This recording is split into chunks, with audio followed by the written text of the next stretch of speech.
The Sensible Miss Bennet, written by Caroline Michelson, writing as Caroline A. Curtis, narrated by Lily Anderson. Chapter 1. The hired carriage wheels found every rut and stone along the approach to Pemberley, as if determined to remind Miss Amelia Bennet of her reduced circumstances with each jarring bounce. 6 months ago, she would have travelled this same road in her father's well-sprung barouche, arriving as an equal to visit her dear cousin Elizabeth. Now she pressed her gloved hand against the worn velvet seat and gazed through the dusty window at Pemberley's perfectly maintained grounds. How swiftly fortunes could change! Papa's sudden fever in March had taken him within a week. The disheartening discovery that his estate was far more modest than he'd led them to believe was followed immediately by the arrival of a distant male cousin to whom their home had been entailed. What little remained after settling Papa's debts amounted to less than £50 per annum for each of the 3 daughters. Scarcely enough to maintain a single gentlewoman in modest comfort, let alone 3. "Oh, Amelia, Charlotte, look!" Louisa craned her neck in an effort to take in the magnificent grounds of the Pemberley estate. At 23, she possessed their late mother's warm beauty and sanguine temperament. "Is this not the most beautiful place you have ever seen? It is certainly finer than anything in all of Hertfordshire." "Indeed," murmured Charlotte, apprehensively. At 21, the youngest sister bore the greatest resemblance to their scholarly father, preferring books to society. She clutched the worn book in her hands like a shield against Pemberley's grandeur. "It is quite imposing." Ancient oaks dotted the parkland, and the lake sparkled in the sunlight. Beyond it all rose Pemberley itself, radiating centuries of wealth and stability. Its steadfastness represented the kind of security Amelia had once taken for granted and now knew could vanish overnight. Elizabeth's letter of invitation had arrived like Providence itself, offering refuge when the executors finally completed their grim calculations. "Dearest cousin Amelia," she had written in her familiar warm hand, "Pemberley has need of family, and I have great need for your company. Pray do not speak of obligations or temporary arrangements again. You and your sisters are Bennets, and as much my family as any of my sisters. Come to us immediately, I implore of you. Let us have the pleasure of your society for as long as you will grant it." Amelia smoothed her black mourning dress, the best of her meagre wardrobe, but still bearing the subtle marks of careful mending where she had let out seams and turned cuffs. She forced her voice to remain steady as she addressed her sisters. "Remember, we are guests here through the kindness of our cousin Elizabeth's generous heart. We must conduct ourselves with the utmost propriety and gratitude." The words tasted of duty and humility in equal measure. How Papa would have grieved to see his daughters reduced to dependence upon relations, however dear. He had raised them as gentlemen's daughters, with accomplishments and education suitable to their station. Never could he have imagined that one day they would be compelled to view every social gathering as a marketplace for a husband who could provide stability. "Elizabeth wrote that there is to be a harvest festival," Louisa continued, oblivious to Amelia's brooding thoughts. "Think of it, dancing and music and ever so many new faces.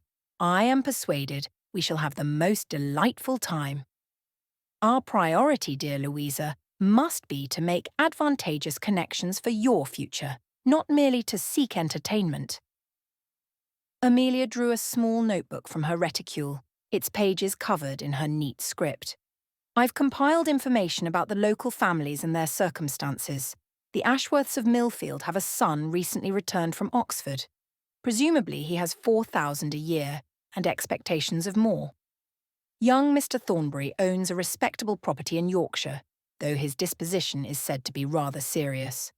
Charlotte's eyes widened with something approaching alarm. "Amelia, surely you do not mean to arrange our marriages as if we had no say in the matter." "I mean to ensure that neither of you suffer the fate of becoming perpetual burdens upon relations, however beloved."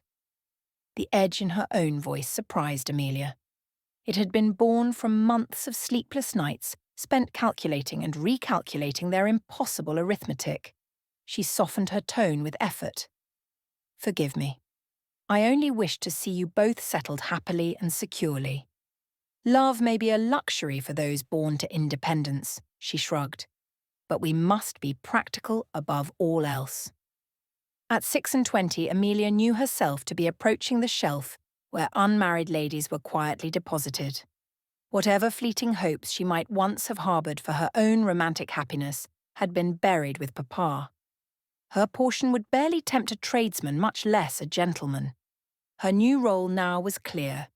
To see her younger, prettier sisters established before time rendered them as unmarketable as herself. The carriage wheels crunched to a halt upon the circular drive before Pemberley's entrance. Liveried footmen appeared as if summoned by magic, their pristine uniforms a stark reminder of the world of privilege into which they had been admitted. Amelia felt the familiar tightness in her chest that came with accepting kindness one could never hope to repay. As the carriage door swung open and she prepared to step into her uncertain future, Amelia Bennet resolved that whatever befell her in this place, she would see her sisters safely settled before allowing herself to consider her own wants. Duty, after all, was a far more reliable companion than hope, and hope was a luxury she could no longer afford. The great hall of Pemberley soared above them like a cathedral, its marble columns and painted ceilings speaking of wealth accumulated across generations. Amelia felt self-conscious of the modest travelling dress that had seemed perfectly respectable in their cramped lodgings in Meryton, but now appeared shabby against such magnificence. She resisted the urge to smooth her skirts again, and instead focused on maintaining the composure that had carried her through 6 months of increasingly desperate economies. "My dearest cousins," Elizabeth's greeting rang with genuine warmth as she hurriedly descended the grand staircase, her silk morning dress rustling softly with each step. Marriage appeared to have only enhanced her cousin's natural exuberance. "How glad I am to see you safely arrived. Was the journey tiresome? I vow the roads between here and Hertfordshire grow worse each year." She embraced each sister in turn, and Amelia was soon enveloped in Elizabeth's familiar scent of lavender water.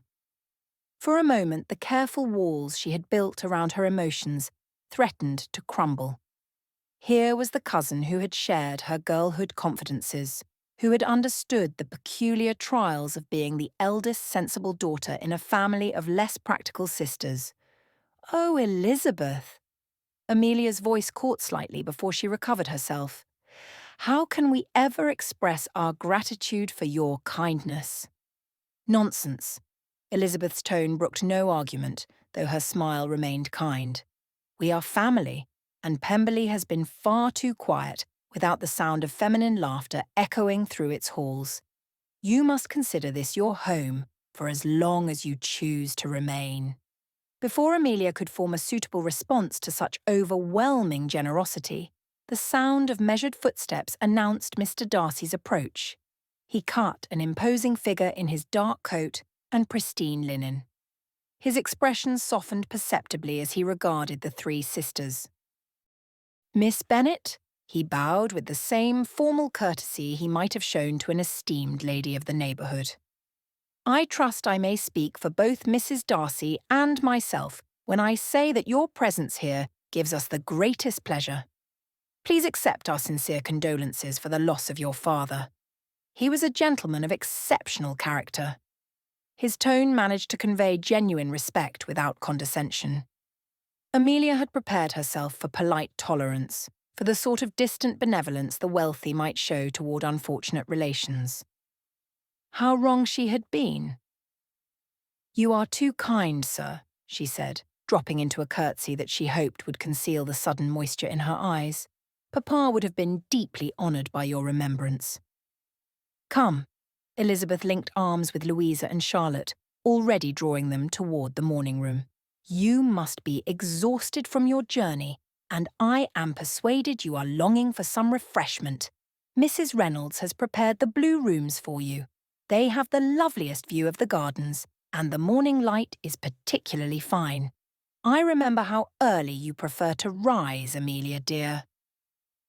As they moved through corridors lined with ancestral portraits and priceless art, Amelia marvelled at each treasure. The Persian carpet beneath her feet likely cost more than her entire annual portion. The Chinese vases adorning the side tables could have settled Papa's debts twice over. "Now then," Elizabeth said as they settled into chairs upholstered in striped silk, "you must tell me everything. What are your first impressions of Derbyshire? The scenery is quite different from Hertfordshire, is it not?" "It is magnificent," Louisa breathed, accepting a delicate porcelain teacup with reverent care. "The mountains and the lakes conjure images from a Gothic novel. I half expect to encounter a mysterious stranger on every country walk I will take." Elizabeth laughed. "I shall have to caution you against such fanciful notions, dear Louisa. The gentlemen of Derbyshire are sadly lacking in mysteriousness, though I believe you will find them pleasant company nonetheless." Her eyes sparkled with amusement. "Indeed, I have been anticipating your arrival with particular pleasure, as we are to hold our annual harvest festival next week. It is quite the social event hereabouts. There will be dancing and music enough to satisfy even the most romantic disposition." Amelia's fingers tightened imperceptibly around her teacup. Here was the opportunity she had both hoped for and dreaded. A chance to introduce her sisters to an eligible society, but also a test of her ability to navigate social waters in which she was now a guest rather than an equal. "How thoughtful of you to arrange such an event," she said carefully. "I hope the planning did not cause too much trouble. I must admit, we have grown rather out of practice with large social gatherings since Papa's death." "My dear Amelia," Mr. Darcy interjected, his voice surprisingly gentle, "rest assured no trouble was incurred. The Harvest Festival is indeed an annual tradition, and therefore the effort to plan it would have been required, nonetheless. Yet this year it shall serve the additional purpose of introducing 3 accomplished young ladies to our neighbourhood. I venture to say that we shall be quite the envy of every other household in the county." "You are both far too kind," she murmured, touched by the warmth of their welcome. "Not kind at all, merely truthful." Elizabeth leaned forward with the conspiratorial air that Amelia remembered from their girlhood. "And between us, I confess I am quite eager to have some feminine company. Perhaps you might consent to lend me your organisational talent as I attempt to bring order to my household." Amelia's smile reached her eyes. "I shall be delighted to assist in any way possible. It would be my pleasure to be of use." "Excellent!" Elizabeth clapped her hands together with evident satisfaction. "Then tomorrow we shall begin our preparations in earnest. I shall also introduce you to some of the people who help keep Pemberley running smoothly. We'll start with our estate manager, Mr. Whitmore. He has been with us for nearly 3 years now, and I don't know how we would manage without him." Before Amelia could say she was looking forward to meeting the gentleman, Charlotte spoke up with uncharacteristic boldness. "Might I ask about the library, Cousin Elizabeth? Papa always spoke so admiringly of the Pemberley collection." "Indeed you may," Darcy answered before his wife could. "I should be delighted to show you the library. It has been much expanded since your father's last visit, and I believe there are several volumes that would particularly interest a lady of your scholarly inclinations." As the conversation turned to books and local history, Amelia viewed her hosts with growing contentment. Here there was no distant condescension, no careful charity designed to remind her of her dependence. Instead, she witnessed the same enthusiasm and interest that Elizabeth had always shown her cousins. Only now it was compounded by the evident devotion of her husband. Perhaps, Amelia allowed herself to think, their stay at Pemberley might prove less trying than she had feared. Perhaps her sisters might indeed find the sort of advantageous connections that could secure their futures. And perhaps, though she hardly dared acknowledge the thought, she might rediscover some small measure of the hope for herself she had believed forever lost. Mr. Darcy rose from his chair as the conversation began to wind toward its natural conclusion. I believe a tour of the grounds would be most beneficial after your long journey. The September weather has been particularly fine, and I am eager to show you the improvements we have made to the estate since the last time you visited. Elizabeth smiled knowingly at her husband. Indeed, Mr. Darcy takes great pride in his innovations.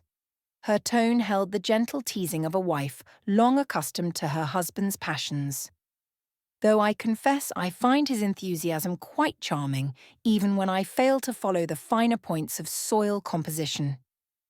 They stepped through French doors onto a terrace that commanded a magnificent view of the estate's working grounds. Below them stretched fields where the harvest stood ready for gathering, divided by neat hedgerows that spoke of careful planning and meticulous management. The late afternoon sun cast everything in warm amber light, transforming the practical business of agriculture into something almost pastoral in its beauty. The harvest appears exceptionally promising this year, Amelia observed, unconsciously falling into step beside Mr. Darcy as they descended the stone steps toward the gardens. Years of listening to her father discuss yields and market prices had given her an understanding of such matters that most ladies of her acquaintance would have thought tediously unfeminine. You must be well pleased with the season's prospects, Mr. Darcy nodded. Indeed, we expect our finest yield in several years. I confess myself impressed by your observation, Miss Bennet. Few visitors think of commenting upon such practical matters. For better or for worse, I have always been accused of being practical above all else, Amelia replied. A quite valuable trait, I would contend. The warmth in Mr. Darcy's voice suggested respect rather than mere politeness.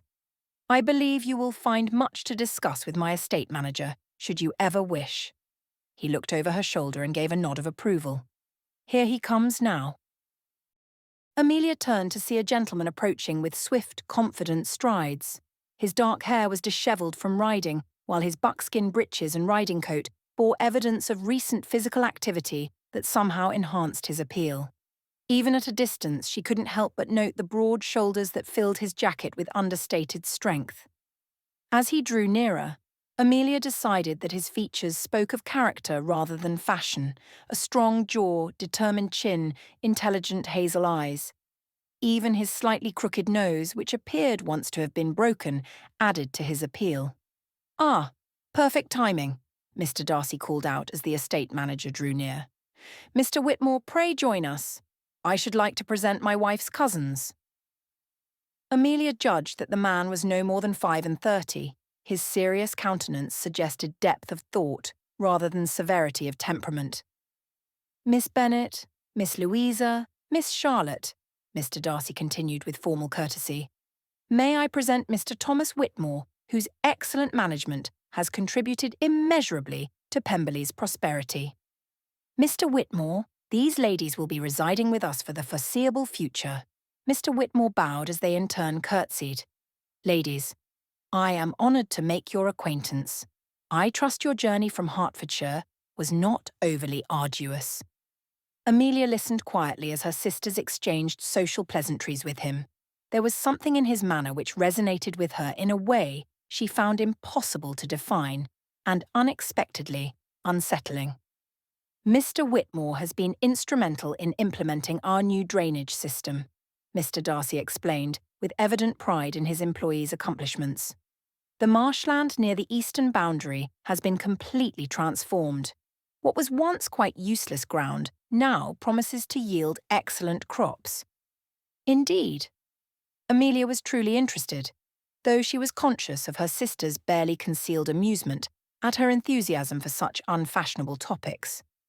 I read once that proper drainage was half the battle in land improvement. What method did you employ for such an extensive undertaking? Something flickered in Mr. Whitmore's eyes. Surprise, perhaps, or mayhap it was approval. We utilised a combination of underground channels and strategic ditching, Miss Bennet, following principles established by the agricultural reformers but adapted to our particular soil conditions. The initial investment was considerable, but the long-term benefits to both productivity and land value should prove substantial. As he spoke, his reserve seemed to thaw slightly. Here was a man who appeared to find satisfaction in work well done, who took pride in achievement earned through knowledge and effort rather than inherited privilege. "How fascinating," she replied, conscious that her interest might mark her as unfashionably practical in his estimation. "I imagine the planning alone must have required months of careful calculation." "Indeed, it did." His smile transformed his serious features entirely. "I confess I find great satisfaction in such challenges." "Mr. Whitmore is quite modest," Elizabeth interjected with the fond tone of one who had witnessed such dedication firsthand.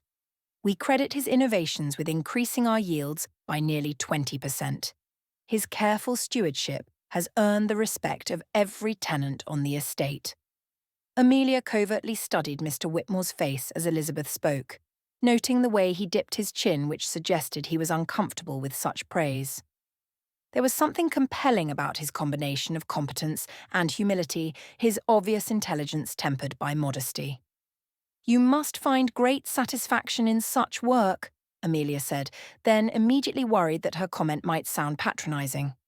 "I mean only that there is something particularly rewarding about labour that yields tangible improvement, the sort that leaves the world measurably better than one found it." "Indeed, Miss Bennet," he replied, "I contend that most worthwhile endeavours often require one to look beyond surface appearances to perceive true potential." Amelia felt colour rise in her cheeks for some inexplicable reason. The awareness that her sisters and Elizabeth were observing this exchange with curious looks only intensified her self-consciousness. "Well then," Mr. Darcy said, a satisfied air, "I believe Mr. Whitmore would be the ideal person to show you the full extent of our improvements. Perhaps tomorrow, if the weather holds fine." "I should be honoured," Mr. Whitmore answered Darcy's query, though his gaze remained fixed on Amelia. "There is much I hope Miss Bennet would find interesting." Amelia nodded as she forced herself to look away from his gaze. "It is I who would be honoured, Mr. Whitmore." "We are in accordance, then." Mr. Darcy smiled down at his wife as he offered her his arm. "Let us resume our stroll." As they began the walk back toward the house, her sisters fell into step behind the Darcys, leaving Amelia with Mr. Whitmore. She was acutely aware of his presence beside her, the way his sleeve occasionally brushed hers as they navigated a narrowing of the garden path. She listened intently to the low, rich timbre of his voice as he pointed out various features of the landscape. This was not at all what she had expected from her first day at Pemberley.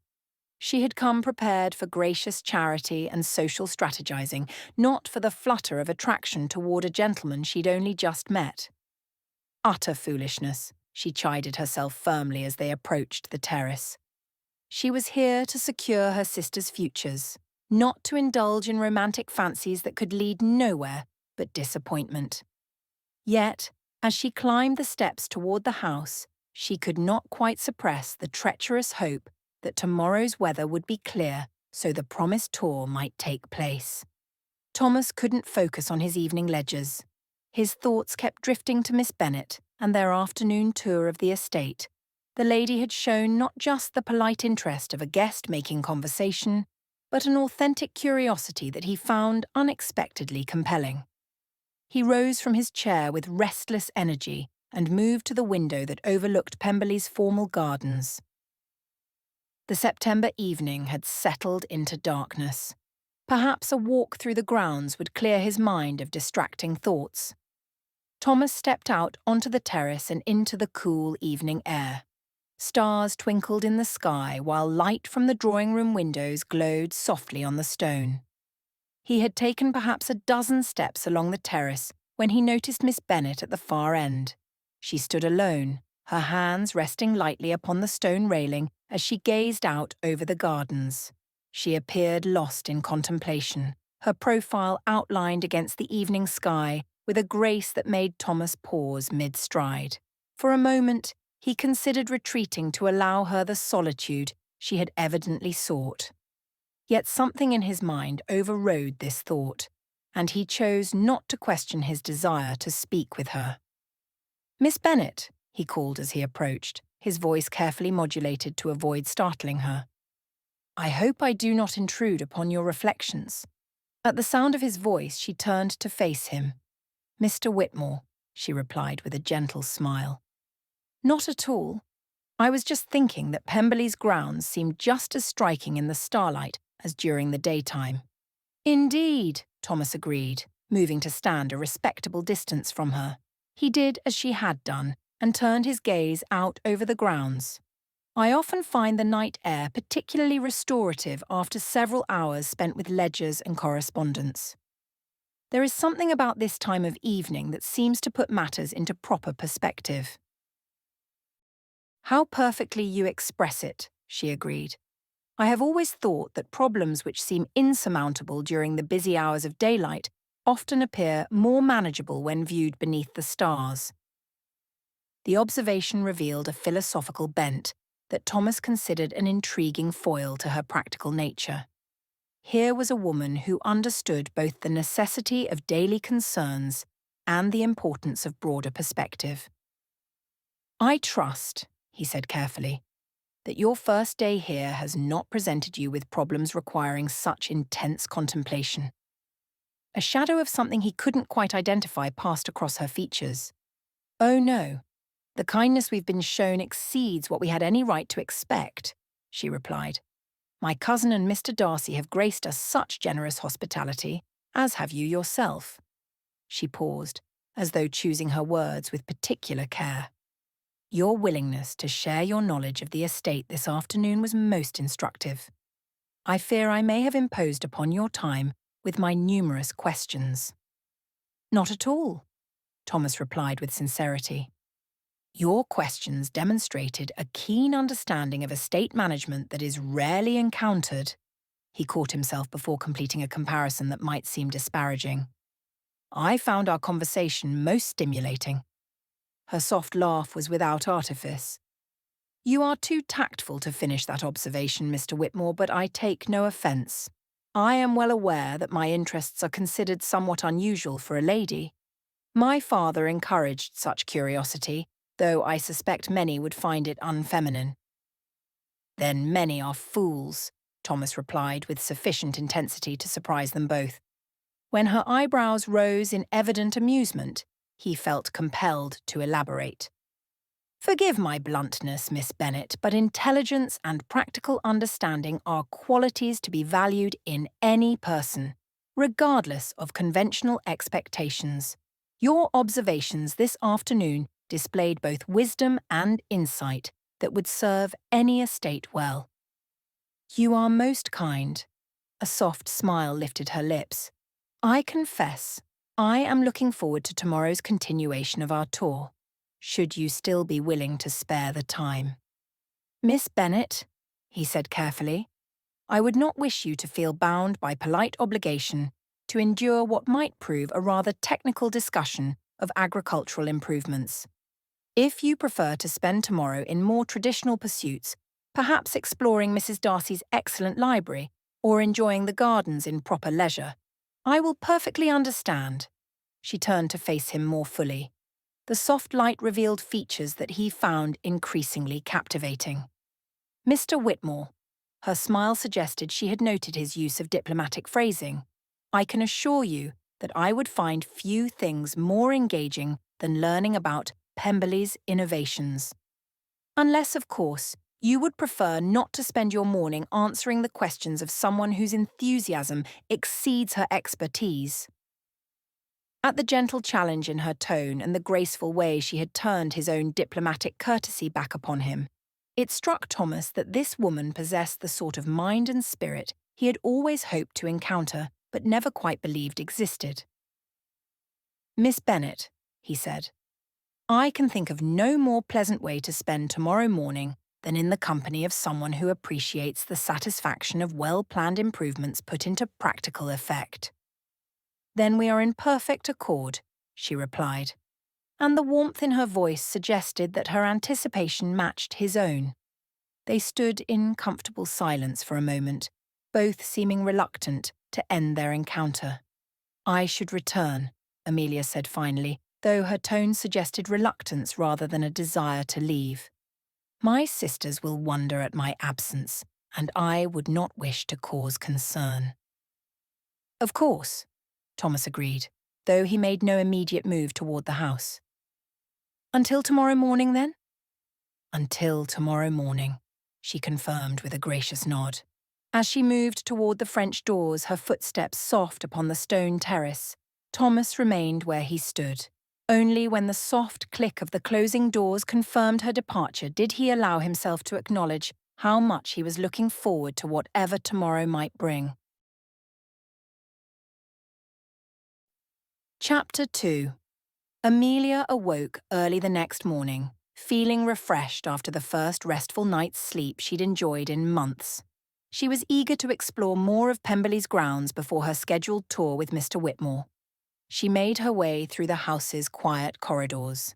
At this hour, only the servants were about as they readied the great house for the day ahead. As she slipped out through the French doors to the garden, Amelia stepped into a world transformed by morning light. She inhaled deeply, savouring the peacefulness. Drawn by a curiosity about the business that kept such a grand establishment functioning, she headed toward the working areas of the estate. As she rounded a grove of mature oaks, the sound of voices made her pause. Through the trees she could see the cluster of stone cottages that housed Pemberley's tenant families, and the various outbuildings where the estate's daily work was conducted. She hesitated, not wanting to interrupt. She half turned to return the way she'd come when she heard Thomas's voice. He stood in the centre of a small group of men, his sleeves rolled back. His head was bent as he listened intently to an elderly man whose weathered hands gestured emphatically as he spoke. "The drainage in the lower field has been troublesome since the heavy rains last month, Mr. Whitmore," the elderly tenant was saying, his voice carrying clearly across the morning air. "Young Davies here thinks we ought to extend the ditching system, but I fear it might interfere with the new plantings." Thomas nodded thoughtfully, his posture conveying respectful attention. "Your caution does you credit, Jennings. The new apple trees represent a considerable investment, and we must ensure any improvements serve our long-term interests, as well as our immediate needs." Amelia watched as Thomas knelt to study a diagram that one of the men had hastily sketched in the dirt. His questions struck Amelia as both precise and respectful, drawing on the men's decades of experience rather than dismissing their knowledge. "Davies, you've walked every inch of that field." Thomas rose and brushed dirt from his hands. "What do you think would happen if we modified the drainage to run along the eastern boundary rather than straight through the centre?" The younger man's face brightened at being consulted. "Well, sir, that might work admirably. Keep the water moving without disturbing the root systems of the new trees, and it would be easier to maintain once the plantings mature." "Precisely my thinking," Thomas agreed with a nod. "Jennings, does such an approach adequately address your concerns?" The older tenant nodded his approval. "Aye, Mr. Whitmore, I believe it does." Amelia felt her respect for Thomas grow as she observed the exchange. This was not merely competent estate management, but leadership exercised with wisdom and humility. Thomas had not imposed his will or dismissed the concerns of either man. He'd guided them toward a solution that honoured both perspectives while serving the estate's broader interests. "Now then," Thomas continued, his attention turning to a younger woman who had approached the edge of the group. "Mrs. Fletcher, I understand you have concerns about your cottage roof." "Indeed I do, sir," the woman replied, with the careful deference of one speaking to a person of authority. "The leak above the children's room has worsened considerably, and, with winter approaching, I am concerned that—" "Say no more," Thomas interrupted gently. "No child should sleep beneath a leaking roof when we have the means to remedy such problems." He turned to one of the men. "Matheson, how soon could we have a crew available to address Mrs. Fletcher's roof?" Within the week, sir, if the weather holds. Excellent. And, Mrs. Fletcher, please do not hesitate to move your family to the spare room above the bakehouse until the repairs are completed. Mrs. Reynolds has standing instructions to accommodate such temporary arrangements.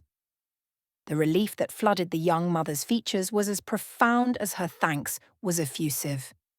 As the group began to disperse, Amelia studied Thomas with new appreciation. The competence she had observed yesterday represented merely one facet of his character. This morning revealed something deeper, a man who led through service. "Mr. Whitmore," called Jennings as he prepared to leave, "I wanted you to know that my grandson has been accepted for that apprenticeship in Derby, thanks to your recommendation." Thomas's smile transformed his serious features entirely, revealing a warmth that made Amelia's pulse quicken in ways she barely dared acknowledge. "That is wonderful news, Jennings. Young Mark has a fine mind for mechanics. I have no doubt he will do well in his new position. He wanted me to tell you he'll not forget your kindness, sir. Nor will our family." "The pleasure is mine," Thomas replied with evident sincerity. "Seeing young people develop their talents and secure their futures is one of the greatest satisfactions of this work." As the tenants departed, chatting among themselves with the easy camaraderie of people whose concerns had been heard and addressed, Amelia hesitated. Should she greet Thomas or simply retrace her steps to the main house? She watched him gather the tools that had been brought to illustrate various points, his movements efficient but unhurried. When he rolled down his sleeves and reached for his coat, she caught herself studying the play of muscles beneath his shirt with an awareness that sent heat flooding through her cheeks. This was dangerous territory indeed. Her attraction to his professional competence could be easily rationalized as appropriate appreciation for capability. Thomas Whitmore was not merely intelligent and capable. He was good. Truly, fundamentally good in ways that went beyond mere social acceptability to touch something essential about how he viewed his obligations to others. He led not from a desire for power, but from a recognition that leadership meant service. As Thomas strode in an alternate direction that would take him back to the main house, Amelia took a moment to enjoy the panoramic view of the valley before her. She inhaled deeply, savouring the fresh morning air. Breathing was somehow easier now she was at Pemberley. For this, she was deeply grateful. As she retraced her steps to the terrace, Amelia carried with her the image of Thomas kneeling in the dirt to study a farmer's diagram. It was, she thought, a vision she would remember long after their paths had necessarily diverged toward the separate futures that duty and circumstance would demand. The blue suite the three Bennet sisters shared was everything they could have hoped for, and more. It was elegant without being ostentatious, and comfortable without sacrificing refinement. Best of all, it was large enough to afford them the ability to stay together. "This is all so grand." Louisa spun in a circle before the tall windows, her dress billowing around her ankles as she took in the view of the gardens bathed in the morning's light. A mere 2 months ago, could we have ever imagined living amidst such luxury? "It is indeed fine," Charlotte agreed from her perch on the window seat, though her tone suggested she thought such magnificence rather overwhelming. She had already unpacked her few books and arranged them on the delicate writing desk with the precision of one seeking to establish familiar anchors in foreign waters. "Though I confess I feel rather like an imposter in such surroundings. What if I should break something valuable through mere clumsiness?"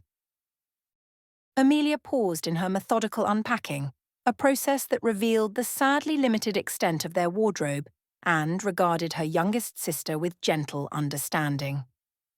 "You must not torment yourself with such fears, dearest. Elizabeth has made it abundantly clear that we are welcome here, and genuine welcome does not come with conditions of perfection." Though even as she spoke the reassuring words, Amelia felt the weight of their situation settling upon her shoulders. They were welcome, yes, but still they were there as dependents rather than equals. The distinction mattered however kindly their hosts might seek to minimize it. Louisa threw herself across the bed with characteristic abandon, her dark curls spreading across the pristine white pillows.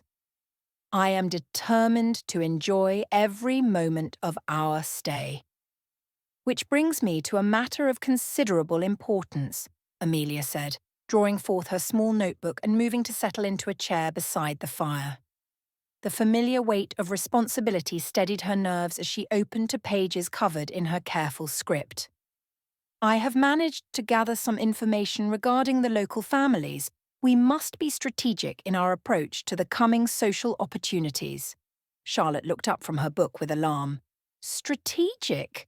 Amelia, surely you do not mean to orchestrate every interaction like some sort of military campaign. Not orchestrate precisely, but we should be thoughtful about the connections we cultivate. Amelia consulted her notes, trying to ignore the way her sisters exchanged glances that suggested they found her preparations excessive. Take the Ashworth family that I mentioned earlier today. They possess considerable property, and their eldest son is recently returned from university. He would represent an excellent prospect for either of you. An excellent prospect, Louisa repeated with a laugh that held no malice but considerable amusement. Oh, Amelia, you speak as though we were assets to be managed. Can you not accept that we might simply enjoy society and allow events to unfold naturally? The reproach stung because it contained enough truth to be uncomfortable. Yet, what alternative did they possess? Amelia set down her pen and regarded her sisters with the patience born of long practice in managing their protests. I understand that my approach may seem unfeeling, but I assure you it is rooted in my concern for your welfare. Consider our circumstances with clear eyes. Papa left us with portions of less than £50 per annum each, barely sufficient to maintain a single woman in modest independence. We cannot afford the luxury of allowing events to unfold naturally, not when the consequences of failure would be either perpetual dependence or genteel poverty. The harsh mathematics of their situation settled over the room like a cold draught. Louisa's expression grew subdued, while Charlotte closed her book entirely and fixed her attention on her folded hands. I do not mean to sound mercenary, Amelia continued more gently, but we must be practical about our prospects. Love may be a fortunate addition to a suitable match, but it cannot be our primary consideration when our security depends upon establishing advantageous connections. But surely, Charlotte ventured, there might be gentlemen who could offer both security and affection. Elizabeth and Mr. Darcy seem devoted to one another, and their union appears to have been founded on mutual regard rather than mere convenience. Amelia sighed wistfully. Elizabeth possessed the luxury of choice. I know she declined at least one proposal before accepting Mr. Darcy. We, however, have no freedom to be selective. Have we not? Louisa sat up with sudden energy, her resilient spirits already recovering from the momentary soberness. We are gentlemen's daughters tolerably accomplished, and not entirely without charm. Surely that must count in our favour. Indeed it does, Amelia agreed, consulting her notes once more.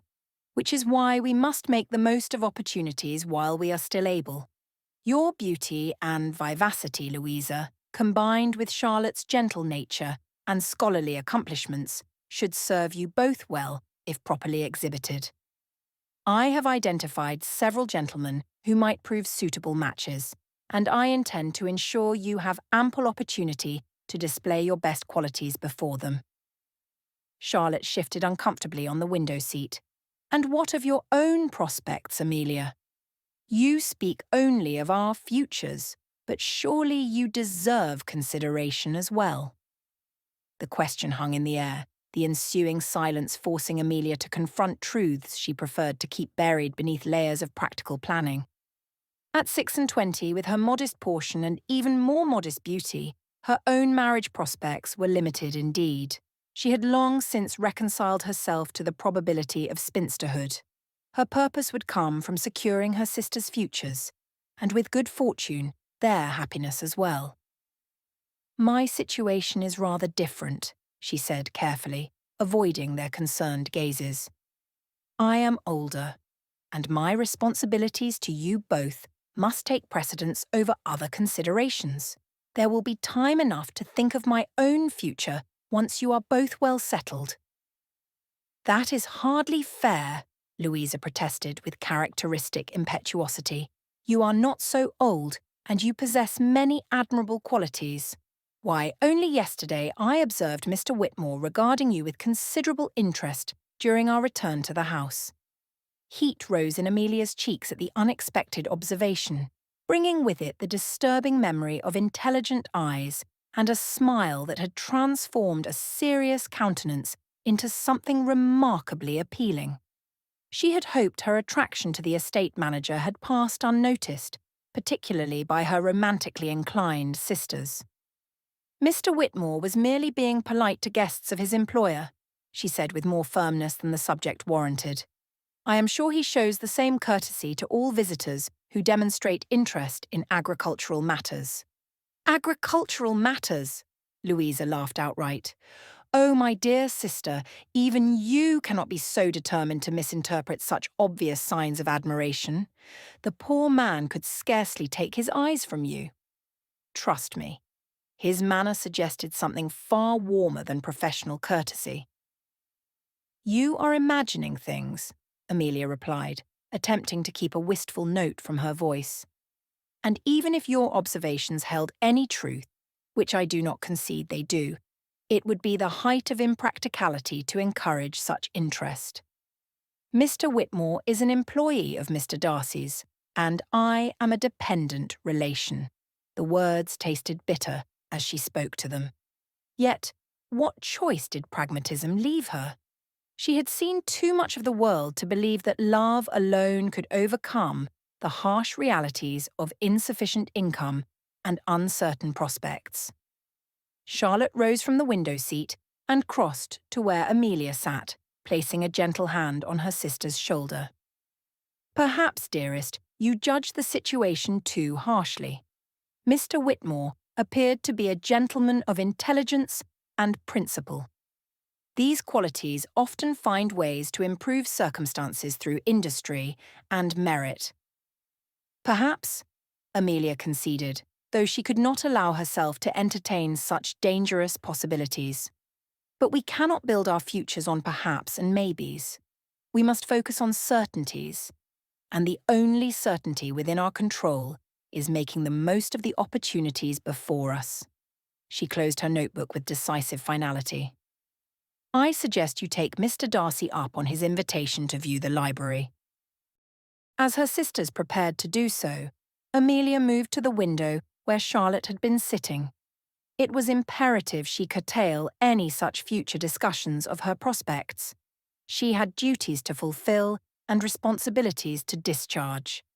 There was simply no room in such a life for the luxury of personal desire. Amelia Bennet stood at the entrance to the garden terrace and surveyed the quiet landscape. Her walking dress was a dark grey colour, chosen with consideration for both the day's activities and the slight autumn chill that lingered in the air. Back in Hertfordshire, the dress had appeared modest and serviceable. With the grandeur of Pemberley as a foil, it struck her as shabby. She had arranged her hair with simple efficiency, concerned more with securing it against the breeze than with fashionable elaboration. Yet the style suited her thoughtful features in a manner she wasn't aware of. Her attention was soon drawn to the approaching figure of Mr. Whitmore, whose stride carried the quiet confidence of a man comfortable with his surroundings. His dark hair had already begun to break free in the morning breeze, lending him an approachable air that softened his otherwise serious countenance. "Miss Bennet," he said with a bow that managed to be both properly respectful and warmly familiar, "I trust you found your first night at Pemberley restful. The eastern wing sometimes catches rather more of the morning sun than guests anticipate." "Quite comfortable, thank you," she replied. "Though the grandeur of my surroundings did make me contemplate the amount of care required to maintain such elegance. A wry smile tugged at his lips. Indeed, the magnificence of Pemberley takes many hands and many hours to maintain. He gestured toward the path that would take them around the southern exposure of the house. Shall we begin our tour? I thought we might first observe the improvements to the kitchen gardens before continuing to the new drainage works. Amelia smiled, appreciating that he had chosen practical aspects of the estate to show her rather than merely scenic vistas. That would be most agreeable. I have always thought productive gardens as worthy of admiration as ornamental ones, perhaps more so due to their combination of beauty and utility. As they walked, the gravel path crunching beneath their feet, she studied his profile when his attention was directed elsewhere. There was something in the set of his jaw that suggested determination, a quality she had always valued above more fleeting attributes such as fashionable charm or superficial wit. The kitchen gardens have been expanded by nearly a third in the past 2 years, he explained as they approached an impressive array of geometric beds bordered by espaliered fruit trees. Mr. Darcy agrees that greater self-sufficiency would serve both the estate's economy and the well-being of its dependents, particularly during winters when village supplies become less reliable. A most sensible approach, Amelia observed, impressed by the orderly abundance before them. Papa always maintained that true estate management should consider the needs of all who depend upon its prosperity, not merely its owners. Mr. Whitmore's expression softened at the mention of her father. I understand your family's loss is quite recent. Please accept my sincere condolences, Miss Bennet. The absence of a parent, particularly one whose guidance has shaped one's understanding of the world, leaves a void that can never truly be filled. The gentle sincerity in his tone suggested personal understanding rather than mere social courtesy. Amelia responded with greater candour than she typically permitted herself in new acquaintance. Thank you, Mr. Whitmore. My father was... She paused, searching for words that might convey the complexity of her loss without indulging in excessive emotion. He was a man of considerable intellect who perhaps lacked the practical inclination to secure his family's future as thoroughly as he ought. Yet his dedication to our education and moral development was unwavering. I find myself frequently recalling his observations on matters both significant and trivial, as though his wisdom continues to guide my thoughts despite his absence. They continued along the path, passing between rows of late-season vegetables still abundant with harvest potential. Amelia felt surprisingly relaxed by the gentle rhythm of their conversation. He directed her attention toward an impressive stone building set within the kitchen garden's walls. This is our new orangery. It was a considerable investment, but one that promises to extend the growing season and provide fresh fruits throughout winter months. As they approached the structure, Amelia was struck by the simplicity of its design. Large windows captured the morning sun, while the stone walls promised to retain heat during colder months. What a magnificent addition, she observed, noting the careful placement that maximised both light exposure and protection from northern winds. Was this your design, Mr. Whitmore? The concept was collaborative. He gave a diffident shrug. Mr. Darcy suggested the basic need, while Mrs. Darcy contributed aesthetic considerations. My role was merely to integrate practical requirements with architectural possibilities. I suspect you are being somewhat modest, Mr. Whitmore, Amelia replied with the hint of a smile. Such harmony between function and form rarely emerges without considerable thought from all parties involved. As they entered the orangery, the subtle fragrance of citrus blossoms and rich soil permeated the humid air. His visits always brought him a sense of satisfaction at a job well done. But now, with Miss Bennet beside him, the enclosed space seemed to intensify everything. He observed the way the filtered sunlight caught the amber highlights in her brown hair, the quiet grace of her movements as she navigated between the potted trees, even the soft rustling of her dress against the broad leaves. Thomas had spent countless hours in this space supervising the gardeners, checking on the delicate citrus trees, monitoring temperature and moisture. It was a place of work, of practical concerns. Yet somehow her presence transformed it into something almost intimate. Rows of mature trees created secluded alcoves, and the glass ceiling cast dancing patterns of light and shadow that flickered across her thoughtful features. "Focus on your duties as host," he admonished himself, even as his gaze lingered on the way she paused to examine a small lemon tree. Her fingers brushed the leaves with the sort of gentle touch that suggested both curiosity and respect for living things.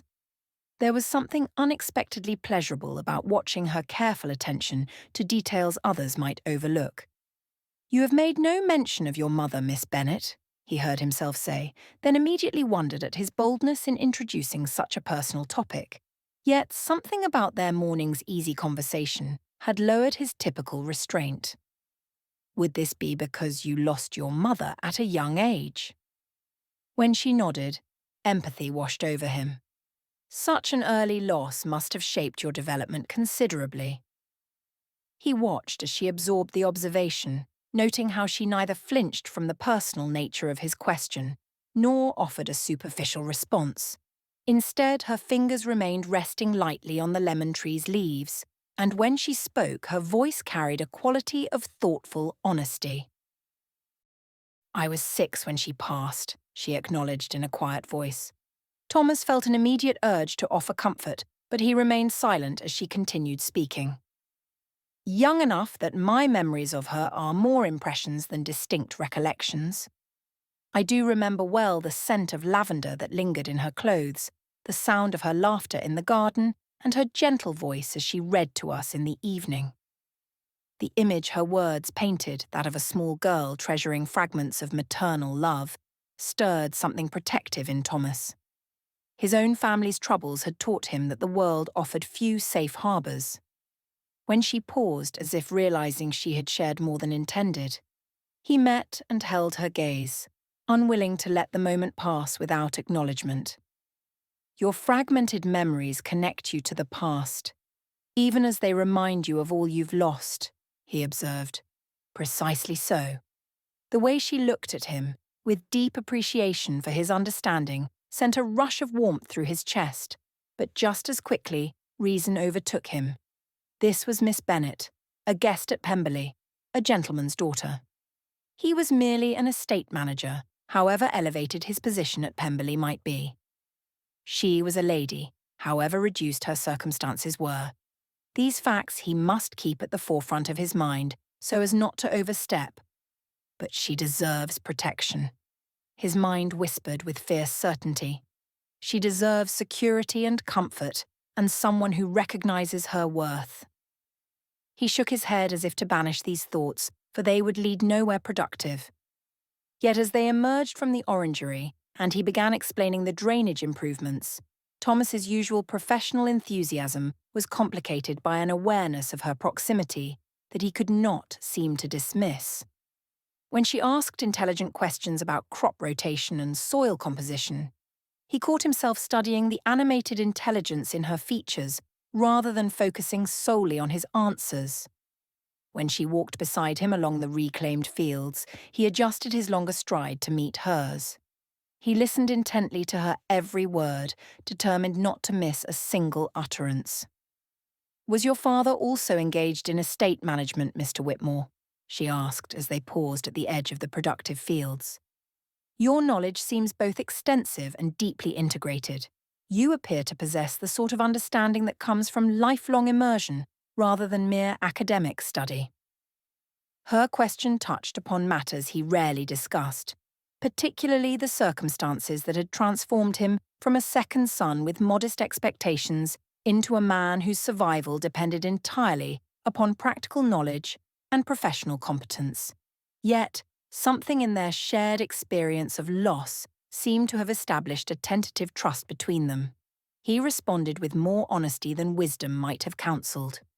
"My father was a gentleman of modest property in Nottinghamshire," he said carefully. He watched her face for signs of an altered regard, now that she understood his origins, lay neither in the servant class nor among the established gentry. As expected of a second son, I developed practical knowledge. When a financial reversal made it impossible to maintain our family estate, that knowledge proved more valuable than the classical education my elder brother received. Her response would tell him much about her character, he realized. Would she withdraw behind polite distance now that she understood he was a gentleman fallen on reduced circumstances? Would her manner acquire that subtle alteration he had learned to recognize in those who suddenly perceived social gulfs where none had seemed to exist moments before? Instead, her expression softened. I imagine such experiences, however difficult, have provided insights that purely theoretical knowledge could never supply, she offered, her tone conveying empathy without the condescension that made charity so difficult to accept. Her quick acceptance and evident respect for the challenges that altered circumstances had forced upon him sent relief coursing through Thomas in a manner that was entirely disproportionate to the situation. She understands, he thought. She knows what it means to struggle to maintain dignity in reduced circumstances, to find value in practical contributions when conventional advantages have been stripped away. The realization that she faced her own uncertainties with such grace only increased his admiration for her character. "Indeed, Miss Bennet," he replied, his voice tight as he attempted to regain control over his emotions. "Though I would not have chosen such lessons, I cannot regret the perspective they have afforded." He forced his attention back on their tour, though he remained ever aware of her presence beside him as they approached a field of wildflowers that was also home to rows of beehives. As Amelia listened with rapt attention to his description of the hive construction, Thomas realized he had no desire for their tour to end. "What uniquely shaped structures," she observed, as she examined the structure with the sort of thoughtful attention that had characterized her responses throughout their morning together. "I'm curious about their design." "I'm glad you asked. I find it a fascinating research project," he admitted, pride warring with modesty, as he noted her curiosity for what he considered his most successful project at Pemberley. To his credit, Mr. Darcy was quite willing to heed my recommendations about integrating new architectural possibilities to increase honey production. She listened intently before offering her admiration. Her praise affected him far more than it should have. This woman, who had shown such practical intelligence throughout their morning tour, had also grasped the intricacies of estate management with remarkable quickness. Moreover, she carried herself with dignity, despite her family's uncertain prospects. Standing in the midst of a field of wildflowers, watching sunlight play across Amelia's face, Thomas realized his orderly world had been completely upended by one morning in her company. The morning room was Amelia's favourite retreat at Pemberley. Less imposing than the formal drawing rooms, the furnishings were elegant without being ostentatious. Pale yellow wallpaper caught the morning light beautifully, and French doors opened onto the terrace, blending indoor comfort with a view of the gardens beyond. Amelia found Elizabeth there after the estate tour with Mr. Whitmore concluded. Her cousin was settled in a chair by the window, with her correspondence spread before her in neat piles that suggested the same organisational mind that had once brought order to the chaos of Longbourn. The sight filled Amelia with a familiar mixture of affection and amazement. Here was her cousin, transformed by marriage from the spirited girl who had once shared her concerns about family finances into the serene mistress of one of England's finest estates. "Amelia, my dear," Elizabeth looked up from her letters with pleasure. "Your timing is perfect. I was just hoping for some company. These invitations for the Harvest Festival require responses, and I confess I was growing rather weary of my own penmanship. Do come and sit with me." She gestured to the silver tea service. "The tea is both warm and plentiful. Join me in a cup."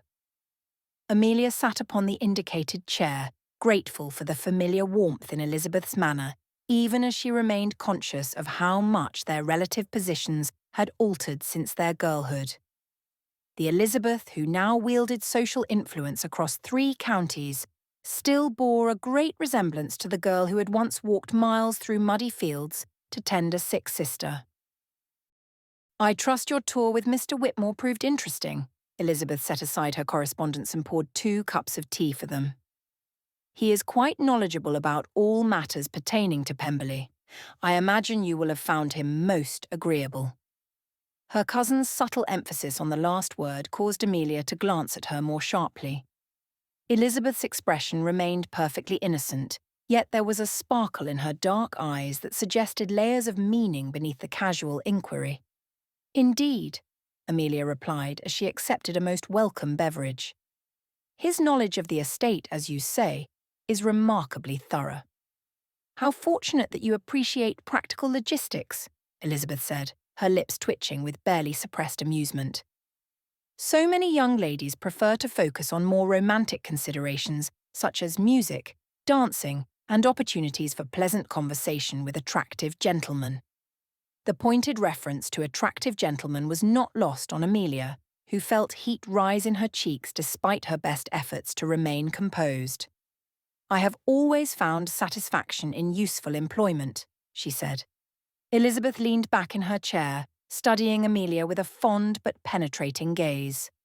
"Though I hope you will not think it presumptuous if I suggest that there are many forms of useful employment available to a lady of your intelligence and character." "I am not certain I take your meaning," Amelia said, though she suspected she understood her cousin's direction all too well. "Do you not?" Elizabeth's smile grew more pronounced. "I merely observe that such traits could be highly valued by a discerning gentleman who seeks a partner capable of sharing their responsibilities as well as their affections." The suggestion hung in the air between them, heavy with implications that made Amelia's pulse quicken, despite her determination to remain practical. She had hoped her attraction to Mr. Whitmore had passed unnoticed, yet Elizabeth's gentle probing suggested that her feelings were more transparent than she had imagined. "Elizabeth," she began, then paused, uncertain how to address such a delicate subject. "I hope you do not imagine that my interest in Mr. Whitmore stems from anything other than a curiosity about Pemberley." "Of course not," Elizabeth replied with perfect gravity, though her eyes continued to dance with mischief. "Though I confess I would not think less of you if it did. There is nothing shameful about finding oneself drawn to a gentleman of intelligence and principle, particularly when such attraction is clearly mutual." "Mutual." The word escaped before Amelia could stop it. "I am sure I do not know what you mean." Elizabeth laughed, the same delighted sound that had punctuated their girlhood conversations. "Oh, my dear Amelia, do not assume that because you have grown more serious with responsibility, you have also grown less readable. Mr. Whitmore's regard was quite evident to anyone with eyes to see. Your response was equally unmistakable to those familiar with your character." "Even if your observations held some merit," Amelia said, struggling to maintain her composure. "Practical considerations must take precedence over personal inclinations.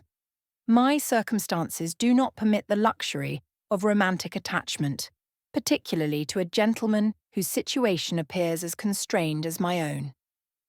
"Ah!" Elizabeth set down her teacup with a delicate clink that somehow managed to convey volumes of meaning. "And there we arrive at the heart of the matter. You have decided, have you not, that duty requires you to sacrifice any possibility of personal happiness in service of your sister's welfare?" Amelia had indeed made precisely that decision. "I have responsibilities." She took a sip from her teacup, savouring the warmth of the brew. "Louisa and Charlotte depend upon me to secure their futures. Their portions are so modest that they require every advantage I can provide through careful planning and strategic connections. There is no room for self-indulgence in such calculations." "Self-indulgence?" Elizabeth repeated the words as though tasting something bitter. Is that truly how you view the possibility of your own happiness? As a minor issue that must be subordinated to duty? What else could it be? Amelia's question emerged with more emotion than she had intended to reveal. I am 26, Elizabeth. My youth and whatever modest attractions I might once have possessed have been spent in worry and responsibility, even if Mr. Whitmore's regard is as you suggest, which I do not concede it is. He does not deserve yet another burden placed upon his shoulders. Elizabeth was quiet for a long moment. When she spoke, her voice carried none of its earlier playful teasing, only gentle firmness born of genuine affection. My dear Amelia, you speak as though happiness was a finite resource that must be rationed according to mathematical principles. But consider this question. Might not your own contentment contribute to your sister's welfare rather than detract from it? Might not the example of a marriage founded on mutual respect and affection serve them better than the spectacle of their beloved sister sacrificing herself to a future filled with solitude? The words challenged assumptions that Amelia had long held as unquestionable truths. The question of whether her own martyrdom might do more harm than good seemed too nebulous for her to grapple with when there were practical considerations at hand. Amelia, Elizabeth continued more gently, you may be selling both yourself and others rather short. Intelligence, integrity, and capability are not common qualities. Wise men recognize their value even when they are not accompanied by large dowries. Mr. Darcy himself chose to marry a woman whose circumstances were far from brilliant, yet he has never regretted placing character above fortune.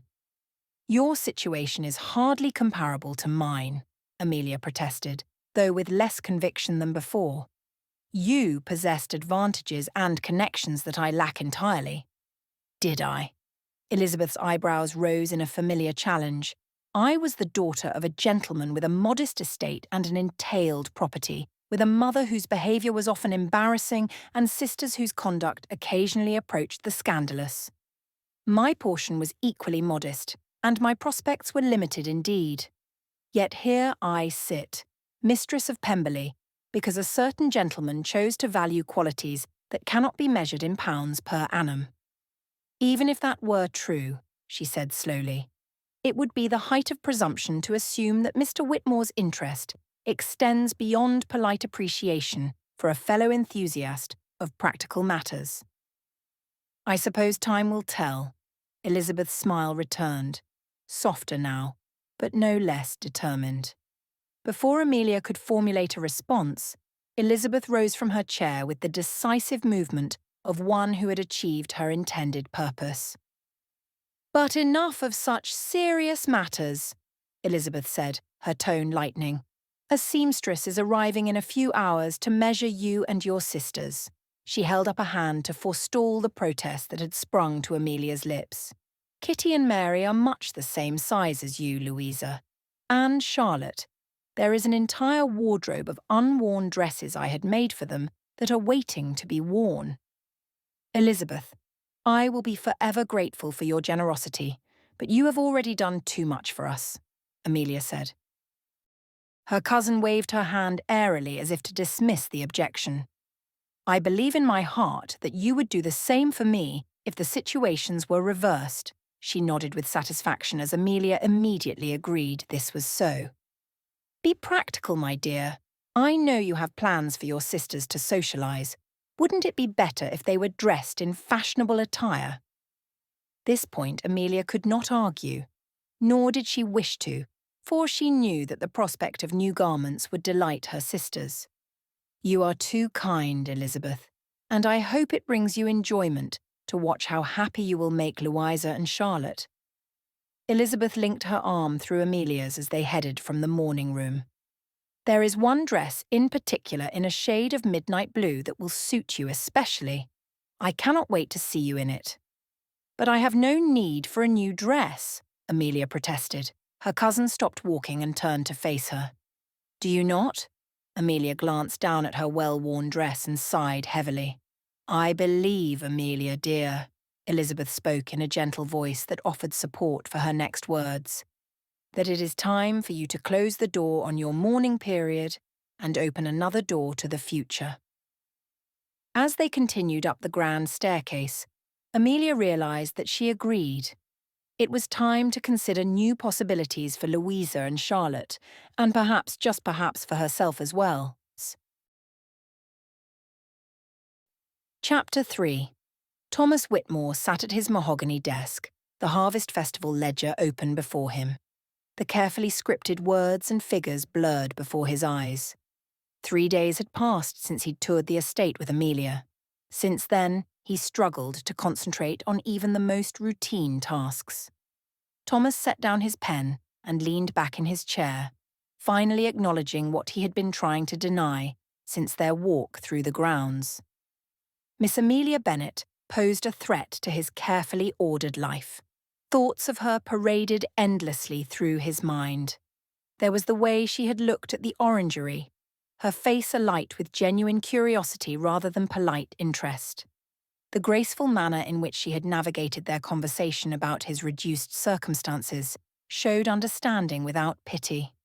Perhaps it was a delusion born of wishfulness, but he could have sworn there were moments when their eyes had met, and he had glimpsed something in hers that seemed to echo his own growing feelings.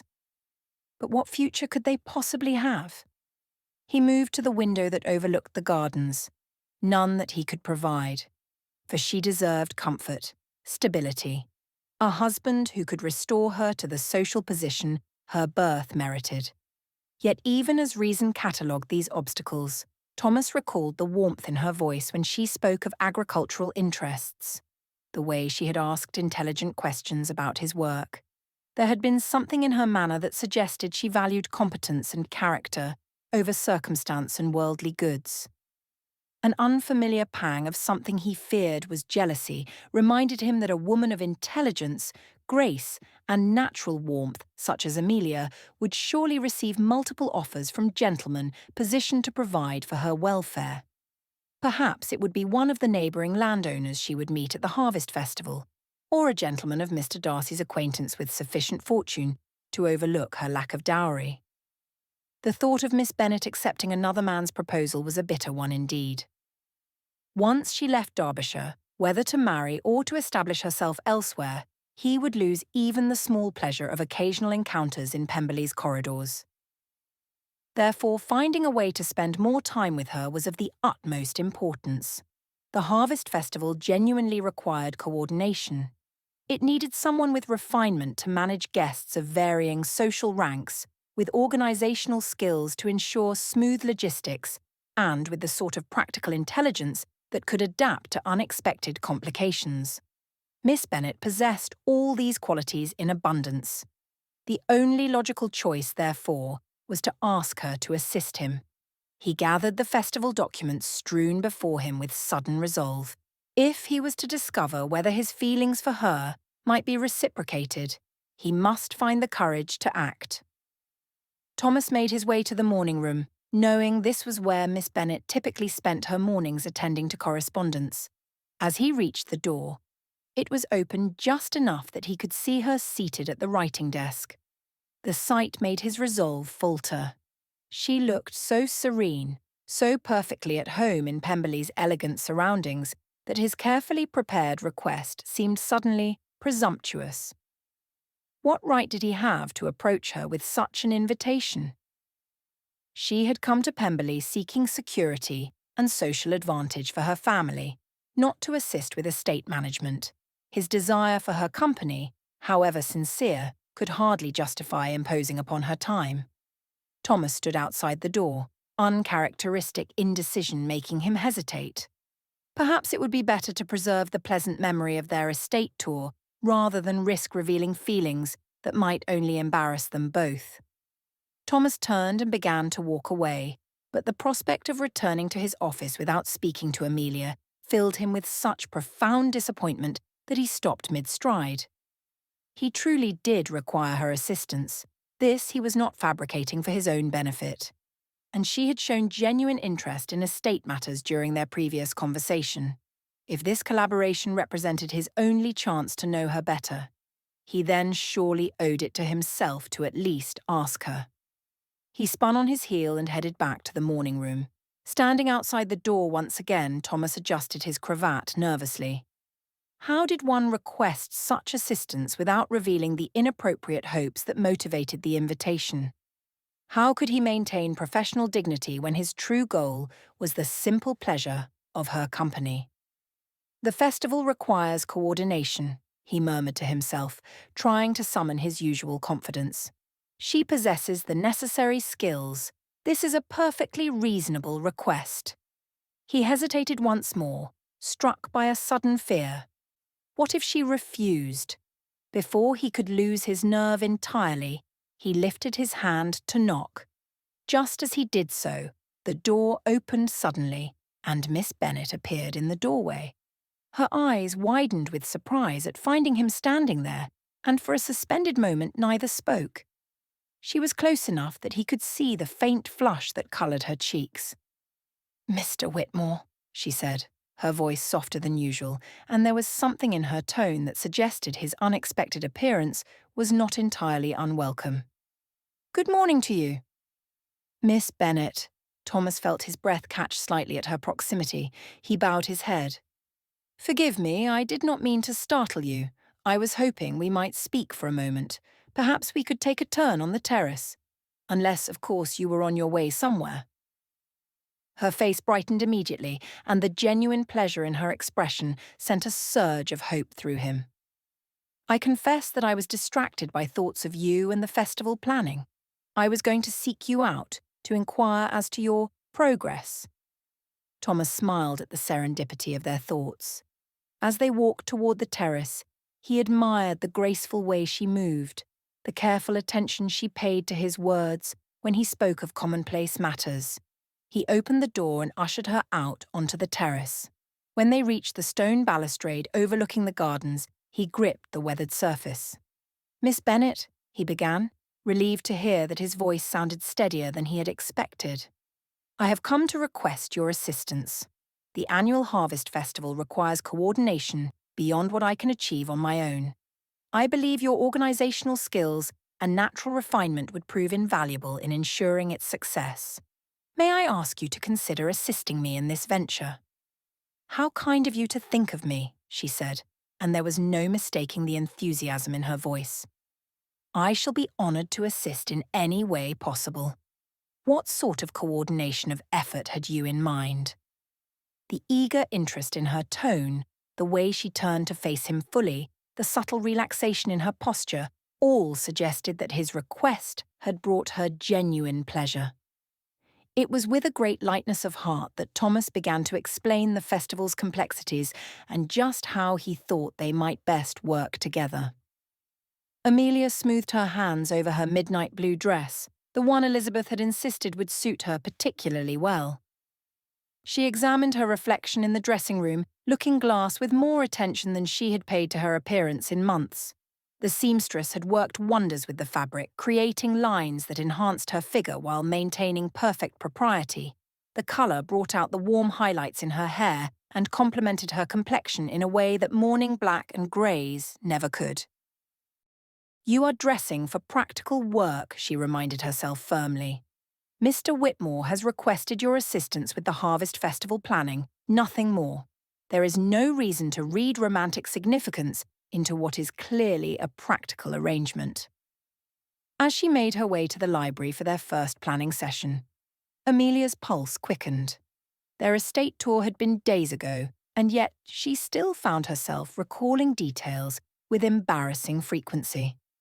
The way his serious expression had softened when he smiled, his evident passion for his work, the careful courtesy with which he had treated her. Such thoughts were perilous grounds for a woman in her circumstances, she knew.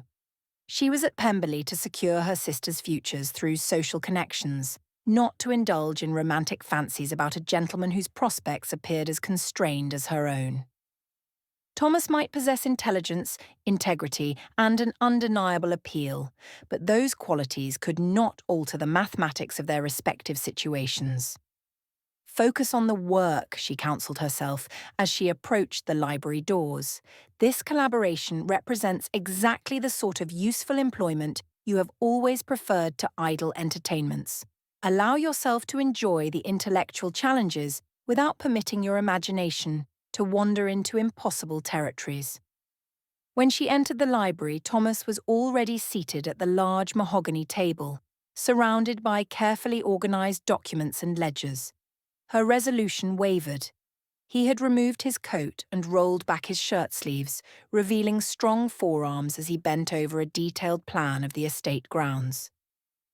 There was something compelling about his scholarly manner as he made notes on the documents before him. Thomas looked up as she stepped into the room. His smile was both warm and welcoming. He rose to his feet. "Miss Bennet, thank you for agreeing to assist with this undertaking. I fear it may prove more complex than my initial explanations suggested." "Complexity has never frightened me, Mr. Whitmore," she replied, pleased that her voice remained steady despite the way his smile affected her composure. "Indeed, I often find that the most challenging projects prove the most rewarding." As he guided her to the chair beside his own, Amelia became acutely aware of his proximity. The subtle scent of sandalwood and something uniquely masculine seemed to envelop her as he leaned across to indicate various documents on the table. When his fingers briefly brushed against hers as he passed her a guest list, she felt a stirring within her that she'd never experienced before. "Concentrate on the task," she commanded herself, forcing her attention to the papers before her. "You are here to plan a festival, not to catalogue the appealing qualities of your collaborator." "The guest list includes approximately 200 individuals," Thomas explained, his voice taking on the well-modulated tone that he employed when speaking of his work. "Local gentry, tenant families, neighbouring estate owners, and several distinguished visitors, including Lady Catherine de Bourgh and her daughter Miss de Bourgh, will grace Pemberley on the day of the festival." Amelia studied the names, noting the careful social calculations required to manage such a diverse gathering. "How do you typically handle entertainment that will appeal to both tenant farmers and titled ladies?" "That is precisely the challenge," he acknowledged, and she detected a note of relief in his voice, as though her question confirmed his judgment in seeking her assistance. "The traditional format includes outdoor activities such as Morris dancing, archery competitions, and displays of local crafts. Of course, there will also be more refined indoor entertainment for those who prefer less rustic diversions." For several hours, they worked through some of the logistical challenges with a cadence that felt surprisingly natural. Thomas's practical knowledge of estate management complemented Amelia's understanding of social niceties. When she suggested modifying the timeline to allow guests to move more naturally between outdoor and indoor activities, he immediately acknowledged the merit of her idea. When he pointed out potential conflicts between different entertainment offerings, she proposed solutions that maintained social protocols while ensuring maximum enjoyment for all attendees. "You have a remarkable grasp of these complexities," Thomas observed as they reviewed their revised schedule. "I am impressed." The genuine admiration in his voice sent a rush of warmth through Amelia, even as she reminded herself that his praise pertained to her abilities rather than her personal qualities. "I have always derived satisfaction from organisational challenges. Papa often said that managing a household required the same strategic thinking as military campaigns, though the stakes were admittedly far less costly or dramatic." "Your father sounds as though he possessed considerable wisdom," Thomas replied. Something in his tone suggested he understood the loss such memories represented. "I imagine his guidance served you well in assuming responsibility for your sister's welfare."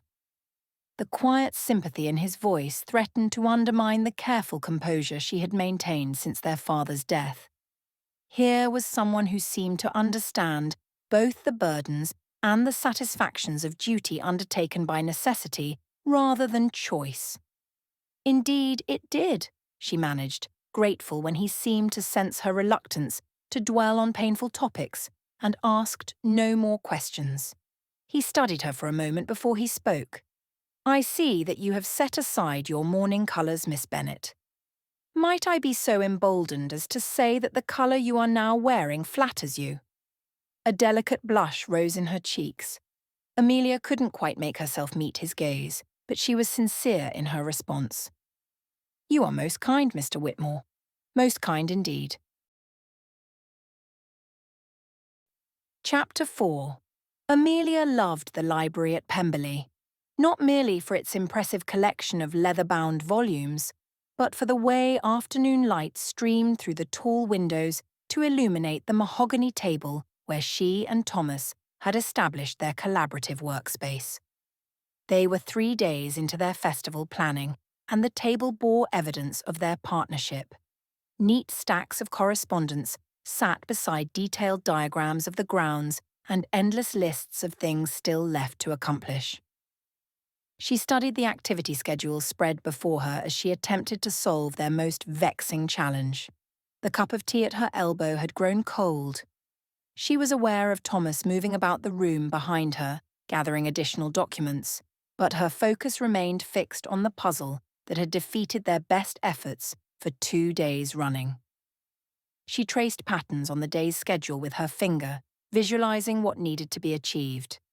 The Morris dancers require the main lawn from 2 until 4, yet the archery competition was promised the same space from 3 until 5.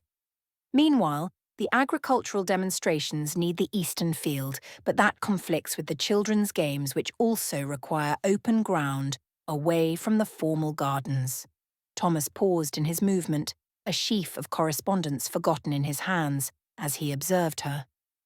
"You speak as though you can see the entire day unfolding in your mind," he said. "Most people would simply assign spaces haphazardly and hope the various groups could negotiate amongst themselves."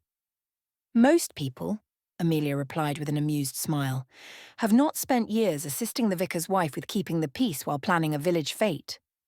She gestured toward the schedule. "What if we think of the day not as fixed blocks of time, but as flowing sequences that complement rather than compete with each other?" She began to sketch modifications to their existing plan. Morris dancing is ideal as the opening spectacle to establish festive atmosphere. During their performance, the archery competition could be set up in the adjacent field. It's close enough for spectators to drift between activities, but still separated enough to avoid interference. Thomas moved to stand beside her chair, his attention focused on her revised arrangement. As he leaned closer to examine her work, Amelia became acutely aware of his proximity. His sleeve brushed against her shoulder as he pointed to various elements of her design. "Inspired," he said, not bothering to mask the warmth of his tone. "You have transformed what seemed an impossible puzzle into an eminently sensible sequence. I am impressed." "Thank you, Mr. Whitmore. What is our next consideration?" Thomas returned to his seat with the comfortable ease of someone who had grown accustomed to their shared workspace. He held out a folded letter for her to read. "Tell me, Miss Bennet, how would you address the archery competition? I believe you'll find Captain Morrison's requirements quite a challenge to accommodate." Amelia scanned the military gentleman's precise handwriting with growing amusement. "Let me see. He requires targets positioned to ensure optimal trajectory safety, adequate space for proper military formation of competitors, and," she paused, her eyebrows rising, "strategic positioning to prevent civilian panic should arrows go astray." "Is that all?" Thomas's tone remained perfectly serious, though his eyes betrayed his entertainment. "I believe the good captain has confused our harvest festival with a battlefield exercise." "Oh my," Amelia said, struggling not to laugh as she continued reading. "He has also requested permission to bring his military bugler to sound advance and retreat signals. Furthermore, he suggests that all competitors should be required to demonstrate their equipment is battlefield-ready before being permitted to participate." "I fear Captain Morrison's enthusiasm for military precision may overwhelm our simple autumn festival," Thomas observed with mock gravity. "Our original intent was for there to be a good-natured archery competition amongst neighbours. The captain appears to envision something more akin to preparing for siege warfare. Their shared mirth filled the library with warmth that had nothing to do with the fire crackling in the grate. When Thomas laughed, humour transformed his serious expression into that of a more youthful, carefree man. The careful reserve he maintained in more formal situations had dissolved completely. He was, Amelia realised, supremely easy to spend time with. Perhaps, she suggested, her eyes dancing, we might channel the captain's military enthusiasm while accommodating our more peaceful neighbours. What if we positioned the archery competition as a demonstration of English marksmanship rather than battlefield preparation? Allow him his formations and signals, but frame them as entertainment rather than training exercises. Intriguing idea, Thomas nodded encouragingly. Tell me more. She began to sketch again. We could create viewing areas that satisfy his safety requirements while still serving as seating for viewers. The targets can be positioned to showcase skill without suggesting imminent warfare. We could even permit his bugler if he agrees to a brief demonstration. She handed her sketch across the table and watched as Thomas scanned it. Inspired, he nodded with satisfaction. You possess a remarkable mind, Miss Bennet. I find myself wondering what other impossible problems you might solve given the opportunity. I believe, she said after a moment's reflection, that the most satisfying challenges are those undertaken in true partnership, when mutually agreeable minds work toward common goals with mutual respect and understanding. Indeed. Thomas's eyes never left her face. I am discovering that such partnerships can exceed one's most optimistic expectations. The charged moment stretched between them, filled with implications neither quite dared voice. Perhaps, Amelia said, her voice slightly unsteady as she forced herself to return to safer ground, we should review the final timeline to ensure all activities flow as smoothly as we have planned. Of course, Thomas agreed, though his tone suggested the same reluctance she felt to abandon their moment of deeper connection. I must say, Miss Bennet, that working with you has proven the most agreeable aspect of this entire undertaking. By their 5th day of collaboration, Amelia had developed a familiarity with Thomas's working habits. She knew that he arrived at the library precisely at 9 o'clock each morning, armed with whatever additional research he had completed the previous evening. She noted that he had a tendency to run his hands through his hair when concentrating on particularly complex problems, leaving it attractively dishevelled. She had also learned that his serious expression invariably softened into a transformative smile when they successfully resolved a challenging logistical issue. Such intimate knowledge was something she really oughtn't catalogue. Yet each day of working together seemed to reveal new facets of his character that she found increasingly appealing. His consideration for the comfort of tenant families was evident in every arrangement he proposed. His respect for her suggestions never wavered, and she learned he was an excellent listener. Most compelling of all was the satisfaction he derived from work well done, a quality that resonated deeply with her own nature. This morning saw them reviewing the final vendor contracts, a task that required careful attention to both financial and practical details. Thomas had spread the documents across the table in his characteristic organised fashion, while Amelia maintained detailed notes of their decisions in her precise handwriting. The baker's estimate seems reasonable for the quantity required, she observed, studying the figures with the sort of attention-constrained circumstances had taught her to apply to all financial matters. Though I wonder whether we might negotiate a reduction if we provide additional assistance with transportation from the village. An excellent suggestion, Thomas replied, making a note in the margin of the contract. Our groundskeepers could easily manage such a task, and the cost savings would allow us to enhance other aspects of the celebration. As he finished writing and sat back, his shoulder brushed against her arm. The contact lasted only a moment, but it sent a jolt of awareness through her that seemed to intensify with each passing day. When he glanced up and their eyes met, something in his expression sent a ripple of excitement through her. For a suspended moment, neither moved. Amelia was acutely conscious of the way afternoon light made his hazel eyes look almost green. His hand had stilled completely, and she could hear the slight quickening of his breath that suggested he was experiencing the same dangerous awareness that threatened her own composure. Then reason reasserted itself, and they both looked away simultaneously, returning to their respective documents with perhaps more attention than the contracts strictly required. But the moment lingered in the charged atmosphere between them, another addition to the growing collection of such incidents that made their mutual attraction more difficult to deny. "I believe," Thomas said after a moment, his voice carefully controlled, "that we have accomplished as much as is possible today. The remaining arrangements can be finalised tomorrow morning." "Certainly," Amelia agreed, though she felt an unexpected reluctance to end their session. These daily meetings had become the highlight of her stay at Pemberley. Tomorrow would bring them closer to completing the festival preparations, and she realised with uncomfortable clarity that she had begun to dread the conclusion of their time spent together. As they gathered their documents, their hands met once again when they simultaneously reached for the same paper. This time, neither pulled away.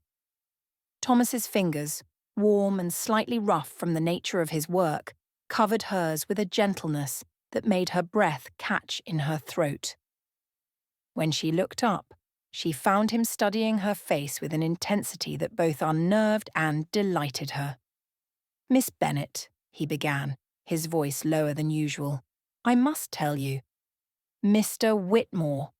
The library door flew open, and Elizabeth blew in on a burst of her characteristic energy. "And dear Amelia, how wonderful to find you both here. I trust your festival planning proceeds satisfactorily." The interruption shattered the intimate atmosphere as effectively as a dropped tray of drinking glasses hitting a stone floor. Amelia felt her cousin's keen gaze noting their proximity, their joined hands, and the telltale flush she could feel warming her cheeks. Thomas released her hand immediately and stepped back with the sort of formal manner that emphasised the professional nature of their relationship. "Indeed, Mrs. Darcy," he replied with admirable steadiness. "Miss Bennet's assistance has proved invaluable. I believe we can confidently promise that this year's Harvest Festival will reflect credit upon Pemberley." "Delightful. You cannot imagine how pleased this makes me." Elizabeth's smile seemed to contain layers of meaning that made Amelia uncomfortable.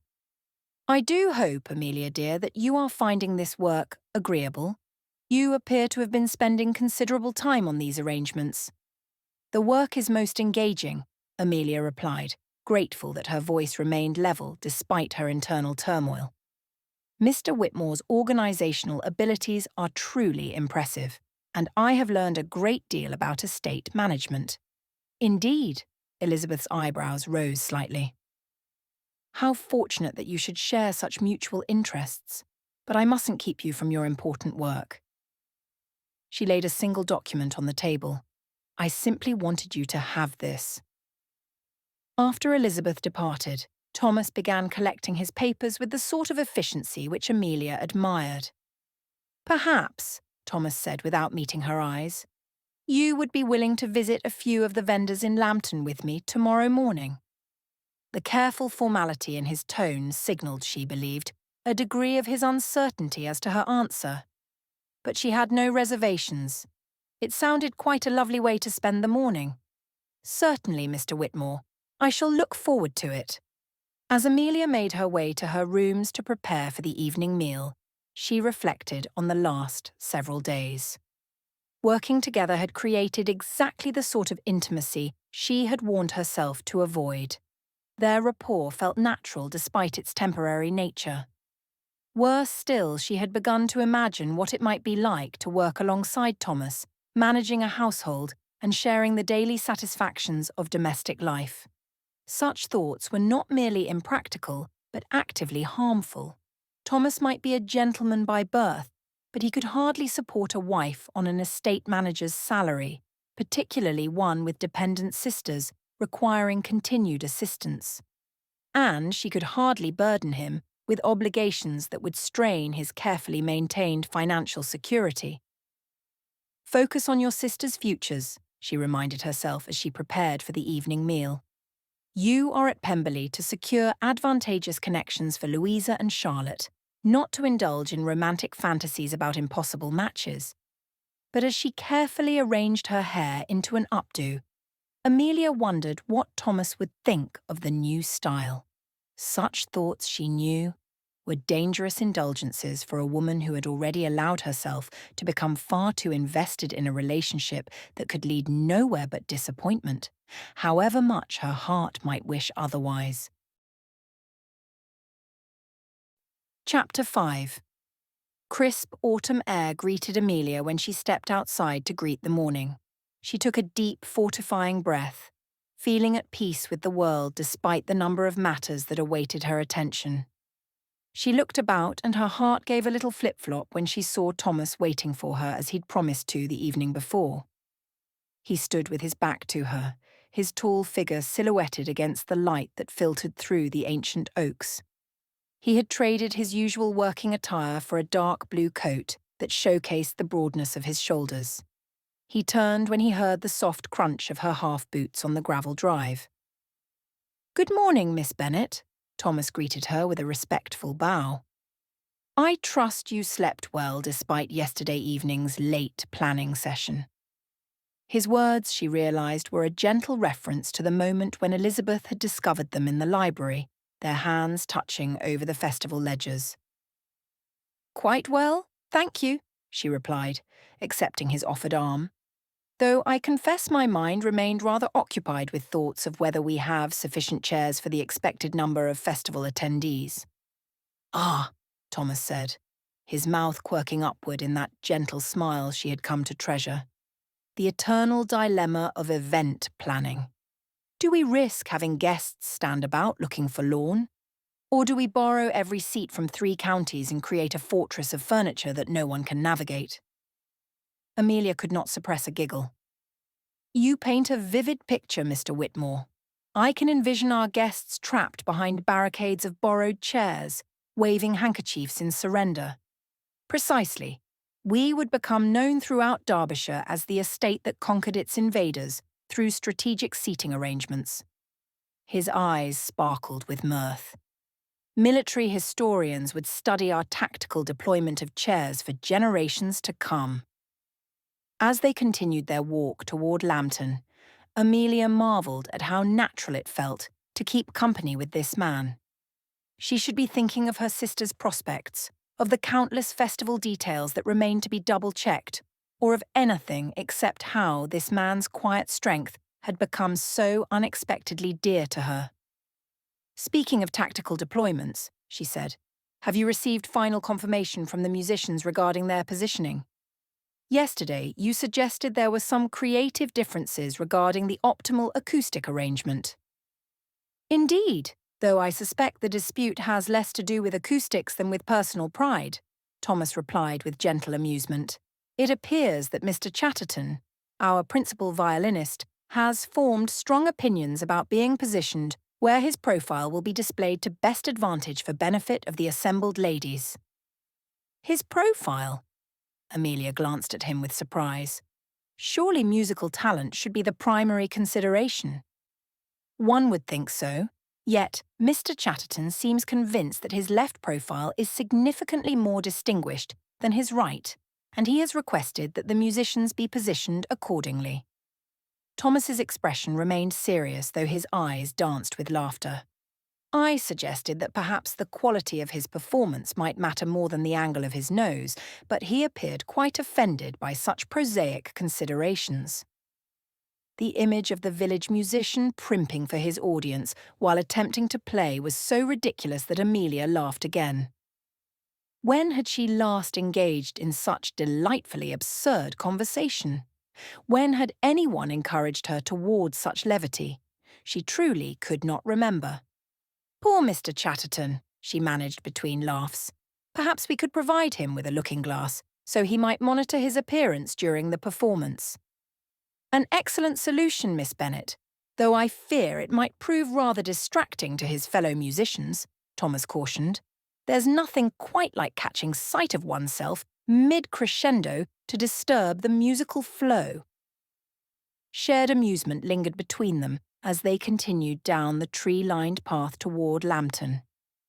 Amelia noted how Thomas adjusted his longer stride to accommodate hers, how arm remained steady beneath her fingers when the path grew uneven, how he seemed genuinely amused by her contributions to their light banter. In what felt like no time, the village of Lambton appeared before them like something from a pastoral painting. Its honey-coloured stone cottages nestled along the gentle curve of the river. Morning smoke rose from chimneys in lazy spirals. The sounds of the blacksmith's rhythmic hammering and the children's voices calling to one another as they played created a symphony of contentment that matched Amelia's mood. "There is something quite ideal about a village scene such as this," Amelia observed. "I suppose I would credit the morning light." "Indeed, Miss Bennet, it may be the light. Yet I contend that it is the fine company that brings about such lightness of heart." The warmth in Thomas's voice set Amelia's pulse fluttering. She stole a glance at his profile as they approached the baker's shop. His expression held that same air of contentment she had seen during their planning sessions. Was it possible that he too felt unexpected pleasure in their partnership? If so, the thought pleased her. Inside the bakery, their business proceeded with gratifying efficiency. Mrs. Heatherstone had prepared exactly the array of harvest treats they had requested. Her pride in the elaborate centrepiece tart suggested that Pemberley's festival would indeed reflect well upon all involved. Mr. Darcy's insistence that as much of outlay of funds be spent in the village served the additional benefit of lightening the work for Pemberley's staff so that they too might partake in the festivities. This was very much to his credit. Their remaining errands followed a similar pattern. At each establishment, Amelia became increasingly aware of how naturally they had fallen into a partnership that felt both professional and yet somehow personal. They moved through Lambton like a couple long accustomed to shared decision-making, their conversations flowing between pragmatic considerations and the sort of gentle humour that spoke to genuine compatibility of temperament. "I have one small detail to attend to before we return to Pemberley," Thomas said as they reached Mrs. Fletcher's flower shop on their return route. "Would you mind waiting just a moment?" Before Amelia could respond, he had disappeared into the modest establishment, leaving her standing in the dappled shade of the shop's climbing roses. She could see Thomas speaking with the proprietress within, and she wondered what detail could have been so pressing as to require this additional stop. When Thomas emerged several minutes later, he carried a small nosegay. A single pink rose sat at the heart of it, surrounded by delicate petals of lavender and cream-sweet peas. A few small crimson dahlias added a vibrant contrast, and the posy was bound with a thin ribbon of moss-green silk. "Miss Bennet," Thomas said, his usual composure touched with something that might have been nervousness. "I hope you will forgive the presumption, but these seemed, that is, I thought you might enjoy them. Please accept this as a small token of my esteem for you." The gesture was so unexpected, so perfectly considerate, that Amelia's breath caught in her throat. No one had given her flowers since, well, she could not remember when anyone had given her flowers without occasion. "Mr. Whitmore?" Her words came out in a soft, breathy manner as she accepted the nosegay. "They are perfectly lovely. You are far too kind." "Not kind at all," he said, his hazel eyes holding hers with an intensity that made her pulse quicken. "My wish is that the flowers bring you the same pleasure that your company has given me today." She buried her nose in the fragrant blooms, partly to appreciate their delicate scent, and partly to hide the dangerous warmth that she feared might be visible in her expression. This was happiness, she realized with a sense of wonder. This simple pleasure of receiving thoughtful attention from someone whose regard had become precious to her. This morning has impressed upon me the fact that you have accomplished remarkable things in your position, Amelia said, as they resumed walking and crossed the stone bridge that spanned the brook between Lambton and Pemberley's grounds. The respect you command from the merchants, the obvious prosperity of the tenants, these achievements speak to your exceptional capability. Mr. Darcy has been extraordinarily generous in his confidence, Thomas replied. When I first came to Pemberley, I had little beyond determination to recommend me. His willingness to judge a man by his character rather than his origins is indeed rare. There was pain in those carefully chosen words, hint of a history that explained his quiet dignity and fierce competence. Amelia understood the challenges of reduced circumstances and the gratitude owed to those who extended opportunity rather than mere charity. Character is indeed the truest measure of worth, she agreed. Those who possess genuine merit will always rise to meet the confidence placed in them. They walked in companionable silence for much of the remaining journey, each lost in private thoughts that neither dared give voice to. The path back to Pemberley led through a grove of towering oaks whose leaves displayed the splendour of autumn colours. Amelia cradled the nosegay carefully in her hands like the treasure it had become. This time together offered a sort of perfect contentment that made her understand what novels meant when they spoke of moments that one wished might last forever.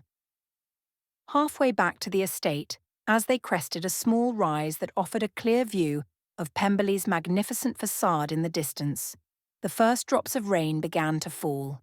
They dropped gently at first, then with increasing persistence. We should seek shelter, Thomas said, glancing around. There, that oak will provide adequate protection. Hand in hand, they hurried toward the massive tree whose canopy offered refuge from the increasingly steady rainfall. The space beneath its spreading branches felt intimate, a private world enclosed by curtains of rainfall that transformed the familiar landscape into something mysterious and separate from ordinary reality.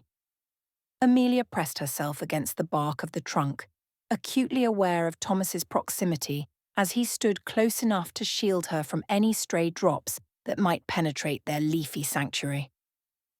She could feel the warmth radiating from his body, could catch the faint scent of his cologne mingling with the smell of rain and autumn leaves. I hope the flowers will not be too damaged, she said, looking down at the nosegay with concern.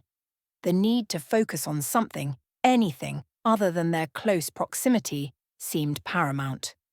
Allow me, Thomas said, reaching to adjust her shawl better around her shoulders so that it also protected the delicate blooms. His fingers brushed against hers as he arranged the fabric, the contact sending a ripple of warmth throughout her. For a long moment, they simply stood there in their natural shelter, listening to the gentle percussion of raindrops against leaves. Amelia studied the strong line of Thomas's jaw, the way his dark hair curled slightly where the rain had touched it, the gentle concern in his expression as he sought to ensure her comfort. Miss Bennet, his voice was filled with something that sounded remarkably like longing. There is so much I wish to say to you, yet circumstances prohibit me from doing so. He stopped, seeming to remember himself and the impossible nature of whatever sentiment he had been about to express. Yet his eyes continued to hold hers with an intensity that made her heart race. I understand your sentiment, Mr. Whitmore, because I share it, she replied in a low voice. But perhaps it is unwise to give voice to these thoughts. The space beneath the oak seemed to grow smaller, charged with unspoken feelings that neither quite dared to acknowledge. This closeness was both precious and intoxicating, a moment of understanding shadowed by the knowledge that circumstances would never permit such moments to become anything more than stolen interludes. As the rain continued to fall around them, Amelia clutched her flowers more tightly and tried not to think about how perfectly she fit beside Thomas's tall frame, or how natural it felt to share this quiet space with him. The pitter-patter of raindrops against leaves began to fade, leaving only the soft drip of water falling from branch to ground. Thomas was reluctant to acknowledge the change, for he had no wish to move. Here, in this natural shelter, the impossible distance between estate manager and gentleman's daughter seemed momentarily suspended. "I believe the shower has stopped," Miss Bennet observed. Her voice held the same reluctance to move that he felt, as though she too recognised that leaving this shelter would mark the end of something that could never be repeated. "A shame, for the rain suits you, Miss Bennet." Thomas's gaze fixed not on the clearing sky above, but on her. "I have no doubt I will regret my impetuosity in short order, but I must tell you that you look most beautiful." "Oh, Mr. Whitmore, do not tease me so," she cried out in vexation. "We both know I look no such thing." "You are beautiful," he corrected her, "and never more so than in this moment." She shook her head wordlessly. Her eyes pleaded with him not to mock her. "That is not true, Mr. Whitmore." "Those are the truest words I have ever spoken, Miss Bennet." Then, aware of the grave impropriety of the moment, he offered her his arm. "I fear the ground may be slippery. Allow me to assist you to the gravelled path." He didn't regret his confession. He had only given words to his true feelings, but he had no wish to make her uncomfortable. When she tucked her hand through the crook of his elbow, he gently guided her down the small slope. At the same time, he guided the conversation to a safer shore. "Perhaps it bodes well for tomorrow's festivities that the rain came today. Clear skies would be most fortuitous for the festival."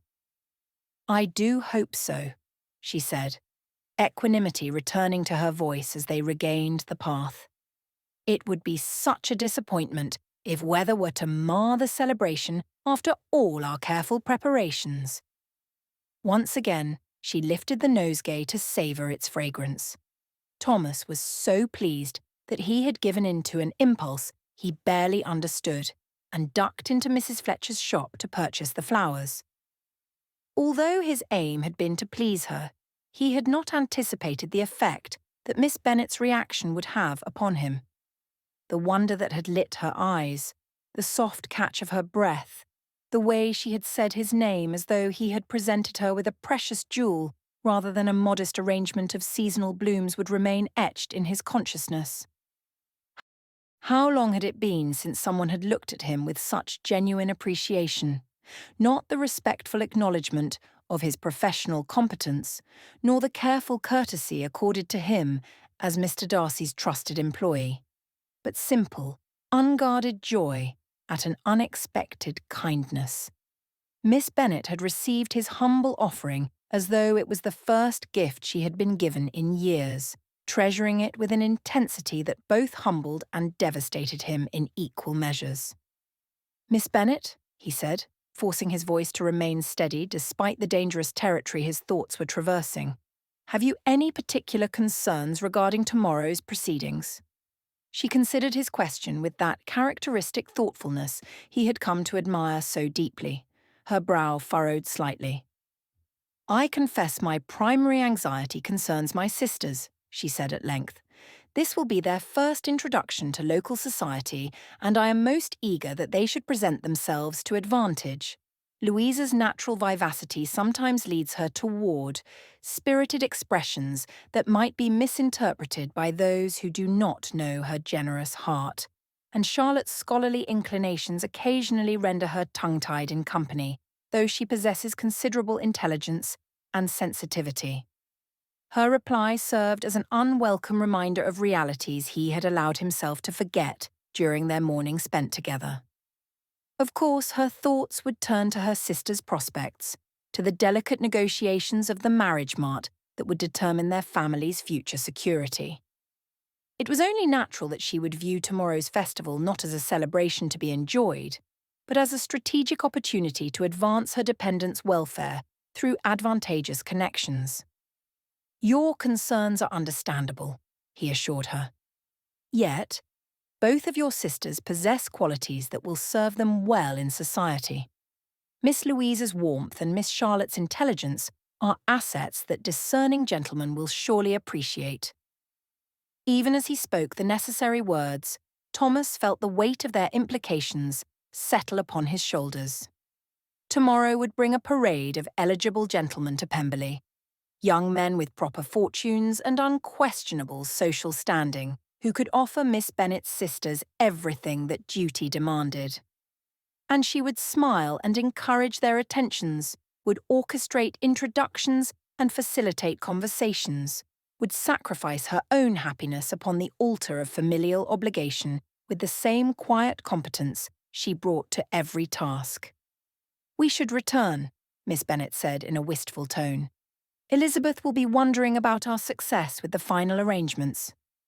The great house appeared before them through the trees, its windows gleaming gold in the late afternoon sun.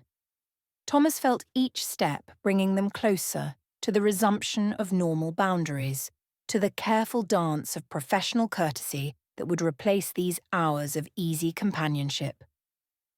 "Oh, look!" Miss Bennet exclaimed suddenly, her voice bright with wonder as she pointed toward the western sky. "A rainbow! Between this and my beautiful flowers, I feel the most fortunate of women today." Thomas followed her gaze to where a perfect arc of colour stretched across the clearing heavens, its brilliant hues rendered even more vivid by the contrast with the departing clouds. His first instinct was to see it as he had always viewed such phenomena: ephemeral beauty, visible only under specific conditions, destined to fade as soon as the light shifted or the moisture dissipated. Yet as he watched Miss Bennet's face illuminated with genuine delight at this simple natural wonder, something shifted in his understanding. Here was a woman who treasured a modest nosegay, who found enjoyment in a morning of shared errands, who could discover beauty in a rainbow after a passing shower. She possessed the ability to find contentment in life's simpler pleasures rather than requiring the elaborate entertainments that wealth could provide. This was the moment when Thomas acknowledged what his heart had known for days. He loved her. Not with the casual admiration one might feel for an accomplished acquaintance, nor with the respectful appreciation due to a lady of superior station, but with the deep, consuming devotion that poets claimed could transform a man's very soul. He loved her intelligence, her competence, her selfless devotion to her family's welfare. He loved the way she listened when he spoke of estate matters as though his opinions held genuine value, the way she approached problems with practical wisdom rather than fashionable sentiment. He loved her quiet strength, her capacity for joy despite difficult circumstances, her ability to find humour in absurd situations involving vain violinists and tactical furniture deployment. Most of all, he loved the woman she became in unguarded moments. The one who had laughed spontaneously at his ridiculous observations, who had accepted his flowers with such genuine delight, who had stood beside him in the rain as though their partnership was the most natural thing in the world, despite all the reasons why it could never be acknowledged or pursued. "Indeed, it is a marvel," he said quietly, his gaze moving between the brilliant-hued arc above and the wonder illuminating her face. Perhaps their circumstances were not as impossible as he had believed.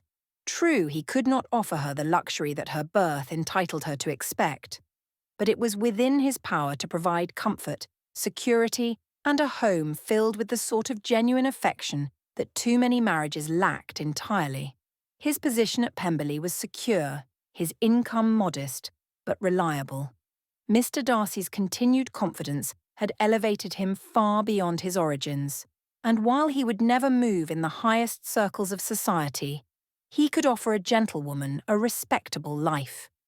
But first, and here Thomas's mind began to work with the same methodical precision he applied to estate management, Miss Bennet would need to see her sisters properly settled.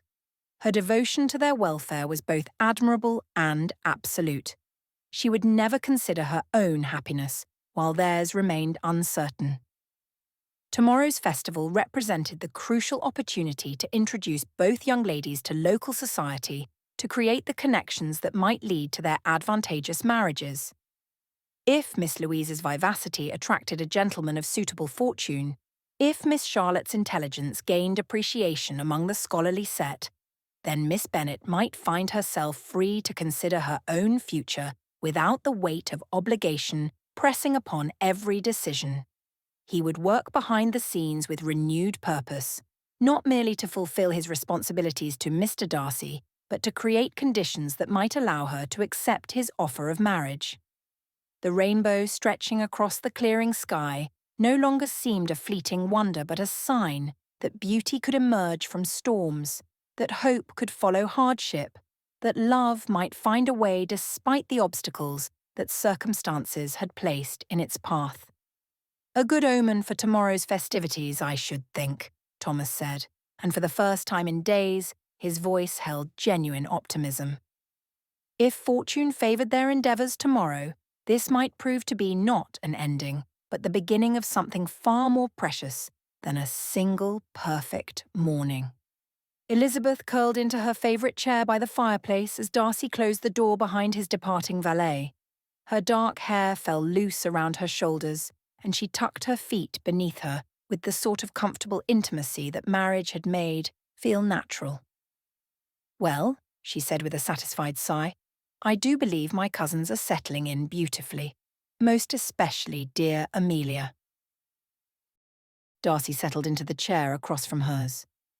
"Amelia has certainly thrown herself into ensuring her sister's prospects," he said. "But I wonder if she's so focused on their welfare that she's blind to possibilities for her own happiness that lay before her." Elizabeth's eyes sparkled mischievously. "You've noticed it too, then, the way she and Mr. Whitmore are when they are together. The attraction between them is almost amusing to watch. All that careful propriety they exhibit when they're clearly fascinated with each other." A smile tugged at the corner of Darcy's mouth. "Whitmore nearly dropped his ledger yesterday when she walked into the office." "Oh, Fitzwilliam," Elizabeth laughed, delighted at his observation. "How romantic you've become." When Amelia returned home from their visit to Lambton today, she was clutching a small nosegay that she certainly hadn't possessed in the morning when she left Pemberley. Darcy leaned forward, his expression growing more serious. "Whitmore is an excellent man, Elizabeth. His character is beyond reproach, and his management of the estate has been exemplary. But he's your employee," Elizabeth finished gently. "And she's a gentleman's daughter with virtually no fortune. Their differences are considerable." "Precisely." Darcy's voice held genuine regret. "Miss Bennet feels responsible for her sister's futures, which means she'll likely pursue the most advantageous marriages possible for them, not herself. And Whitmore—" Darcy paused, running a hand through his hair. "He's too honourable to pursue a lady whose circumstances might force her to refuse him." Elizabeth rose and moved to perch on the arm of his chair, her hand resting on his shoulder. "Then perhaps we might find ways to adjust those circumstances?" He looked up at her, eyebrows raised. "That way madness lies, my dear Mrs. Darcy. I must warn you that neither party would welcome interference in the form of charity." "I was thinking of nothing so dramatic," she said with an innocent smile that she knew didn't fool him for a moment. "But you've mentioned before that your northern estate needs a new steward. Someone with proven abilities and unquestioned integrity." Her husband shook his head. "I fear that Whitmore would take such an offer as an attempt to purchase his dignity, although we both know that such an offer would easily be made on merit alone."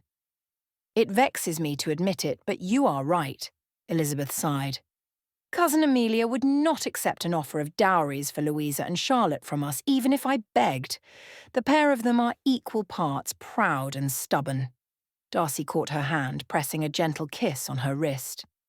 "At this point, the best course of action would be to trust true love to build a bridge between their hearts." Elizabeth's expression softened. "Your words paint a lovely image. I shall try to keep the faith. But Fitzwilliam, you should see the way she looks at him when she thinks no one's watching.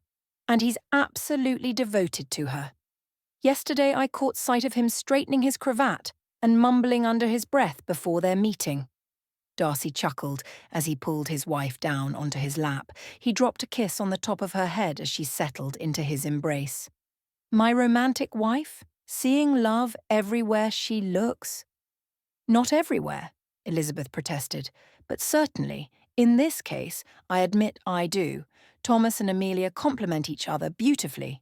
Between her quick intelligence and his steady competence, her strategic mind and his practical skills, I think they make the ideal match. Like us, Darcy suggested, his arms tightening around her. Well, yes, she admitted, though with rather less initial antagonism and far more immediate mutual respect.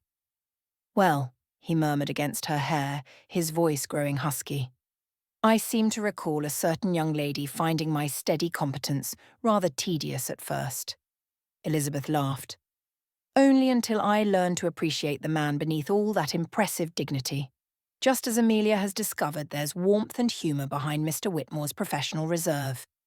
They sat quietly for a moment, content in each other's arms as the fire crackled in the grate. Finally, Darcy spoke again. We must be subtle in any efforts we might make on their behalf. Whitmore has too much pride to accept charity, and Amelia is too perceptive not to see through obvious manipulation. Elizabeth turned in his arms to face him fully. Do you know what I wish for them? Tell me. Darcy traced her jawline with the pad of his thumb. That they should experience even the smallest degree of happiness that we are blessed to share. Elizabeth turned back and nestled in her husband's arms with a contented sigh. Chapter 6. The day of the harvest festival dawned clear and bright. The crisp autumn air carried the scent of wood smoke. Across Pemberley's grounds, servants moved with quiet efficiency, arranging tables beneath white pavilions and carrying steaming urns of mulled cider from the kitchens. From the great house came the sounds of final preparations, windows opening, voices calling instructions, the soft bustle of a household ready to welcome the neighbourhood to what promised to be a memorable celebration. By mid-morning, the festival was in full swing. Guests wandered the grounds with obvious pleasure, sampling apple tarts and other delicacies whilst they admired the displays of autumn produce. Children's laughter rang out from the games area whilst their parents gathered in animated conversation beneath the pavilions. Strains of music filled the air, providing just the right backdrop for the occasion. Our careful planning has paid off handsomely, Thomas told Amelia as they strolled along the edge of the festival grounds. I confess I had not anticipated quite such a success. They were far enough from the main pavilion to speak freely without being overheard. It's a lovely day. It certainly appears as if the guests are enjoying themselves. Amelia watched with amusement as a group of children chased after colourful ribbons that had come loose from the decorations. The musicians' placement worked well. I feared the trees might muffle the sound, but it carries beautifully across the entire area. That was your recommendation as well, if I recall correctly. Thomas paused near a low stone wall. He clasped his hands behind his back and maintained a respectable distance from Amelia. While they couldn't be overheard, they could still be seen. Foremost in his mind was protecting her reputation. This entire day reflects well on our ability to collaborate, Miss Bennet. I find myself wondering— He trailed off, suddenly uncertain how to give words to what he longed to say. I am listening, Mr. Whitmore, Amelia said, her voice both gentle and encouraging. Thomas took a deep, fortifying breath. I was wondering if we might not find occasion to collaborate in the future, on a grander scale, I mean. He cleared his throat self-consciously. I believe that you are aware that I have grown to hold you in the highest regard, Miss Bennet. Our time spent together has not only been productive, but a pleasure. Unless I am mistaken, I flatter myself that you share this sentiment. A small smile tugged at Amelia's lips. You are not mistaken, Mr. Whitmore. Thomas, he said in a low voice, when we are alone like this, Might you not use my given name? Thomas, she repeated. It is only fair turn-about that you call me Amelia. He smiled broadly at the sound of his name coming from her lips. It was like hearing it for the first time. Amelia, there is so much I wish to say to you. He would have continued. So anxious was he to express the depth of his feelings to her, but he paused as a guarded expression flashed across her features. What is it, my dear Amelia? Is something amiss? She shook her head. Please believe me when I tell you that I want very much to hear all you wish to say to me, Amelia responded, a slight tremble in her voice. However, my priority must be fulfilling my responsibility to my sisters. I cannot think of my own happiness before I ensure theirs. Happiness. She used the word happiness. Thomas would have whooped for joy were not half of Derbyshire's residents scattered across Pemberley's grounds. I both understand and respect your commitment, he hastened to assure her. He was rewarded with a grateful smile that tested his powers of self-control. For at this moment, had they been alone, he would have taken Miss Amelia Bennet into his arms and kissed her soundly. I will wait for you for as long as you require. You are the most generous of men, Thomas, Amelia said breathlessly.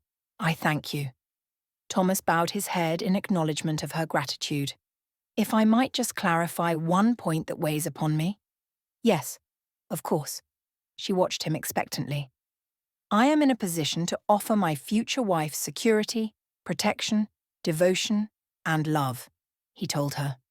But I will not be able to offer her worldly riches.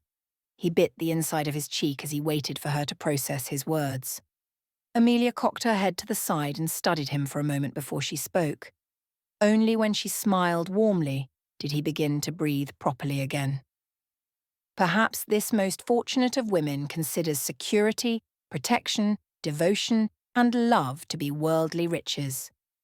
In which case, I assure you, Thomas, you will have offered her all that her heart desires. Thomas laid his hand over his heart, for he knew not what to say. Shall we rejoin the festivities? Amelia asked. There is still much for us to see. Thomas nodded. I will be beside you, Amelia. They resumed walking in comfortable silence, their steps in accordance with each other. The festival sounds of laughter, music, and lively conversation created a pleasant backdrop to the song that played in Thomas's heart. They were nearly back at the main pavilion when Amelia heard her cousin calling her name. She and Thomas turned in unison to see Elizabeth Darcy and a man she didn't recognise coming toward them. There you are, Elizabeth exclaimed as she reached their side. We have been looking everywhere for you both. Forgive us, Amelia said. We were merely reviewing the afternoon's arrangements to ensure everything continued smoothly. Of course, Elizabeth replied with a curious look between them, before motioning to the third member of their group. This gentleman is Mr. Adrian Hartwell, lately arrived from London. I believe you have heard my husband speak highly of him. They share a love of books that provides them with endless fodder for discussion. She turned to him. Mr. Hartwell, may I present my cousin, Miss Amelia Bennet? Miss Bennet. Mr. Hartwell bowed with practised elegance, his pale hands adjusting his immaculate cravat as he straightened. Your reputation precedes you. Mrs. Darcy has spoken of little else but your organisational genius since my arrival. Mr. Hartwell. Amelia curtsied, taking in his pleasant, rounded features and the carefully groomed appearance that spoke of a life spent in drawing-rooms rather than outdoors. His expensive coat fit his well-fed frame perfectly, the quality of his waistcoat and the smooth pallor of his complexion marking him as a gentleman who had never known physical labour. Everything about him indicated a comfortable fortune and assured social standing. It is a pleasure to make your acquaintance. Thomas Whitmore, my estate manager, Mr. Darcy introduced the two men.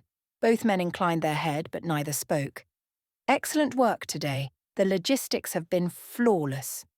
Thank you, sir. Thomas bowed. If you will excuse me, I should return to surveying arrangements. From the corner of her eye, Amelia watched as Thomas took a measured step backward. The formality in his tone while entirely appropriate to the situation, was an unwelcome reminder of all that separated them. In their private moments, it was easy to forget such distinctions, but society would not permit such blindness. "Walk with us toward the main pavilion, won't you, Whitmore?" Mr. Darcy suggested. "I believe the archery contest is about to commence." Thomas nodded and fell into step behind them as the party began to stroll forward. As Darcy and Elizabeth led the way, Mr. Hartwell positioned himself beside Amelia with obvious intent. His soft features were animated with polite interest. "I understand you have been instrumental in planning today's festivities, Miss Bennet. Such capability is quite remarkable in one so young." "You are too kind, sir." "Not at all. I confess I find accomplished women far more interesting than those who possess only handsome features. Beauty fades eventually, after all, but intelligence endures." Startled by the personal nature of his remarks, Amelia cast a sideways glance at him. "I fear you overestimate my abilities, Mr. Hartwell." "I think not." His voice carried a notable warmth. "Indeed, I hope we might have occasion to become better acquainted during my stay in Derbyshire." Before Amelia could formulate a response, Elizabeth came to an abrupt stop, causing the rest of the party to draw up short. "Oh," she said as if the words were being dragged from her, "here comes Lady Catherine." Her cousin's tone gave voice to her feelings in a way that her words could not. Amelia knew well that Elizabeth tolerated Darcy's aunt only because she was a relation. She herself hadn't yet met the lady, although that circumstance looked about to be altered. Lady Catherine de Bourgh swept toward them with the bearing of someone accustomed to immediate obedience. Tall and imposing, she was handsome rather than beautiful, with aristocratic, formidable features. Her burgundy silk dress was expensive and severe. "Fitzwilliam," Lady Catherine said by way of greeting as she reached them. Although her eyes swept over the entire party, it was only her nephew she addressed by name. "Aunt Catherine." Mr. Darcy's tone remained polite but cool as he bowed his head. "I trust that you are well." Her response was simply to gaze with disapproving eyes over the lawn. "Where is Cousin Anne?" Elizabeth asked. "Please tell us that she made the journey with you." "Of course she has. It is not in my nature to leave my child behind while I traverse the countryside." "She is resting inside. The journey was arduous, and my daughter is a delicate female." Lady Catherine's sharp eyes fixed on Amelia. Charlotte, who had approached during the exchange, now stood at Amelia's elbow and was not spared the ladies once over. "These must be the Bennet sisters I have heard so much about." "Indeed," Elizabeth answered. "May I present Miss Amelia Bennet and Miss Charlotte Bennet, my cousins, Lady Catherine de Bourgh." Amelia, with Charlotte in tandem, curtsied deeply, acutely aware of the older woman's scrutinising gaze. "Your ladyship."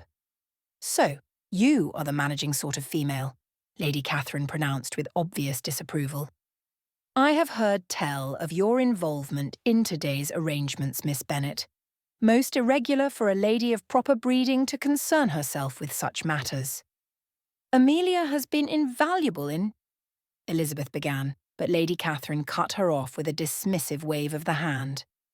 "Miss Bennet is possessed of a keen intelligence not unlike you own, Aunt," Darcy told her. He then turned to introduce Mr. Hartwell, who at least earned a more polite response than had the Bennets. "Where is the third sister?" Lady Catherine raised an eyebrow. "I was told there were 3 of you."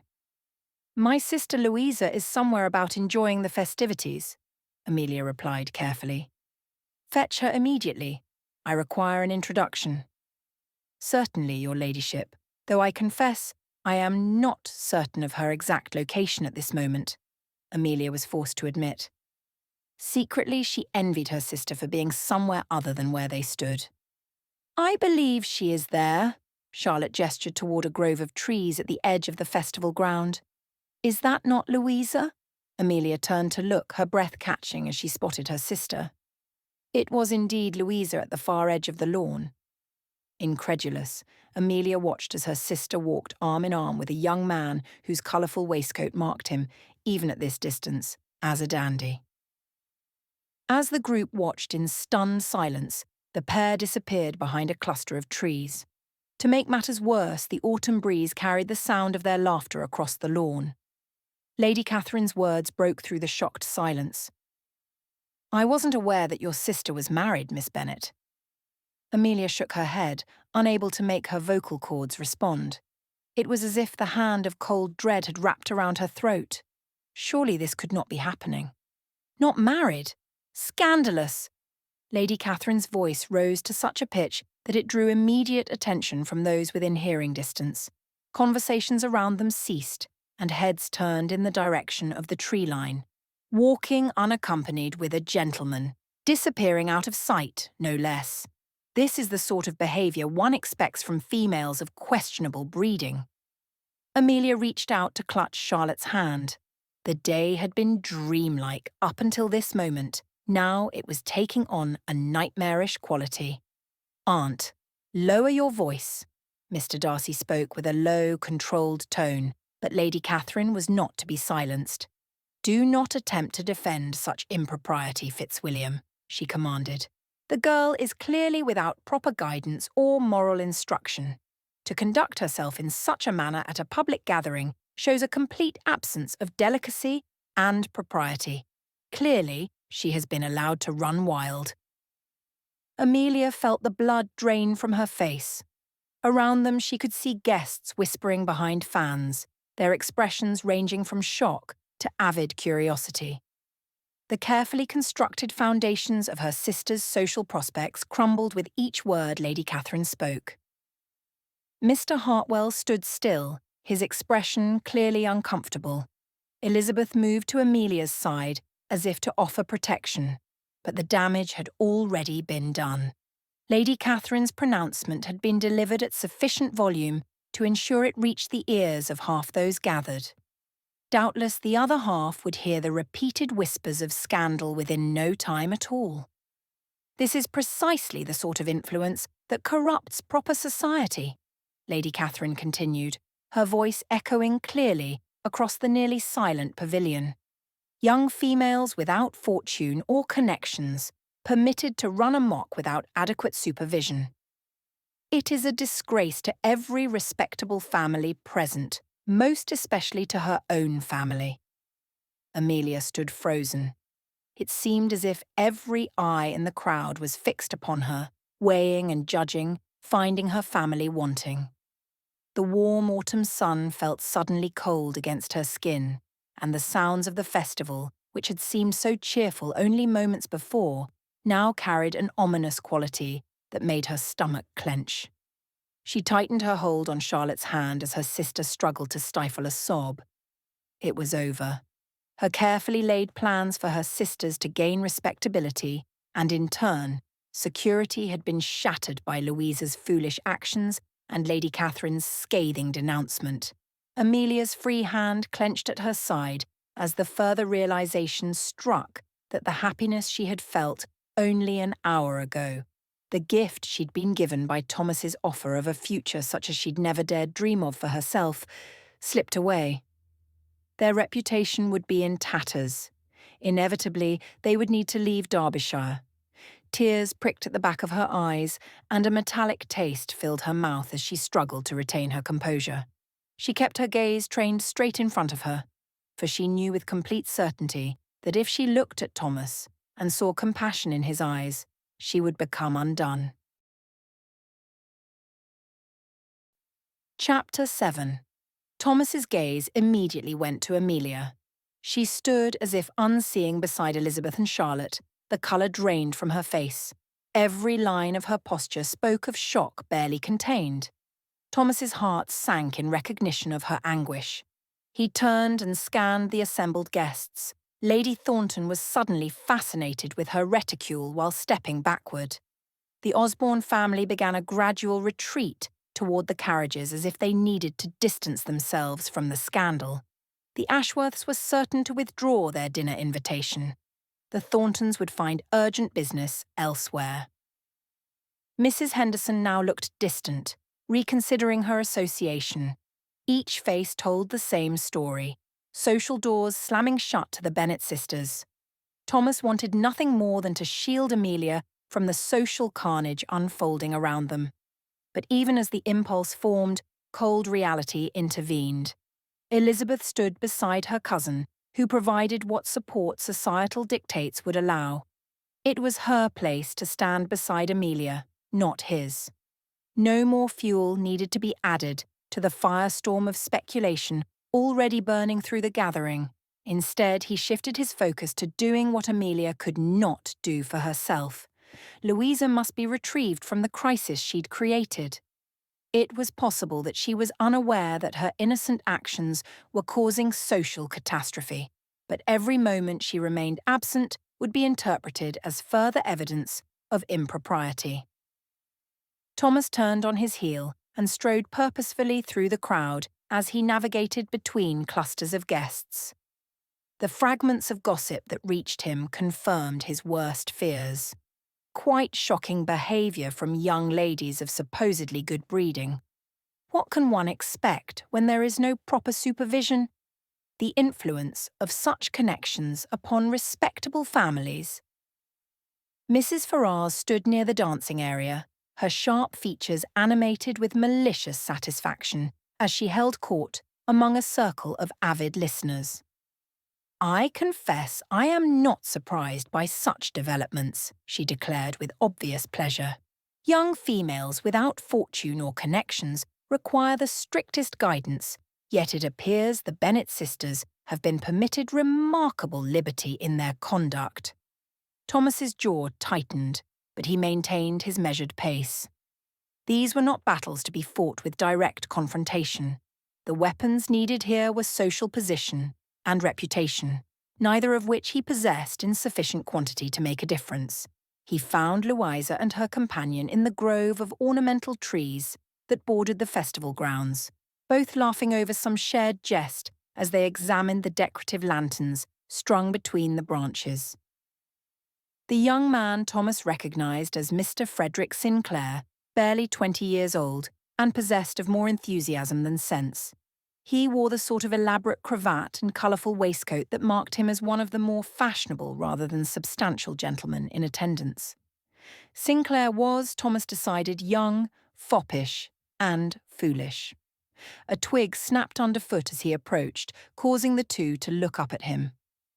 "Miss Bennet," Thomas called sharply before either could speak, "you are required immediately at the pavilion."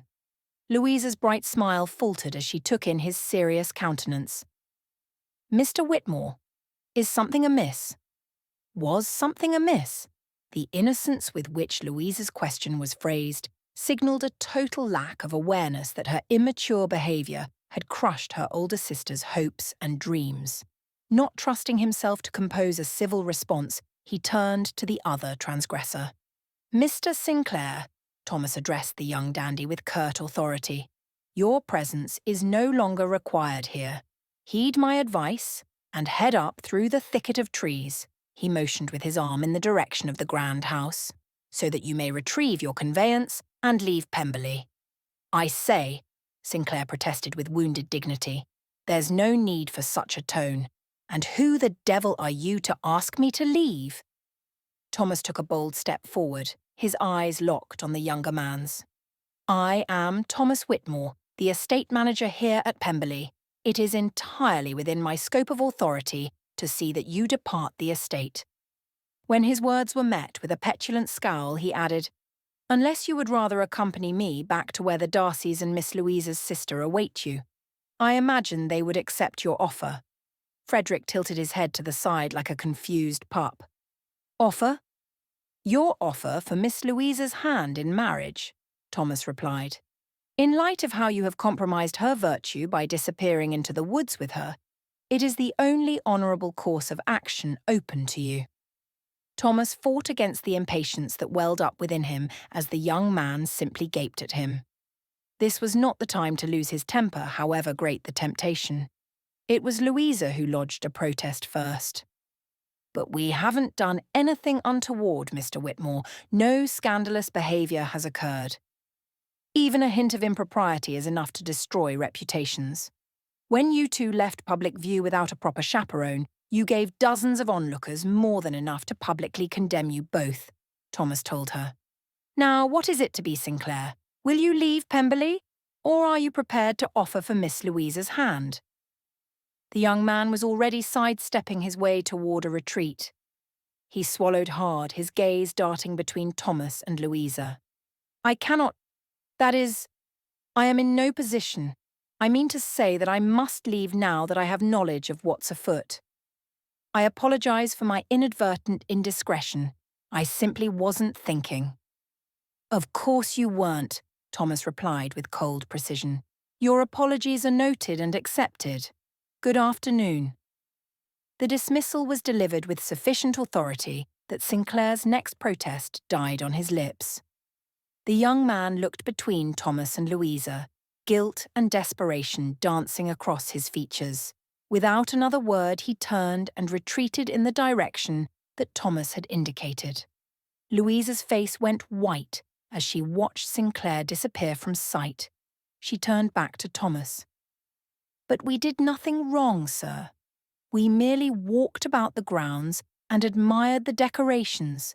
Surely there can be no harm in such innocent entertainment? Her voice held an edge of hysteria. Compose yourself immediately, Miss Louisa, and listen carefully, Thomas instructed her. There is no time for me to answer your questions right now. You will have ample time to discuss this with your sister later. He studied her. Miss Louisa Bennet was, by objective standards, a beautiful young woman. But she couldn't hold a candle to her sister, and it was for his Amelia that his heart ached. Your sisters are enduring considerable trial at this moment, and they require your support, not additional complications. But I don't understand how this has gotten so out of control, Louisa protested feebly. You owe it to Amelia, Thomas continued, to conduct yourself with some modicum of dignity. She has sacrificed much for you and Charlotte. The least you can do is face this crisis with the courage she has shown throughout your family's difficulties. The words struck home with visible impact. Louisa's tears ceased as she absorbed his words. What must I do? She asked in a small voice. You will take my arm, Thomas instructed, and we will return to the pavilion together. You will acknowledge Lady Catherine with appropriate respect, make no explanations or excuses, and conduct yourself as the gentlewoman your sister has taught you to be. And then? Then you will endure whatever consequences arise from this afternoon's events with the dignity your family name deserves. He held out his arm, and after only a moment's hesitation, Louisa took it. The walk back through the festival grounds felt interminable. Thomas maintained a measured pace that suggested confidence while allowing Louisa time to compose her features. Around them, conversations ceased as they passed, replaced by the sort of charged silence that accompanies the observation of social catastrophe. Lady Catherine remained at the centre of the pavilion area, holding court like a general reviewing the aftermath of successful siege. Her sharp eyes fixed upon their approach with obvious satisfaction. So, she pronounced as they drew near, the wayward child returns. I trust you are satisfied with the disruption your conduct has caused, young lady. Your ladyship, Louisa curtsied deeply, her voice admirably steady despite the pallor of her complexion. Do not think to charm me with belated propriety and pretty manners, Lady Catherine continued with relentless authority. Your behaviour this afternoon has been a disgrace to every principle of proper feminine conduct. To disappear from public view in the company of a gentleman without chaperone or consideration for appearances demonstrates a want of delicacy that reflects most poorly upon your upbringing. It is exactly what one might expect from the Bennet females, who seem to believe themselves above the conventions that govern proper. Aunt Catherine, Mr. Darcy's voice cut through her tirade with cold, uncompromising authority. That is quite enough. Thomas watched as Lady Catherine's mouth snapped shut, her sharp eyes flashing with indignation at the interruption. Yet even she recognized the steel beneath Darcy's controlled tone. It was the voice of a man defending his wife's family against insult. Thomas stepped forward slightly, positioning himself to offer what protection he could while maintaining appropriate deference. From the corner of his eye, he could see the rigid tension in Darcy's posture, the barely controlled fury of a man watching his family being subjected to public humiliation. Amelia stood beside Elizabeth and Charlotte, her gaze fixed on some distant point beyond the festival grounds. Her posture was rigid with a shame. Mr. Hartwell remained steadfast beside the Darcy family group, his presence a stark reminder of social realities Thomas had temporarily forgotten. Here was a gentleman whose position remained unassailable, whose continued regard for Amelia would be seen as magnanimous rather than inappropriate. "Come," Elizabeth said to her cousins, her tone gentle but firm. "I believe we have fulfilled our social obligations for this afternoon." The three Bennet sisters gathered themselves with remarkable dignity. Whatever their individual faults, they possessed the breeding to face disaster without public collapse. Thomas watched as they prepared to leave, their heads held high despite the speculative gazes that followed their every movement. The walk back to Pemberley's main house would be brief, but brutal. It was a public acknowledgement of social defeat conducted under the scrutiny of an audience. Thomas remained motionless as they departed, bound by obligations that would not permit him to follow. The festival continued around him with the relentless momentum of social machinery, requiring his attention. "Whitmore," Mr. Darcy's voice at Thomas's elbow broke through his thoughts. "The young man has departed the estate, I presume." When Thomas nodded, he asked one more question. "Does he have anything to answer for?" Thomas shook his head. "Naught but utter foolishness." Darcy nodded his understanding. "I need to be in conference with my family. Can I trust that you will continue handling the events until the last visitor has left?" "Of course, sir," Thomas replied, his voice steady despite the emptiness spreading through his chest. As he went through the motions of fulfilling his duties, Thomas carried with him the image of Amelia walking away, her head held high despite the ruin of everything she had hoped for. The autumn air had grown cold despite the late afternoon sun. Somewhere in the distance he could hear the sound of carriage wheels on gravel as guests began their departures from a gathering that had provided far different entertainment than anyone had anticipated. Elizabeth sat before her dressing table, drawing the brush through her hair while her mind replayed the afternoon's devastating events. In the looking-glass, she could see Darcy behind her, removing his cravat with movements that spoke of barely controlled tension. "I keep thinking of their faces." She set down the brush with trembling fingers. Amelia's expression when she realised that she was watching everything she had worked for crumbling before her eyes. And poor Charlotte shrinking into herself as if she could disappear entirely from such attention. Darcy moved to stand behind her chair, his hands settling gently on her shoulders. "We shall find a way to help them, my love. Perhaps, if I were to speak with certain families, explain the circumstances, I can mitigate some of the damage that's been done." "No." Elizabeth turned to look up at her husband. "This is not like the situation with Lydia and Wickham. You could hide that shame, arrange matters quietly, use your influence to ensure discretion. But this was witnessed by half the county. There is no concealing what happened, and no amount of funds can purchase back reputations destroyed so publicly." The frustration that crossed Darcy's features pained her to witness. Throughout their marriage, she had watched him solve countless problems through careful application of wealth, position, and strategic thinking. Seeing him confronted with a crisis beyond his power to remedy elicited her sympathy. "There must be something," he insisted, beginning to pace their chamber with restless energy. "Some connection, some influence that might be exerted." "Fitzwilliam, stop!" Elizabeth rose and caught his hands, stilling his movement. "You cannot fix this. Some wounds cannot be healed, some damage cannot be undone. We must accept that and focus on what comfort we can provide." He pulled her close, burying his face in her hair. "Elizabeth, I am so sorry. If I had anticipated my aunt's reaction, if I had prevented her attendance, things might not be so dire." "Hush!" She drew back to cradle his face in her hands. Lady Catherine spoke harshly, yes, but she was not wrong about the impropriety of Louisa's behaviour. A young lady cannot disappear from public view with a gentleman, however innocent her intentions. Your aunt merely gave voice to what others were already thinking. But if I had acted sooner, spoken to her more firmly, he shook his head, I cannot shake the feeling I might have handled the situation better. You did intervene when she began to malign my family as a whole. Elizabeth's voice carried gentle reproach. You cannot control every social situation, my dear, nor should you attempt to do so. Some consequences must simply be borne. Darcy was quiet for a long moment, his thumb tracing along her jawline. What concerns me most, he said finally, is Amelia's tendency toward self-sacrifice. She will see this as entirely her fault for failing to properly supervise her sister. I fear what she might do to attempt redemption. As do I.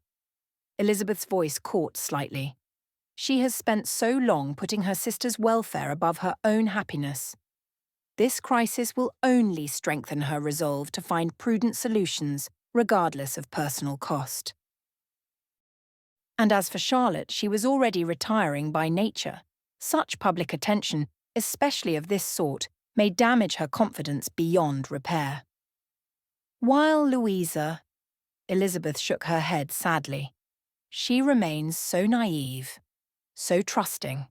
She truly cannot comprehend how her innocent pleasure could be interpreted as anything sinister. The knowledge will either crush her spirit or teach her a hardness that will change her fundamental nature. They stood holding each other in the candlelit silence, both contemplating the ripple effects that would follow from the day's events. Elizabeth thought of Thomas's pale face as he witnessed the destruction of whatever hopes he might have harboured, of the way Amelia had been unable to meet his eyes as they departed. I did observe something else, she said carefully. The way Mr. Whitmore handled the crisis, the way he retrieved Louisa with quiet authority. His concern was entirely for their welfare, not his own reputation. Thomas is a good man, Darcy replied with genuine respect. If circumstances were different, but they are not different, and now they never can be. Elizabeth's voice carried the weight of that recognition. Whatever understanding might have developed between him and Amelia has become impossible. Society will not permit such connections to flourish in the aftermath of scandal. She fisted the fabric of his shirt. Fitzwilliam, you must promise me that my cousins are not to be banished because of this. They have nowhere else to go, no other family to receive them.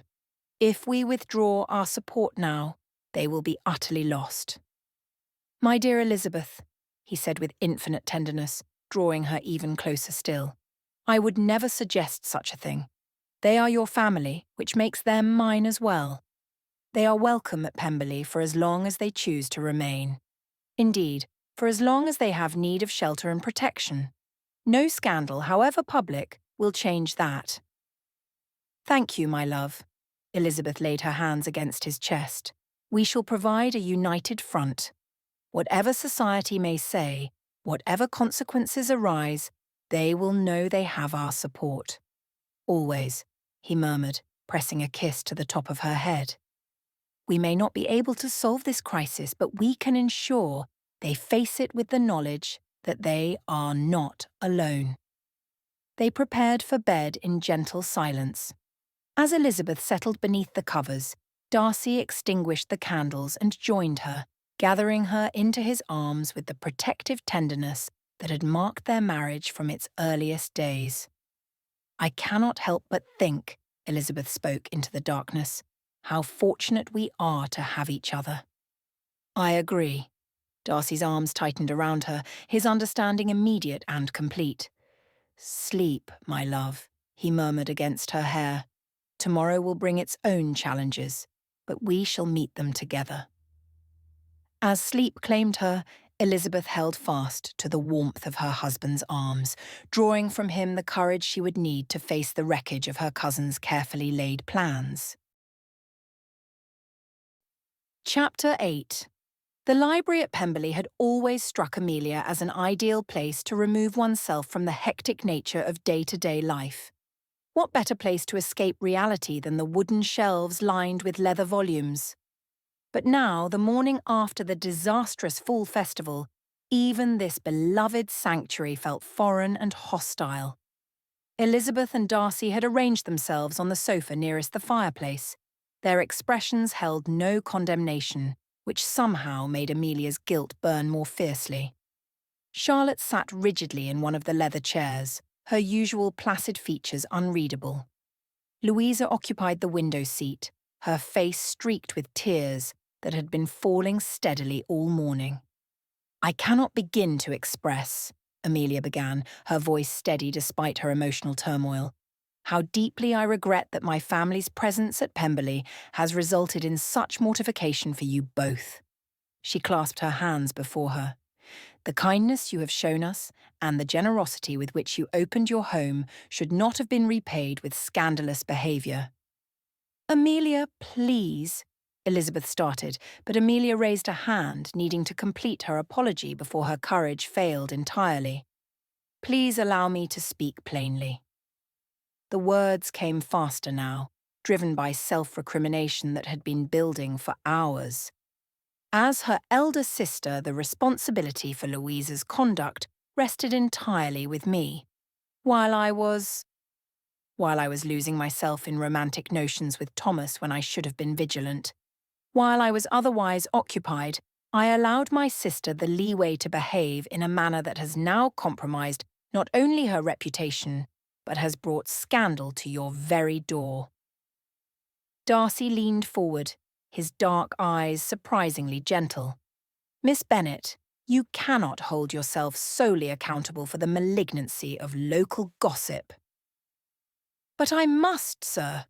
She took a deep, steadying breath. "Since Papa's death, Louisa and Charlotte's futures, their security, their very happiness, has depended upon my guidance, and I have failed them spectacularly." Charlotte finally found her voice, though it emerged as barely more than a whisper. "Amelia, surely the situation is not so dire as you think. It is precisely that dire." Amelia's tone brooked no gentle delusion. "Louisa's indiscretion is now a primary topic of conversation throughout the county." A sob escaped from Louisa's lips. "I never meant for any of this to happen. I thought, oh, Amelia, I thought Mr. Sinclair and I were simply being friendly. I never imagined that walking with him would be misjudged so." "Hush, dearest." Despite her own anguish, Amelia moved to comfort her sister, sitting on the edge of the window seat and gathering Louisa's hands in her own. "I know you meant no harm. The fault lies not with your innocent heart, but with my negligent guardianship." "That is quite enough," Elizabeth said firmly, rising to her feet. "I will not sit here and listen to you berate yourself for circumstances largely beyond your control, Amelia.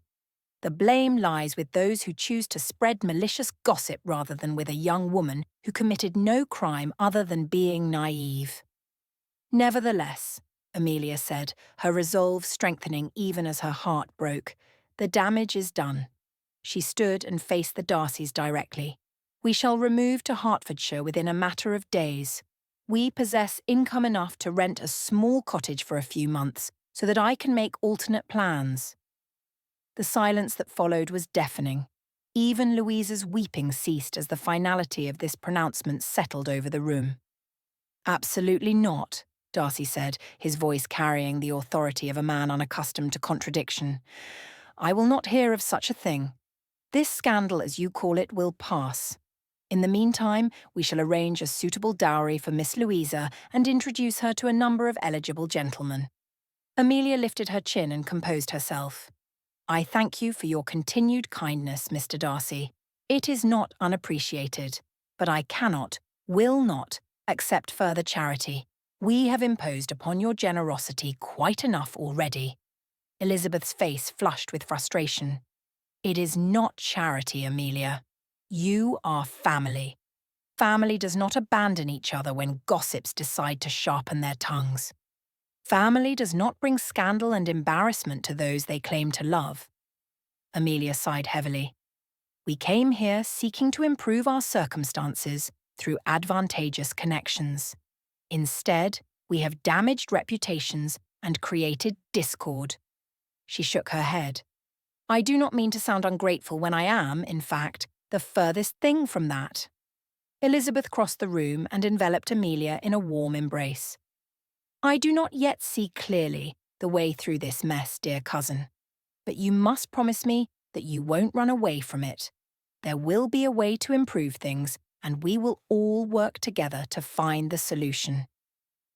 Amelia didn't have the heart to argue, not when her cousin's concerns were so sincere and heartfelt. But neither did she agree they would stay at Pemberley. What other viable choice was there but to leave Derbyshire? None that she saw. Thomas rubbed his eyes as the numbers on the ledger blurred together. He'd spent hours attempting to lose himself in the mundane details of estate management. Sleep was impossible. Every time he closed his eyes, his mind returned to yesterday afternoon. He could still see Amelia's stricken face as Lady Catherine's pronouncements had spread through the gathered crowd. His last sight of Amelia was nearly 30 hours ago, when she had walked through the silent crowd, her head held high toward Pemberley, her sisters at her side. With each excruciating hour that passed without sight of her, his longing to know how she was faring increased. Thomas knew with certainty that Amelia was comforting Louisa and Charlotte, but was anyone comforting her? Was she already reconfiguring her plans for siblings' marriage prospects? Or was her despair still too great? The thought of her bearing such burdens alone made his chest tight with helpless frustration. A soft knock at his door interrupted his brooding. Thomas frowned as he glanced at the clock. It was nearly 11 in the evening. Who would seek him out at such an hour? The servants were long abed, and Darcy would have simply called out rather than knocking with such hesitant courtesy. Come. The door opened to reveal the very woman who had been haunting his thoughts. For a moment, Thomas forgot how to breathe. Amelia stood silhouetted in the doorway, wrapped in a dark green robe that made her appear delicate and vulnerable in the candlelight. Her dark hair fell loose about her shoulders, and her feet were in slippers. The intimacy of seeing her thus made his heart hammer against his ribs. She was here. The papers on his desk scattered to the floor as he rose with unseemly haste. Miss Bennet. Her name fell from his lips, heavy with emotions he had been suppressing all evening. I did not. That is, you should not be. Are you quite well? The last question emerged more urgently than he had intended. He had been torturing himself with visions of her suffering alone, of the proud composure that had carried her through the day, finally cracking in private. Seeing her before him, whole and seeking his company, felt like an answered prayer he had not dared to voice. I could not sleep, she admitted, stepping fully into the room and closing the door behind her with careful deliberation. I realize the grave impropriety of my being here at this hour. Say the word, and I shall turn and go. Thomas shook his head. I want nothing more in this world than to see you. I have thought of little else than your welfare since yesterday afternoon. A half smile tugged at her lips. You are kindness itself, Mr. Whitmore. Thomas, she repeated. He hardly knew what to ask first. So many questions jostled in his mind to be the first asked. Ultimately, he decided the questions could wait. I have missed you so, Amelia. And I you, she said, her voice warm. I couldn't face seeing anyone yesterday evening, and today has been equally harrowing, but I couldn't let the night slip into the morrow without thanking you. Thank me? For what? Incredulous, Thomas came around his desk. Propriety demanded he maintain distance, his heart demanded the opposite. I was unable to shield you and your sisters from harm. I will forever regret my inability to do so. Drawn by a desire he couldn't deny, he moved toward her. The light from the candles played with the golden highlights in her hair. He balled his hands at his sides to keep from reaching out to touch the silken strands. "You were wonderful, Thomas. I shall never forget your actions on our behalf." Amelia's words came out in a tumbling rush. "After Louisa disappeared into the woods, when everyone was staring and whispering, you went after her. Without thought for your own reputation, without hesitation." Thomas now stood just beyond arm's reach, acutely aware that even this proximity violated every rule of proper conduct. Yet he could not bring himself to retreat when she looked at him with such gratitude, such trust. "I only did what any gentleman would do." "No." She shook her head, her eyes not leaving his. "You were the only gentleman who took action to aid us. I am forever in your debt for the dignity you employed in such efforts. How can I ever repay you?" This question nearly undid his resolve entirely. How could he explain that watching her endure public humiliation had been like having his heart flayed? That her pain had become his own, more real than any physical wound he had ever suffered. "You were in such distress that I had to do something," he told her. "I wish I could have done something more." Amelia crossed her hands over her heart. "I shall never forget your kindness, Thomas." The way she spoke his name made his chest constrict. She saw nobility in actions he had considered basic human decency. She credited him with courage when he had felt only desperation. When she took a step closer, Thomas felt his careful self-control beginning to fray at the edges. "Amelia, let me finish." Her voice was gentle but firm. "As you know, we lost our mother at a very young age. I have done my best to provide guidance and support to my sisters. My wish was to ease the heartache of not having Mama with us. I have spent the last month since Papa's death calculating risks, protecting my family from the consequences of circumstances beyond our control. Yet, I never needed anyone to step forward to shield me from the storm as much as I did in that moment. I had to thank you." The raw gratitude in her voice humbled him completely. How could she thank him for doing what any man in love would do? How could she not see that protecting her had become as natural and necessary to his existence as breathing? "Everything has changed," she said, resignation lacing her words. "I cannot look at tomorrow, at next week, at any of it the same way I did a mere few days ago. All my careful calculations, my strategies for securing advantageous connections, it all seems so foolish now." Thomas watched the play of emotions across her face: vulnerability, uncertainty, resignation. The urge to gather her into his arms and promise that everything would be well overwhelmed him. But he could not lie to her. He could not make this scandal disappear. "You were not foolish," he said firmly. "Sensible and determined, yes. You have shouldered responsibilities that should never have fallen to someone so young." She gave a rueful half-smile. 26 is hardly young. "It is when you carried the weight of 3 futures on your shoulders since you were barely out of the schoolroom." The sudden brightness in her eyes that suggested unshed tears made Thomas want to curse the circumstances that had forced such burdens upon her. She should have been cherished, protected, and allowed to pursue her own happiness instead of sacrificing herself for others' welfare. "I fear," she began, then stopped, and Thomas held his breath as he watched her gather courage for whatever she was about to confess. "I fear we can no longer consider the possibilities we spoke of yesterday morning. Too much has altered." Her words stung.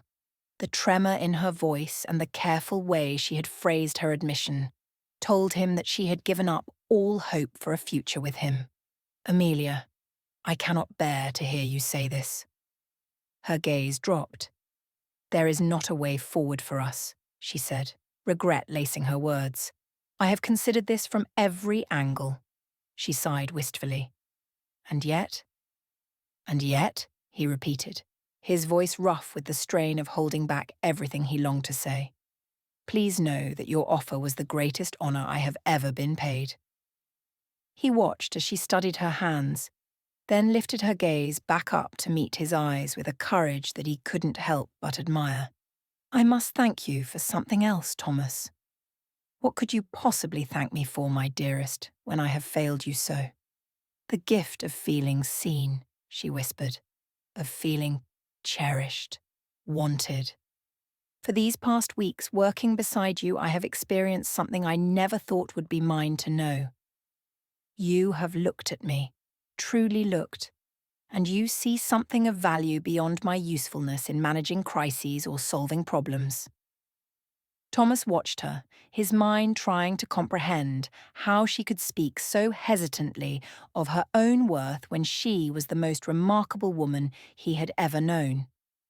How could she believe herself valued only for her competence when her very presence had transformed his existence from mere survival to something approaching joy?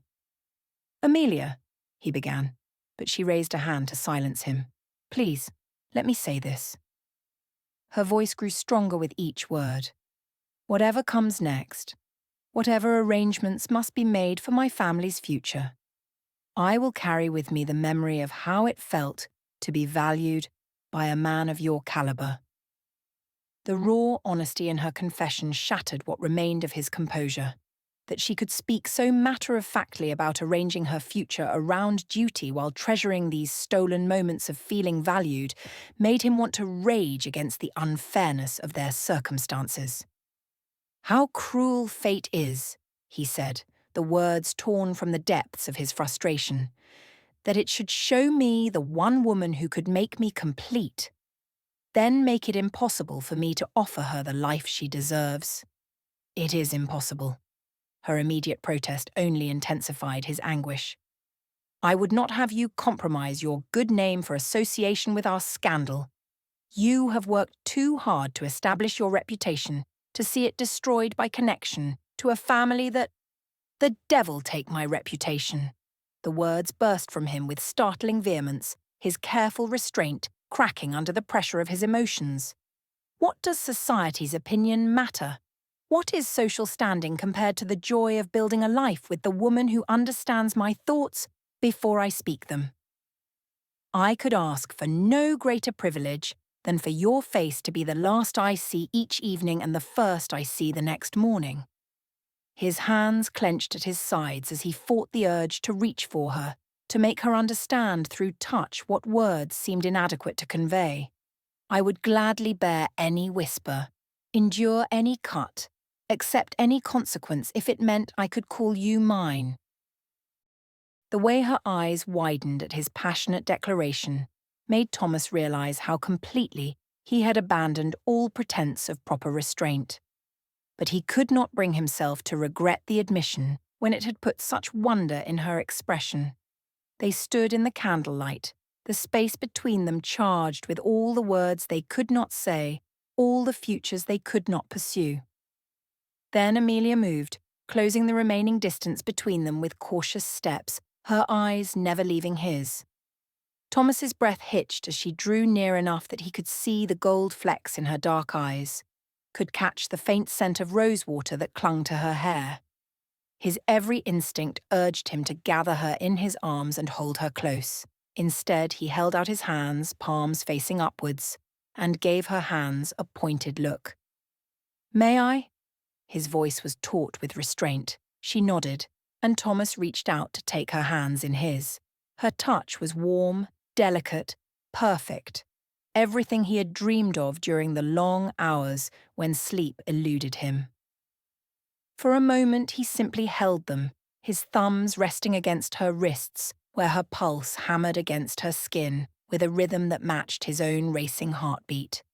Then, with infinite care, he began to trace small circles across her palms, marveling at the softness of her skin, the way she trembled at his touch. This was as much intimacy as honour would allow, and he poured his carefully restrained passion into the gentle caress. "Do you know what you have given me?" he asked, his eyes never leaving their joined hands. The words came from the deepest part of his heart. Before you came to Pemberley, I moved through my days with the efficiency of a well-wound clock. I managed, I organised, I solved problems, but I merely existed. He continued the gentle exploration, tracing the delicate bones of her wrists as though he were memorising every detail. Since I met you, since I've watched you transform chaos into order with nothing but determination and grace, the world has grown brighter. The very air seems clearer. You have blown away clouds I didn't even realise had settled over my life. The words felt inadequate to express what she had done for him, how completely she had changed his understanding of what life could be. But when he looked up and saw the warmth in her eyes, he realised she understood. You gave me hope, he continued. Hope that there could be more than mere duty and responsibility in my life. You made me want to live more fully, to be worthy of you. You made me remember what it feels like to anticipate tomorrow instead of simply enduring today. Oh, Thomas, her words came out in a breathy whisper. Thomas studied every detail of her face, the way her lashes cast shadows on her cheeks, the soft curve of her lips, the trust that shone in her eyes despite the impossibility of their situation. He guided her hands to rest on his chest and then reached up to frame her face between his hands. Reverently, he traced the line of her cheekbones with his thumbs. She was so beautiful, so precious, so utterly beyond his reach, and yet here she was, trusting him with her vulnerability, offering him this moment of perfect connection. We cannot, he whispered, his gaze focused on her lips. I know, she breathed back, but she did not pull away. Instead, she leaned into his touch, and Thomas felt his heart constrict as she granted him permission to dream, for one stolen moment, of what it would be like to choose love over duty, passion over practicality. His forehead came to rest against hers, and they breathed the same air, existing in a space of warmth and possibility that seemed to exist outside of time and consequence. He lowered his lips to hers. Amelia, Charlotte's voice, fraught with worry, called out from the corridor. Are you in there? Louisa is beside herself, and I need your help to calm her. The moment shattered so completely that Thomas wondered if he had imagined the entire exchange. Reality crashed back over him. The impropriety of their situation, the impossibility of their circumstances, the duty that called Amelia away from him and back to her family obligations. He remained where he stood, his face a mask of anguish and longing as she stepped back and composed herself with the same quiet strength that had first drawn him to her. He struggled to regain the careful control that had deserted him so completely. I am here, Charlotte, Amelia called out, her voice steady despite the longing he could see in her eyes. Give me but a moment. When she took another faltering step backward, Thomas had to force himself not to reach out to steady her. She shook her head in a wordless apology. He forced himself to speak, his voice hoarse with the effort of restraint. See to your sisters, he urged her. They need you. The words held no coldness, only the devastated acceptance of a man who had just held paradise in his hands and been forced to release it. Thomas knew that what had passed between them must be locked away, treasured in secret, but never again acknowledged. Thank you. Her eyes met his one last time. For everything. I shall never forget. Thomas nodded, his gaze following her with desperate tenderness as she slipped through the door and disappeared into the corridor. He sank to the edge of his desk and stared at the door. It was a cruel fate that had shown him love and then made it impossible to claim it. Chapter 9. The morning air was crisp as Thomas walked beside Mr. Darcy through the eastern fields of Pemberley, fallen leaves crunching under their boots. It was exactly the sort of morning that made estate management feel less like work and more like stewardship of something precious and enduring. He hadn't managed more than a few hours' stolen sleep after Amelia's late visit the night before. The fresh air and exercise did much to revive him. "The new drainage system has exceeded our most optimistic projections," Thomas reported, gesturing toward the fields where neat furrows caught the early sunlight. The yield from the lower acres increased by nearly 20% over last season. I believe we could implement similar improvements on the northern slopes with minimal investment. Darcy nodded with evident satisfaction, his keen gaze surveying the evidence of their collaborative success. "Your innovations continue to impress me, Thomas. The improvements you've suggested have transformed sections of the estate I had nearly written off as marginal." The praise provided Thomas with a brief respite from the emotional turmoil that had plagued him since the festival. Here, at least, he could take pride in accomplishments that spoke for themselves regardless of his personal circumstances. "I confess," Darcy continued, as they paused beside a stone wall that marked the boundary between two fields, "that your success here has created something of a dilemma for me." Thomas turned to study his employer's expression, noting an unusual tension in Darcy's bearing that suggested their conversation was about to move beyond routine estate matters. "A dilemma, sir?" "Indeed." Darcy rested one booted foot on a low stone, his gaze moving across the prosperous landscape before them. "You see, I have received several inquiries from neighbouring landowners regarding your availability. Word of your innovations has spread throughout the county."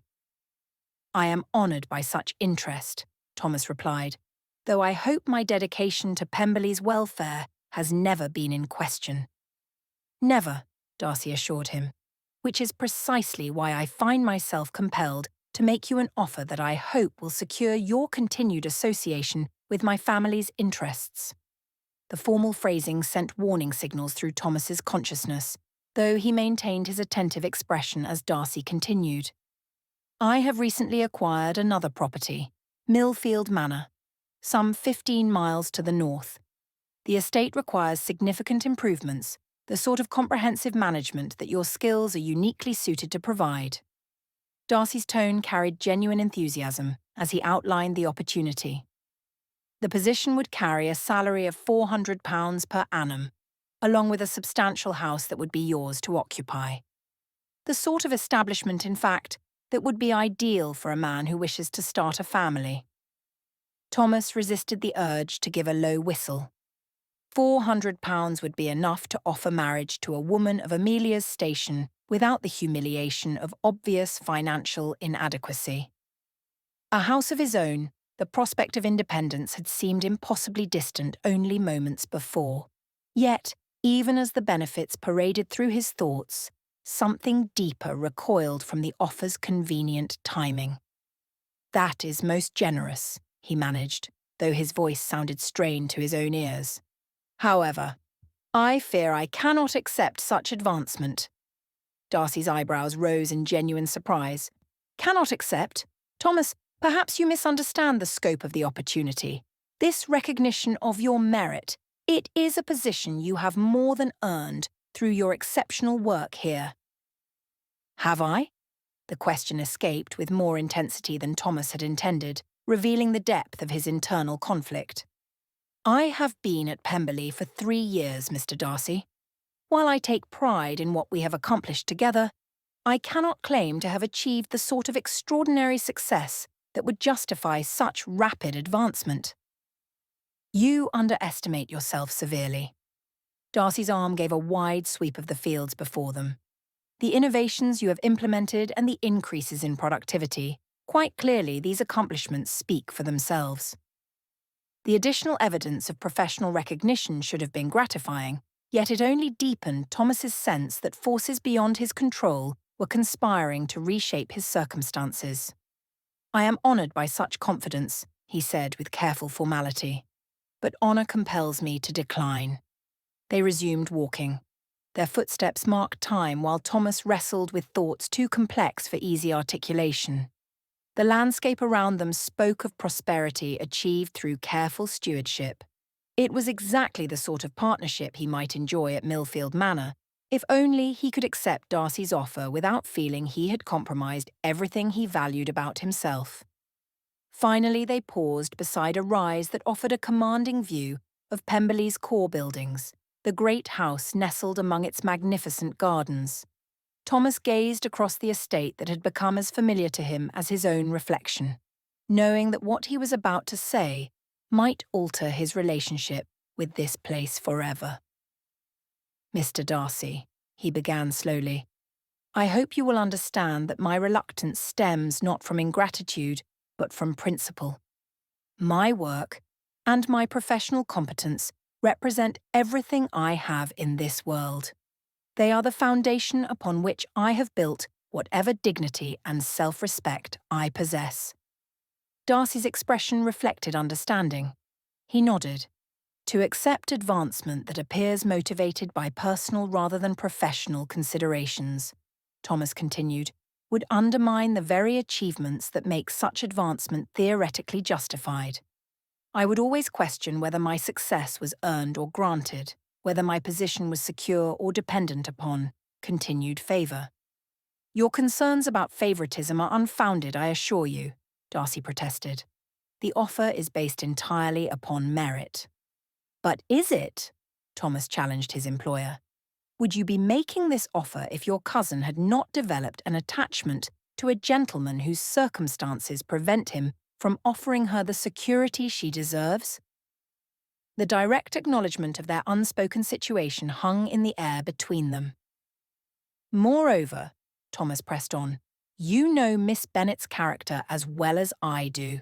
She would immediately recognise such an offer for what it truly represents, charity extended on her behalf, because her family's situation has created obligations you feel honour-bound to address."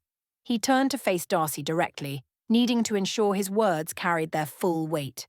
"She would be mortified, Mr. Darcy. The knowledge that I had accepted advancement to make myself a more suitable partner for her would create a barrier between us. She would feel responsible for my needing to accept help, ashamed that her circumstances had forced such a compromise upon my principles." Darcy's expression remained stoic as he continued to gaze out over his holdings. "Rather than bringing us together," Thomas concluded, "your generous offer would ensure our permanent separation. She could never accept a man whose position depended upon charity, however well disguised, and I could never offer marriage built upon such foundations." Silence settled between them. The autumn breeze carried the scent of wood smoke from distant cottages. "I hope," Darcy said finally, his tone grave with concern, "that you are certain you are making the right choice, that you have considered all possible consequences of your decision." Something in his employer's tone unnerved Thomas. "What consequences do you foresee that I have failed to consider?" Darcy clasped his arms behind his back and cast his gaze far afield. "I feel compelled to inform you that Mr. Hartwell has approached me regarding Miss Bennet. He has requested permission to offer her a proposal of marriage." Thomas was grateful for the stone wall beside him as he reached out to steady himself against it. "And?" The question emerged unbidden, although he already knew the answer he would receive. "I was honour-bound to grant permission," Darcy replied with evident regret. "Mr. Hartwell is a gentleman of unexceptionable character and considerable fortune. Without specific cause to refuse his request, social obligation demanded that I allow him to present his suit." His suit. The formal language could not disguise the brutal reality. While Thomas had been wrestling with principles and bemoaning a cruel fate, another man had been taking considered steps to secure Amelia's future. A man whose comfortable fortune and established position required no advancement, no charitable assistance, no compromise of anyone's dignity. Thomas closed his eyes against the pain this brought. He had known this moment would come, had understood from the beginning that their attachment was impossible, yet knowledge did nothing to blunt the agony. "When?" he managed to ask. "He plans to call upon her tomorrow morning." "Tomorrow." "I see." The words emerged with a professional composure that reasserted itself through sheer force of will alone. "I thank you for informing me of these developments." Darcy turned to study him with obvious concern. Thomas, there is still time to reconsider my offer. Mr. Hartwell has not yet made his proposal, and with improved circumstances your offer would be most welcome. You must know that. No. His refusal came swiftly. What I said about Miss Bennet's character remains true regardless of external pressures. She would never accept a relationship built upon such foundations. I would not insult her intelligence by pretending otherwise. His love for her, however genuine and profound, could not compete with the security that Mr. Hartwell represented. His intimate knowledge of her character and his passionate appreciation for her mind meant nothing when weighed against £800 per annum and unquestioned social standing that would allow her to settle her sisters well. I should return to the house, he said with careful neutrality. The quarterly reports require completion before the Morning Post. Darcy nodded slowly. For what it is worth, I am sorry about this outcome. He continued despite Thomas's lifted hand, which was meant to forestall more expressions of sympathy. My regard for your character has only been enhanced by this conversation. Thank you, sir. Thomas managed a slight bow despite the emotional tumult that threatened to overwhelm his composure. I am grateful for your continued confidence. As they walked back toward Pemberley's imposing facade, Thomas felt the weight of his choice settling around his shoulders like a mantle he would carry for the rest of his life. His principles remained intact, his professional dignity preserved, his honour unstained by compromise or charity. Yet these accomplishments felt hollow when measured against the knowledge that tomorrow Amelia would likely accept another man's proposal. The autumn landscape that had seemed so promising in the morning light now appeared to mock his situation with its casual beauty. The fields would endure through winter and flourish again in spring, but his chance for happiness withered before it could fully bloom. The fire crackled softly in the grate, its warmth doing little to penetrate the exhaustion that seemed to have settled into Amelia's very bones. She bent her head over her needlework, grateful for the excuse to avoid Elizabeth's occasional glances. The delicate pattern of forget-me-nots she was stitching danced before her blurred as her tired eyes struggled to focus, but she persevered. Her thoughts, despite every effort at discipline, kept returning to the previous evening. Thomas's office, candlelit and quiet, the careful words of gratitude she had prepared and delivered with such studied composure. The way he had risen from behind his desk, his expression unreadable, as if he too understood that beneath her polite thanks lay something far more final. They had spoken of her gratitude, all the while dancing around the truth that hung between them like a curtain neither dared draw aside. You seem uncommonly quiet this morning, dearest Amelia, Elizabeth observed, her own needle pausing. I confess to some fatigue, Amelia replied without looking up. She selected a new shade of blue silk with deliberate care, threading her needle with movements more precise than strictly necessary. Amelia, Elizabeth set down her work aside, her voice taking on the gentle firmness that had marked their most significant conversations. Surely you must know that I wish to assist you in any way I am able.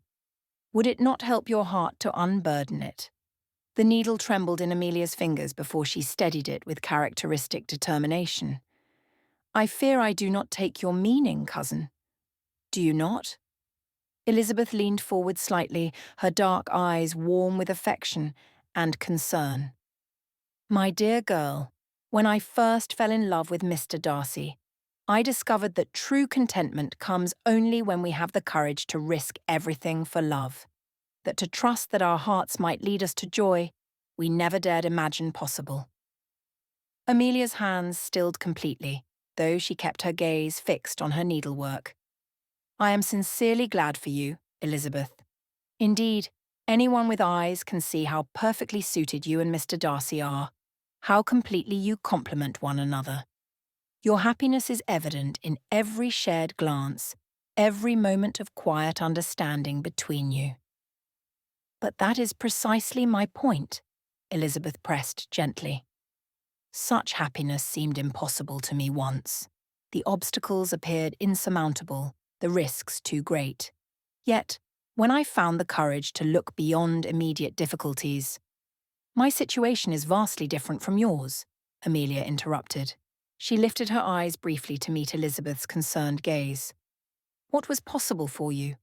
What was right for your circumstances bears no resemblance to the realities I must navigate. Elizabeth leaned toward her. Amelia, I beg you to consider— Elizabeth. Amelia's tone remained gentle but carried a note of weariness that seemed to age her beyond her years. I value your concern more than I can express, and I understand it springs from the deepest affection. If it will ease your mind, I give you my word that I shall consider whatever wisdom you feel compelled to share. The promise hung between them, clearly a courtesy extended to end an unwelcome conversation rather than to invite deeper confidence. Elizabeth's expression reflected her recognition of this diplomatic dismissal, though her love for Amelia prevented her from pressing further when such persistence would clearly cause distress. Very well, Elizabeth said, returning to her needlework with movements that lacked their previous contentment. I can only ask that you not shutter your heart as you seek a solution. Amelia bent her head once more to her forget-me-nots, grateful that Elizabeth was willing to let the matter go. She wasn't certain that she could have continued the conversation and managed to keep her tears at bay for much longer. The fire continued its gentle crackling, the only sound in a room as the two women sat in silence.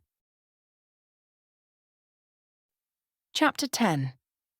Thomas stood before the writing desk in his quarters, staring at the weathered leather box he had pulled from the wardrobe. The brass corners were as worn as the latch. For years now he had avoided opening this box. Its contents represented all that remained of the Whitmore estate after his father's gambling debts had devoured everything else. Inside was a deed to 47 acres of good farmland in Nottinghamshire that bore his name. He had never been able to look at it without feeling the weight of his father's failures pressing against his chest. He lifted the lid with deliberate care. The deed lay folded precisely as he had left it. Beneath it lay a small stack of letters. They comprised the last of the correspondence from the solicitors who had managed the dissolution of his inheritance. Each one contained a careful accounting of assets lost and debts settled. He closed his eyes against the ugly truth. His father had been a fool who had thrown away 3 generations of careful stewardship for the fleeting thrill of cards and dice. Thomas had sworn, standing in this very room on the day he accepted his position at Pemberley, that he would never follow that path. He would be prudent, careful, and responsible above all else. He would prove himself worthy of the Whitmore name by never risking what little remained of the original estate. Yet now, as he lifted the deed, something fundamental shifted within his chest. The land represented security, yes, but it also represented the past. His father's legacy of destruction, his own years of careful penance, the weight of proving himself different from the man who had created such ruin. Amelia's face rose in his mind as she had appeared during their work together, animated, intelligent, her eyes bright with shared purpose. She had made him believe that he might deserve something more than mere survival. He could offer her nothing as it stood now. His salary, respectable though it was, would never provide the security her family needed. She would marry Hartwell or some other gentleman of property while Thomas would spend the rest of his life managing other men's estates. Unless— The word hung in the air like a challenge. Thomas spread the deed flat on his desk, reading the familiar description of boundaries and rights. The land was good, fertile, well-drained, with access to the main road. In the current market, it would fetch enough to provide modest dowries for Amelia's younger sisters and allow him to establish a household worthy of her acceptance. It would also leave him with nothing but his position and his prospects. No safety net, no hedge against uncertainty. If something happened to his employment, if his health failed, if any of a dozen catastrophes befell him, he would have no resources to fall back upon. If he sold the land, he would be gambling that he could build a secure future for himself and his wife and the family they might have. It was exactly the sort of reckless gamble his father might have made, but there was a crucial difference. His father had risked everything for his own momentary pleasure, caring nothing for the consequences for his family or future. Thomas was prepared to risk everything for love, not the fleeting, impulsive passion that destroyed, but the steady, transforming devotion that built and sustained. For Amelia, he would chance it all. The realization should have terrified him. Instead, it filled him with something he had not felt in years: hope. Not the cautious optimism of a man who planned carefully and avoided risk, but the fierce, bright hope of a man who now had something worth fighting for. He thought of time passing, of other suitors calling at Pemberley, of Amelia accepting an offer from a man who could provide security for her sisters. She would be brave enough to take a chance. That realization galvanized him into action. He folded the deed carefully and placed it in his coat pocket. London was a hard day of riding if he changed horses at the coaching inns. Another day, perhaps two, to locate a buyer for property in Nottinghamshire. The land was good enough that it should not languish long on the market, particularly if he was willing to accept a fair rather than an optimal price. He could be back at Pemberley well within a week, with enough funds to approach Mr. Darcy as a serious suitor for Amelia. The risk was enormous. If he failed to sell quickly, if the asking price proved too optimistic, if Amelia had already accepted another offer in his absence, it would all have been for naught. But the alternative was certain defeat. Thomas threw shirts and necessaries into his small leather travelling bag. The man who had spent 3 years proving himself different from his father was about to embrace the one characteristic they shared: the willingness to stake everything on a single gamble. But where his father had gambled from weakness, Thomas gambled from strength. Where his father had bet against the future, Thomas was wagering on it. And where his father had risked other people's security for his own pleasure, Thomas was risking his own security for the woman he loved. He fastened the bag and strode towards the door. Mr. Darcy would need to be made aware of his sudden departure, and there were a few necessary arrangements to be made before he left. But for the first time since Amelia had entered his life, Thomas felt as if he was moving toward her rather than watching as circumstances pulled them apart. The late afternoon sun cast long shadows across Pemberley's gardens as Darcy offered his arm to his wife, grateful for this quiet moment together after the tumultuous events of recent days. Elizabeth's fingers rested lightly on his sleeve. He could sense the tension in her bearing, the way her mind attempted to work through problems for which there were no easy solutions. "You spoke with Thomas this morning," she said without preamble, her direct approach as refreshing now as it had been during their courtship. "I could see it in your expression at breakfast. You wore the look you wear when matters have not proceeded as you hoped." Darcy smiled slightly at her astute observation. Elizabeth's ability to read his moods never ceased to amaze him. "Indeed, I made him the offer we discussed, the position overseeing the northern estates, with the house at Millfield and a salary befitting such responsibilities. And," Elizabeth's voice still carried a note of hope that made what he had to tell her all the more difficult. "He declined." Darcy paused beside a rosebush heavy with late blooms, its petals beginning to show hints of autumn's touch. "Most emphatically, I might add. He would not even allow me to finish explaining the benefits of the position." Elizabeth's heavy sigh conveyed her disappointment more eloquently than words. She stopped walking entirely, turning to face him with eyes that held both frustration and concern. "But surely when you explained that it would enable him to offer for Amelia?" Darcy shook his head gravely as he finished his sentence. "He would not hear talk of it, my dear. Thomas is convinced that accepting such a position would be tantamount to charity. He contends that any proposal made on the strength of employment so obviously arranged for his benefit would compromise both his honour and hers." His honour? Elizabeth's voice rose slightly before she caught herself. What of his happiness? What of Amelia's? Must they both suffer for the sake of his pride? The anguish in her voice mirrored his own feelings exactly. Darcy had grown genuinely fond of both Thomas and Amelia. I share your disappointment entirely, he said gently, covering her hand with his own. But I cannot fault Thomas for his principles. Misguided though they may seem, he is determined to make his own way in the world, to prove himself worthy of any woman's regard through his own efforts, rather than through the largesse of others. Elizabeth began walking again. So, he is willing to lose her? To let Amelia sacrifice herself to some prudent arrangement rather than fight for their happiness? Darcy hesitated, and in that moment of pause, he saw Elizabeth's eyes sharpen. You hesitated, she accused, stopping again to face him fully. Why did you hesitate, Fitzwilliam? What are you not telling me? He should have known better than to try to conceal anything from his perceptive wife. Elizabeth had always possessed an uncanny ability to detect the smallest inconsistencies in his expressions, the slightest variations in his tone that suggested hidden thoughts. After our conversation, he admitted slowly, I invited Thomas to walk the northern boundaries with me. I thought perhaps if he saw the property, understood the scope of the responsibility, he might reconsider.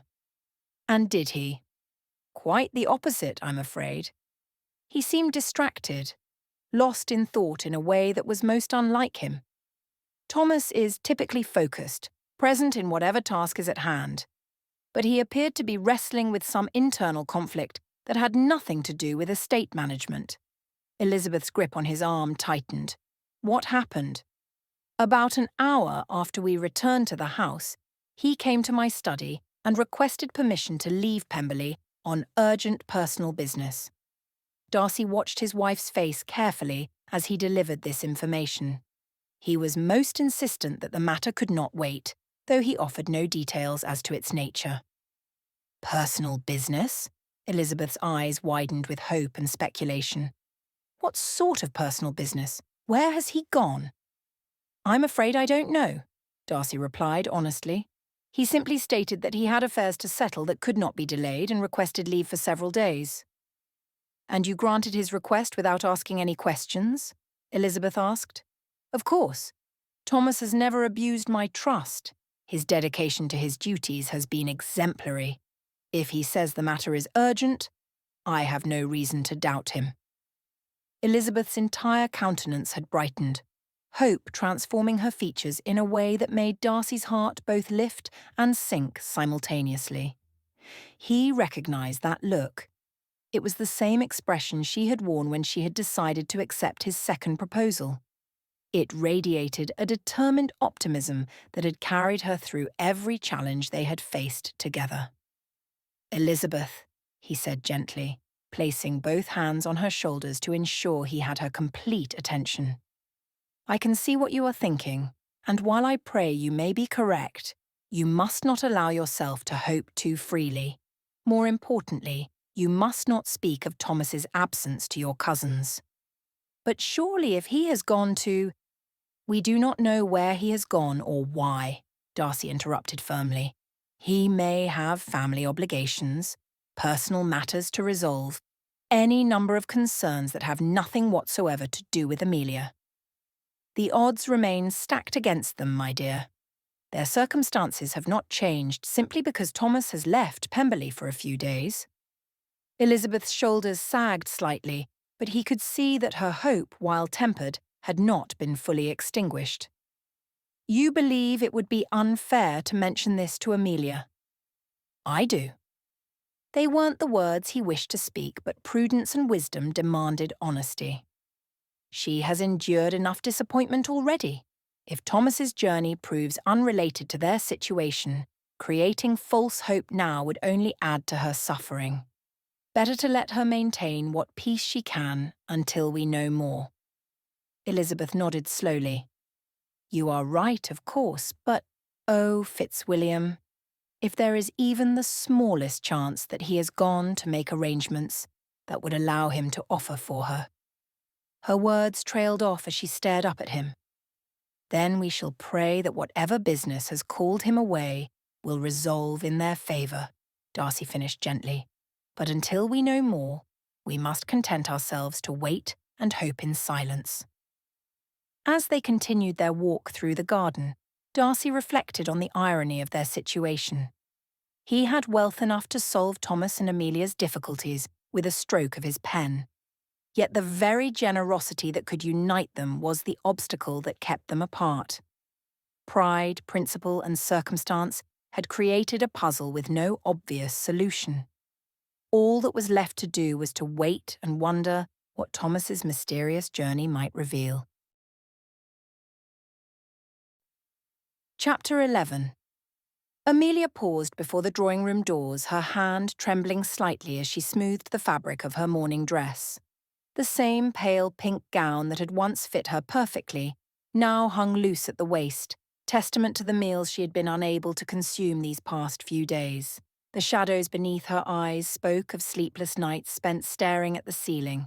If her mind wasn't replaying the scandalous occurrence at the fall festival, it was replaying every word of her nighttime visit to Thomas's office.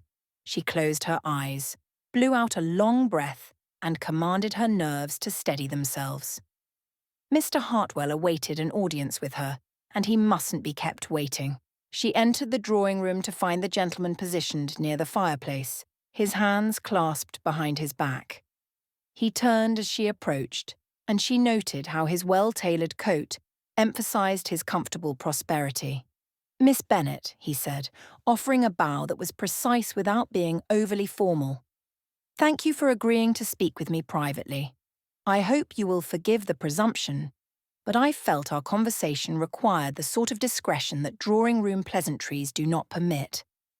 "Of course, Mr. Hartwell," she replied, settling herself on the edge of the settee with movements that betrayed none of the exhaustion that made each gesture feel weighted with lead. "Mr. Darcy said you wished to speak with me?"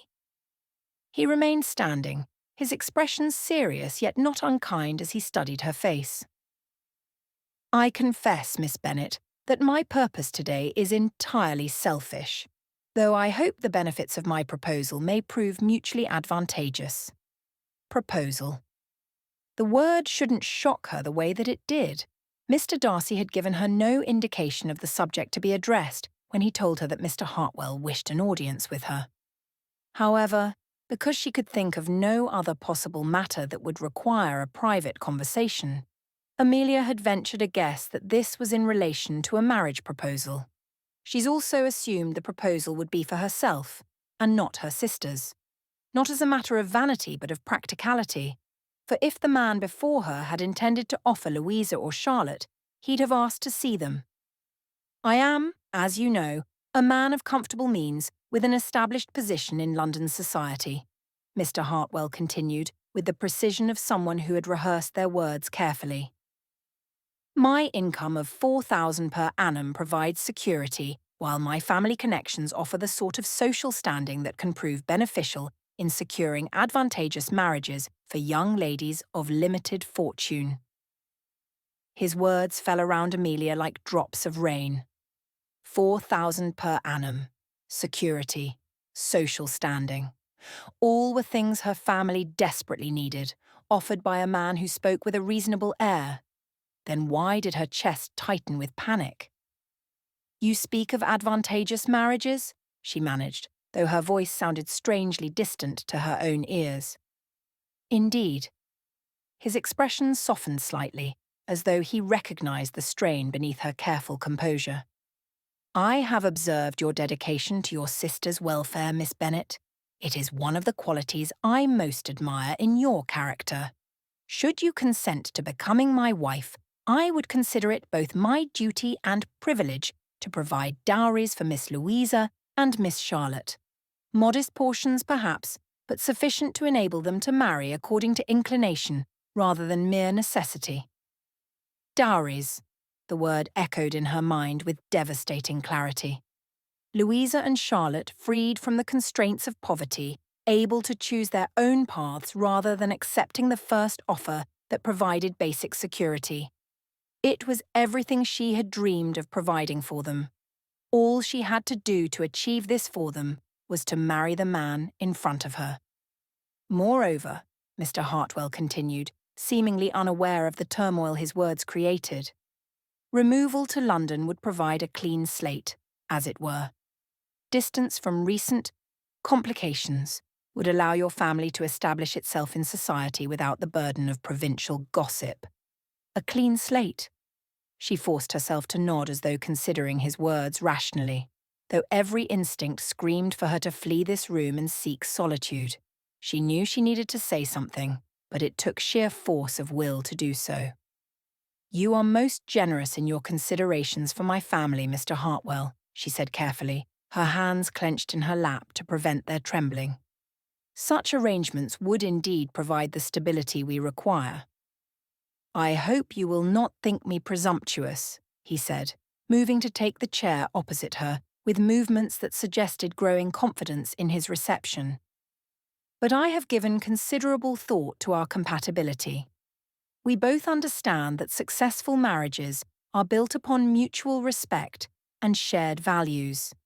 Neither of us is of the temperament that places value on sentiment or much stock in romantic notions." Oh, how wrong he was.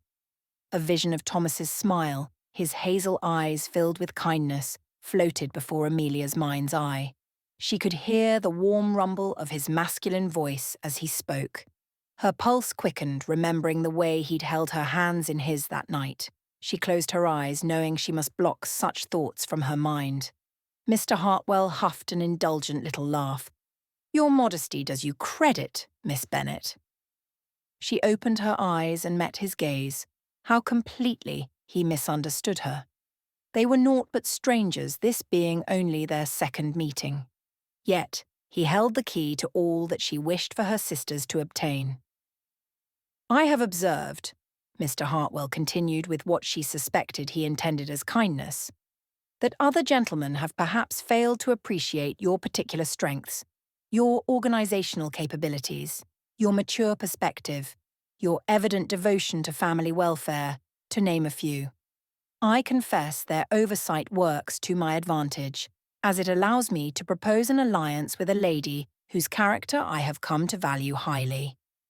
The backhanded compliment registered in Amelia's mind, but didn't offend her. It confirmed what she had always suspected. Most men would see her as useful rather than desirable, sensible rather than passionate. "I must be entirely honest with you," Mr. Hartwell said, his tone growing serious, "regarding both my motivations and my expectations. I am aware that your family's current circumstances make my offer particularly advantageous. It might appear that I am taking advantage of the scandal for my own benefit. However, I give you my word as a gentleman that I would never be unkind as a husband, and that my respect for your character would ensure your comfort and security." The brutal honesty was sobering but not offensive. He was acknowledging that he saw her desperation, recognized her lack of alternatives, and was offering a rescue that served his own purposes as much as hers. There was no romance in it, no pretense of overwhelming passion, merely a businessman recognizing an opportunity that benefited all parties involved. "As for the more intimate aspects of marriage," he continued with delicate precision that made her stomach lurch, "I hope for children, Miss Bennet, a family to carry on my name. I trust you understand that such hopes would require the full consummation of our marriage vows." Amelia dropped her gaze to her hands. The thought of physical intimacy with anyone but Thomas made her heart ache. She pressed her lips together and nodded, not trusting her voice to remain steady. "I would propose," Mr. Hartwell continued with growing confidence, "a wedding within the month, followed by immediate removal to London. The timing would allow your sisters to be presented properly while establishing our household before spring social activities commence. Within the month. This was really and truly happening. Salvation and a fresh start for Louisa and Charlotte only required that she surrender her selfish desires and agree." "Your offer is—" Amelia began, then stopped, her throat closing around the words she needed to say. Overwhelming? He suggested, with what appeared to be genuine sympathy. I understand this is a significant decision, Miss Bennet. Perhaps you would prefer time to consider my proposal? Time. No, that would not help. She would accept his offer now. It was a far better offer than she might reasonably expect, and she suspected he knew that as well. An immediate acceptance was for the best. It was. But when she opened her mouth to say the words that would seal her fate, all she could think of was the stark contrast between Thomas's passionate sincerity and Mr. Hartwell's businesslike courtesy. It made her chest ache with longing for what could never be. Miss Bennet, Mr. Hartwell prompted gently, his confidence wavering slightly as he observed her obvious distress. I hope I have not presumed too much. No, she replied, the single word carrying the weight of her entire future. You have not presumed, Mr. Hartwell. Your offer is most generous, most practical, everything a sensible woman should desire. I am simply overwhelmed in the moment. She lifted her eyes to meet his expectant gaze. Mr. Hartwell, she said, her voice carefully modulated despite the chaos in her chest. Your proposal does me a great honour. The provisions you outline for my sister's welfare are more generous than I had dared hope for. She paused, swallowing against the tightness in her throat. Your offer would indeed resolve the concerns that have weighed upon me since my father's death. I sense a qualification in your tone, he observed with the perceptiveness she might have appreciated under different circumstances. Have I misjudged your situation? Perhaps there are considerations I have failed to understand. Yes, her heart screamed. You have failed to know that I love another man with my heart and soul. You have failed to understand that sensible marriages may work for women whose hearts remain unengaged, but mine has been thoroughly claimed by someone I can never have. No, she said instead, her hands clasping tighter in her lap. Your assessment of our circumstances is entirely accurate. It is merely that such a significant decision requires careful consideration of all its implications. Relief flashed across his features, as though he had momentarily feared she might refuse his offer. Of course. What period of reflection would you consider appropriate? Perhaps, she said carefully, a few days? I would wish to discuss the arrangements with my sisters, to ensure they understand the benefits your generosity would provide them, and with my cousin and Mr. Darcy. Naturally. His smile held genuine warmth now, the satisfaction of a man whose negotiations were proceeding as expected. I would propose 3 days for your consideration. That would allow sufficient time for proper reflection, while not prolonging the uncertainty unnecessarily. 3 days would be quite sufficient, she agreed demurely. Excellent. He rose from his chair with the brisk efficiency of a man concluding successful business. I shall call upon you Friday morning for your answer, if that arrangement suits. Friday morning will be perfectly acceptable. She stood as well, her movements carefully controlled despite the trembling in her limbs. I thank you again for your consideration of my family's welfare, especially in light of the recent scandal. Such generosity of spirit is rare. I believe, he said with what appeared to be genuine sincerity, that we shall deal very well together, Miss Bennet. Our similar temperaments should provide an excellent foundation for a harmonious marriage. Harmonious. The word echoed in her mind as he took his leave with another precise bow. A harmonious marriage built on mutual respect and rational considerations, devoid of passion or true partnership. She remained standing long after his footsteps faded in the corridor. This is what duty looks like, she told herself as tears finally began to slip down her cheeks. This is the price of being responsible for others' welfare when your own heart has been given elsewhere. But even as she wept for what she was about to lose, she knew she would give Mr. Hartwell the answer he expected on Friday morning. Because Louisa and Charlotte deserved better than the precarious existence her selfish attachment to Thomas would force upon them, because scandal and gossip could destroy their chances if she chose love over security. She had 3 days to say goodbye to dreams she should never have allowed herself to harbour in the first place. The offices of Caldwell and Associates occupied 3 floors of a narrow building in East London. Thomas climbed the worn wooden stairs, his boots echoing in the confined stairwell as morning light filtered through windows in need of a wash. Mr. Caldwell's private office retained the atmosphere of established respectability. Heavy oak furniture dominated the cramped space, its dark surfaces scarred by decades of use. Towering columns of leather-bound ledgers lined the walls, their gilt lettering faded, but still legible. The air carried the scent of old parchment and sealing wax, mingled with the fainter odours of tobacco and the coal fires that heated the building. Thomas settled into the chair opposite Mr. Caldwell's massive desk. It was only his fingers that betrayed his inattention as they drummed a restless pattern against his thigh. The elderly gentleman who served as the firm's senior partner moved with the deliberate pace of someone who had learned that haste in legal matters often produced expensive errors. "Now then, Mr. Whitmore," Mr. Caldwell began, adjusting his spectacles with movements that would have tested the patience of a saint, "I have received most encouraging news regarding your Nottinghamshire holding." He lifted a document from among the papers scattered across his desk.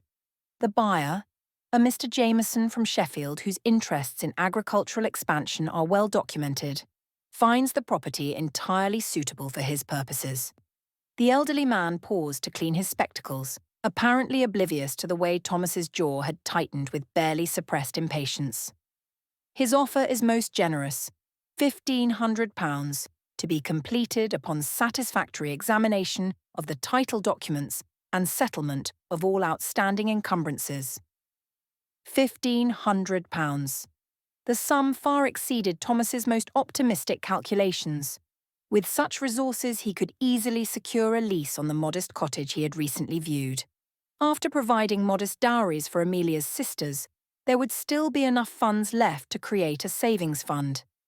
In his mind's eye, he could see his dear Amelia in the drawing-room of their own home, a contented smile playing on her lips as she bent over her needlework. "Mr. Whitmore?"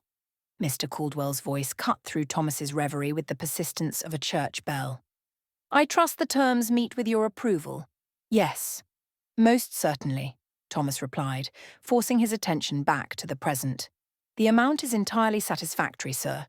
My primary concern is the speed with which the arrangements can be finalised." Mr. Caldwell's eyebrows rose with the sort of surprise that suggested few clients demonstrated such indifference to negotiation. "Truly, most gentlemen in your position would wish to explore the possibility of extracting additional consideration, given Mr. Jameson's evident eagerness to conclude the arrangement." "Time is of far greater value to me than additional profit," Thomas said. His intensity made the elderly clerk regard him with renewed attention. "How quickly can the sale be finalised?" The question hung in the air while the land agent consulted various documents with maddening thoroughness. His fingers moved through the papers with the sort of careful precision that suggested he had never faced a moment of genuine urgency in his entire life. Thomas checked his pocket watch for the 3rd time in as many minutes, calculating distances and travel times with mathematics that reduced his entire future to hours and miles. 3 days had passed since he had left Pemberley. Thomas didn't doubt that Hartwell had swooped in already to make his proposal of marriage. Had the man no consideration or respect for propriety? Surely a modest amount of time should have elapsed before he offered his suit. The man's actions made clear that he was taking advantage of Amelia's vulnerability. Thomas shifted uneasily. Hartwell's proposal would press upon Amelia's consciousness with increasing weight, the advantages of such an alliance speaking louder with each passing hour of Thomas's absence. And what thoughts had gone through her mind when she had first learned of his departure from Pemberley? "The matter is somewhat complex," Mr. Caldwell's voice interrupted Thomas's wayward thoughts. He settled back in his chair with the air of a man preparing for extended explanation.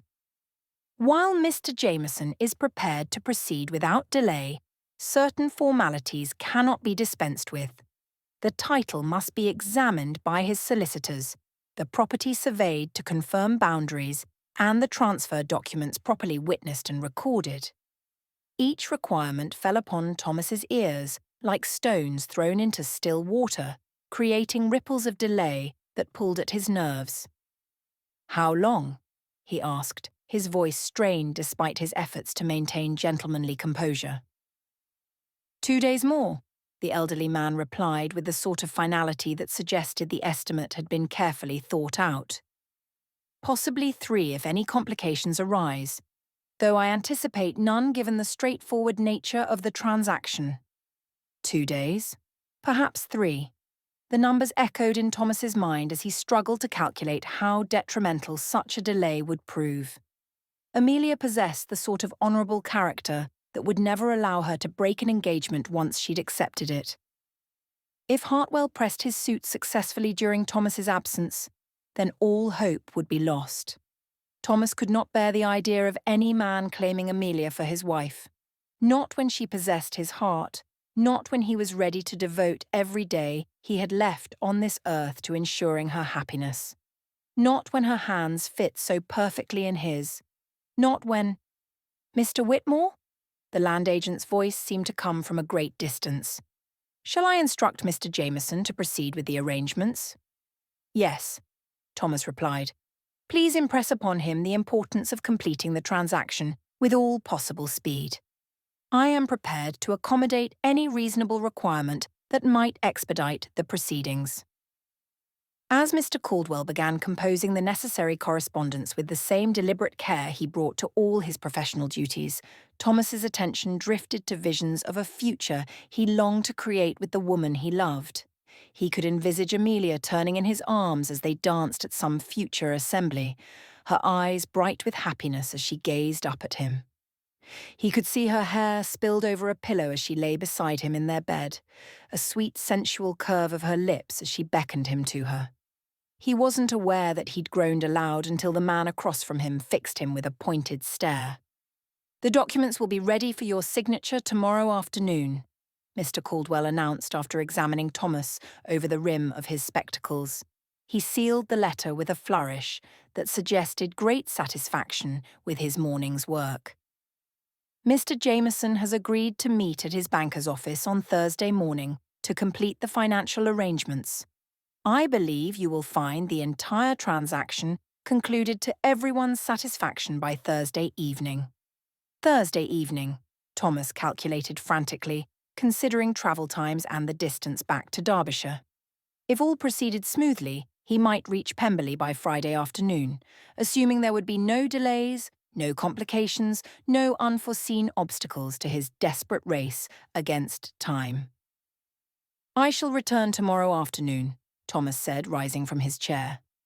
"Thank you for your efficient handling of this matter." As Thomas made his way back through the maze of corridors toward the street, the sound of distant church bells marking the hour seemed to toll with ominous significance. Each chime represented precious minutes lost to bureaucratic proceedings. He paused at the building's entrance, looking out over the bustling square where London's morning commerce created its familiar symphony of ambition and necessity. Somewhere beyond those crowded streets lay the coaching roads that led north toward Derbyshire, toward Pemberley, toward the woman whose future he wanted to secure. The thought of sending a message ahead to Pemberley crossed his mind, but he dismissed it almost immediately. What if he sent a letter announcing the success of his quest? What if it influenced Amelia's decision? And then some unforeseen complication arose, and the sale collapsed at the final moment. He could not bear to raise her hopes only to dash them again. Better to return in person with the completed transaction as proof of his ability to offer her something more substantial than good intentions. "Please," he petitioned whatever powers might govern the affairs of the heart, "let me not be too late." Chapter 12. Rain had begun sometime in the early hours and now fell steadily against the window panes. As it continued to pelt the glass, it showed little signs of stopping any time soon. The sombre grey skies seemed somehow appropriate. Amelia paused in the doorway to the sitting room she shared with her sisters. She rested her hand on the brass handle as she gathered the composure necessary for what she must do. Her sisters looked up as she entered, their welcoming smiles fading as they registered the seriousness in her bearing.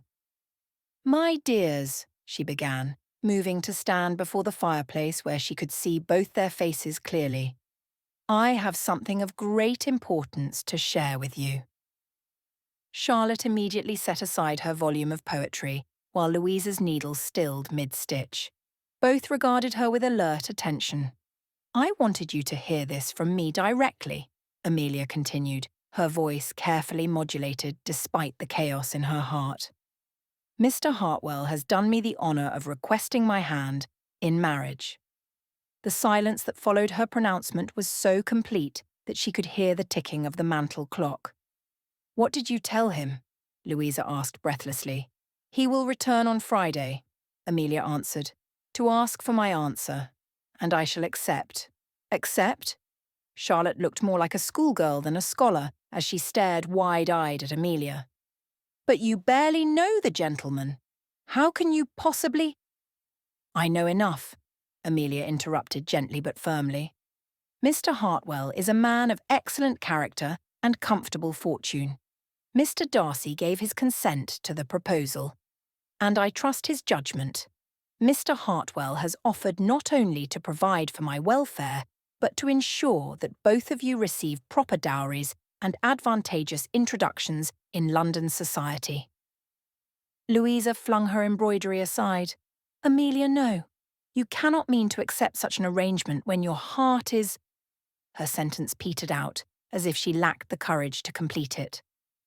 Amelia stood silently, making no move to answer the half-formed question. "When your heart belongs entirely to Thomas," Charlotte completed Louisa's sentence, rising from her chair with the deliberate movements of someone fighting shock. "Surely you do not think we have failed to observe your regard for him, or his for you?" "Mr. Whitmore and I do share a mutual respect," Amelia replied, with careful control of her emotions. "Any further regard between us is irrelevant to the matter at hand." "Irrelevant?" Louisa rose to stand beside Charlotte, both sisters now facing her with expressions of growing disbelief. "Amelia, how can you speak so coldly of love? We have all seen the way you brighten in his company, the way he looks at you as though you are the answer to every prayer he has ever uttered." The accuracy of Louisa's observation sent a stab of pain through Amelia's chest, but she struggled to maintain her composure. "I believe you are exaggerating." "Exaggerating?" Charlotte's voice carried a sharp edge. "Amelia, you cannot believe that genuine affection and compatibility are foolish when compared to marriage to a man you do not love." Louisa shook her head. "Do not insult us by asking us to believe something so preposterous just because you say it." The protest in her sisters' voices, the love and concern that motivated their objections, proved more difficult to withstand than any practical argument. Amelia felt tears threatening and turned toward the window. "You do not understand," she said, her voice growing thick despite her efforts at control. "The situation is far more complex than mere preference or affection." "There must be another solution," Louisa pleaded. She moved to Amelia's side and gently laid her hand on her sister's arm. "Tell us, dear Amelia, what your heart whispers," Charlotte urged her. Silent tears began to slip down Amelia's cheeks as she struggled to find the words to help her sisters understand. "There is no other alternative." She brushed them away. "I love Thomas with everything that I am, and that is precisely why I cannot marry him. I could never ask him to compromise his principles for me." Both sisters embraced her then, their arms forming a protective circle around her shoulders as she wept silently for dreams that could never be realized. "Don't you see?" she said through her tears. "Any future we might have together would require him to accept advancement or assistance from the Darcys. This would be no more than charity extended on my behalf, because our family's circumstances have created obligations they feel honour-bound to address. Charlotte pulled back to study her face with growing comprehension. You believe such assistance would compromise your relationship with Thomas? I know it would, Amelia replied with certainty. Thomas is a proud man. He would never accept a position he had not earned through merit alone. The knowledge that our marriage depended upon charity would poison whatever happiness we might hope to build together. But surely you both could recognise the assistance as well meant, Louisa suggested. You could look at it as a gift, rather than as charity. It would not matter. Amelia shook her head sadly. He would always question whether his success was earned or bestowed. Every achievement would be tainted by the knowledge, or at least the question, of merit. She moved from their embrace to pace in front of the fireplace. So, you will sacrifice yourself instead? Charlotte asked. You will marry a man you do not love to solve problems that are not of your making? I will marry a man who can provide security for all of us, Amelia corrected her. Mr. Hartwell offers not just financial stability, but social rehabilitation. In London, away from provincial gossip, you will both have the opportunity to form advantageous connections with gentlemen who know nothing of our recent complications. Charlotte and Louisa exchanged glances of pure frustration. Amelia knew this meant she must continue to convince them. Please look at this from all angles. You will experience proper seasons, assemblies, the theatre, everything we never dreamed of experiencing. You will have dowries sufficient to ensure genuine choice in marriage rather than mere acceptance of the first offer that provides basic security. You both must see the value of this. But what of your happiness? Louisa demanded. My happiness lies in seeing you both well settled with gentlemen who can appreciate your individual qualities, Amelia replied. You, Louisa, with your warmth and beauty, deserve a husband who will cherish you. And Charlotte, with your brilliant mind, should have a partner who values your intelligence. And what of you and Thomas? Charlotte's quiet voice challenged her. The question hung in the air for a long moment before Amelia answered it. I have made my choice of my own free will. No one has pressed me to accept Mr. Hartwell's suit. It is a more fortunate offer than I ever expected, as his generosity will not only secure your futures, but mine as well. Then let me take your place, Louisa implored her. If marriage to Mr. Hartwell provides such advantages, if his character is as admirable as you claim, why should I not be the one to accept his offer? After all, it is I who created this trouble in the first place. This solution would then see all three of us settled. Louisa's willingness to put herself forth to save her warmed Amelia's heart. Oh, my dear sister, I love you for offering, she said, moving to take Louisa's hands in hers. But he did not offer for you. His proposal was made to me specifically, based on whatever qualities he believes we share. But surely if we explained… Louisa began desperately. No, Mr. Hartwell's dignity requires that his proposal be taken as seriously as he intended, Amelia said gently but firmly. Were he to take offence, he could withdraw his offer completely, and then where would we be? Charlotte, who had been listening with intense concentration, spoke with decisiveness. I refuse to benefit from this arrangement. I have no desire to marry anyone, Amelia. I would much rather earn my independence through employment, perhaps as a clerk in a bookshop or as a governess. My sweet scholarly girl, she said with loving exasperation. You speak as someone who has never faced the realities of a woman's position in this world. She held a hand out to each sister, needing them to understand truths that youthful naivete preferred to ignore. Women alone, without family protection or independent means, exist at the mercy of every man they encounter. Employment, when available, provides barely enough income for survival and offers no security against illness or injury. It would leave you too vulnerable. Charlotte's expression grew stubborn. Surely some form of independence is achievable. Amelia shook her head. An unmarried woman of limited means has no legal protections, no recourse against those who would take advantage of her. Marriage to a worthy gentleman provides not just financial security, but social standing and legal protection that no amount of romantic idealism about independence can replace. The weight of her words finally silenced her sister's protests. They stood in silence as the implications of what they'd just heard settled into their consciousness. I know these truths are difficult to accept, Amelia continued more gently, but ignoring harsh realities does not make them disappear. My marriage to Mr. Hartwell ensures that you will both have genuine choices rather than desperate necessities driving your decisions about the future. My greatest wish is that you will be able to marry the man you will one day love.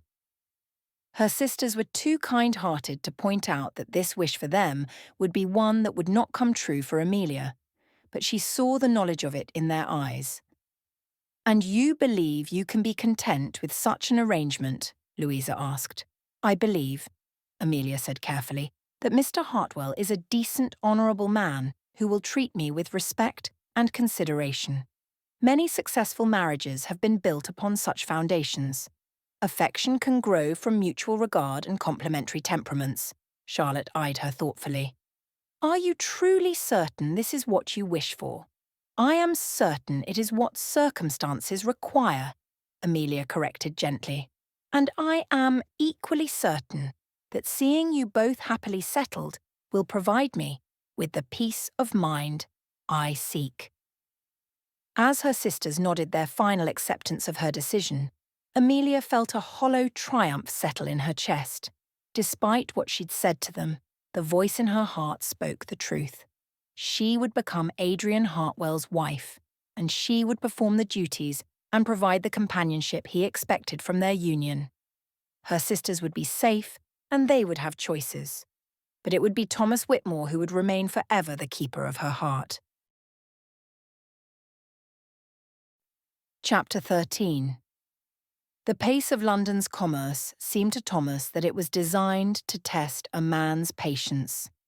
Carriages rattled over cobblestones with what felt like deliberate slowness. Coal smoke hung heavily in the autumn air, marking the city in strict contrast with the fresh country air enjoyed in Derbyshire.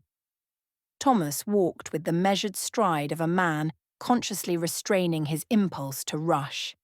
He pulled his pocket watch from his waistcoat, 10:30, and he wasn't due at Caldwell's office until noon. As he navigated past a fishmonger whose stalls commanded half the walkway, his thoughts turned homeward with increasing frequency. What was happening at Pemberley in his absence? How was Amelia faring in the face of the scandal without his support? Had Hartwell visited the estate to offer suit? He imagined so. Mr. Darcy had mentioned Hartwell's intention as a given, not as a possibility. The man would be a fool to wait, and Thomas had the sense that Adrian Hartwell was no fool. Thomas glanced at his watch again. 10:43.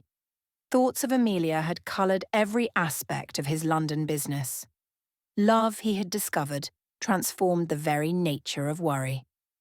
Amelia's happiness mattered more to him than anything else in the world.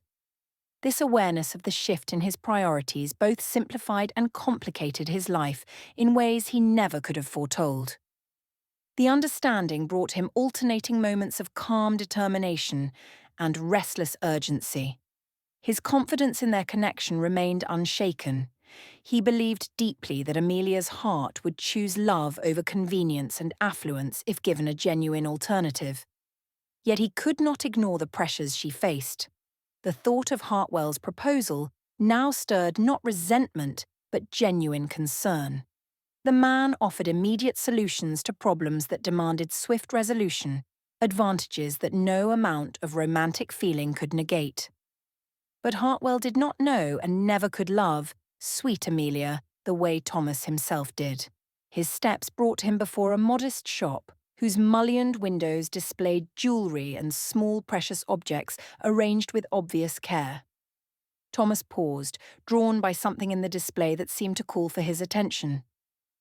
There, nestled among brooches and gold chains, lay a ring that captured his interest. Neither the most ornate nor the most colourful piece in the collection, it possessed a simple elegance that spoke to him. The central garnet, deep as burgundy wine, was surrounded by small pearls in a setting both delicate and yet substantial, reminding him of Amelia herself. Following his instincts just as he had that day at the flower shop, Thomas pushed open the shop door, setting a small bell to chiming as he entered. The proprietor, a thin gentleman with spectacles perched on his nose, looked up from his work with the polite interest of a man accustomed to evaluating both merchandise and customers. "Good morning, sir. How might I assist you?" "The garnet ring in your window," Thomas said, attempting to balance urgency with appropriate courtesy. "I should like to examine it, though I must confess that time is somewhat pressing." The shopkeeper's experienced eye took in Thomas's appearance. His well-tailored coat suggested quality. The bearing was that of education and breeding, though perhaps some underlying tensions spoke of pressing business elsewhere. Whatever assessment he made apparently proved satisfactory. "Certainly, sir. A lovely piece. The garnets are particularly fine specimens, and the pearls genuine." As the ring was placed in his palm, Thomas felt that sense of rightness he had anticipated. "I must be frank," Thomas said, his honesty now carrying an edge of concern. "My circumstances require delay in payment. I am awaiting completion of a property sale that should conclude today, yet I cannot specify the exact timing. Would you consider holding this piece?" The shopkeeper studied him with the practiced assessment of a man accustomed to weighing character alongside commercial risk. Whatever he observed in Thomas's countenance appeared to satisfy his professional caution. "For a gentleman, such arrangements present no difficulty. Shall we say 3 days? That should provide adequate margin for your business to conclude." "That will be more than sufficient. With fortune on my side, I will be back within a few hours," Thomas replied, though his confidence rested more on hope than certainty. "I thank you, sir." As he emerged from the shop, Thomas consulted his watch once more. 11:45. He turned his steps toward Caldwell's office with renewed purpose, hoping the final documents awaited his signature. Soon, if circumstances favoured him, he would be free to begin the journey homeward to Pemberley, to Derbyshire's familiar landscape, and to whatever resolution awaited him there. The cloudy afternoon light filtered through the tall windows of Pemberley's sitting room, where Amelia sat with her hands folded carefully in her lap. Elizabeth and Darcy sat across from her, their expressions pensive. The tea service remained untouched on the low table between them. The brew in the delicate porcelain cups grew tepid as the weight of her pronouncement settled into the silence of the room. "I have decided to accept Mr. Hartwell's generous offer of marriage." Elizabeth and Darcy exchanged a glance that Amelia couldn't decipher. It wasn't surprise, but something more complex. But perhaps it was only exhaustion colouring her perception. Neither responded immediately, and Amelia sat quietly. She had little left to say. "Mr. Hartwell is a good man," Darcy said finally, his voice carrying the authority of long acquaintance and genuine respect. "You will be well cared for, Amelia, if you wed him. Of that I am certain." The words were meant as comfort, yet what they didn't say hung in the air. Well cared for, yes, but not passionately loved.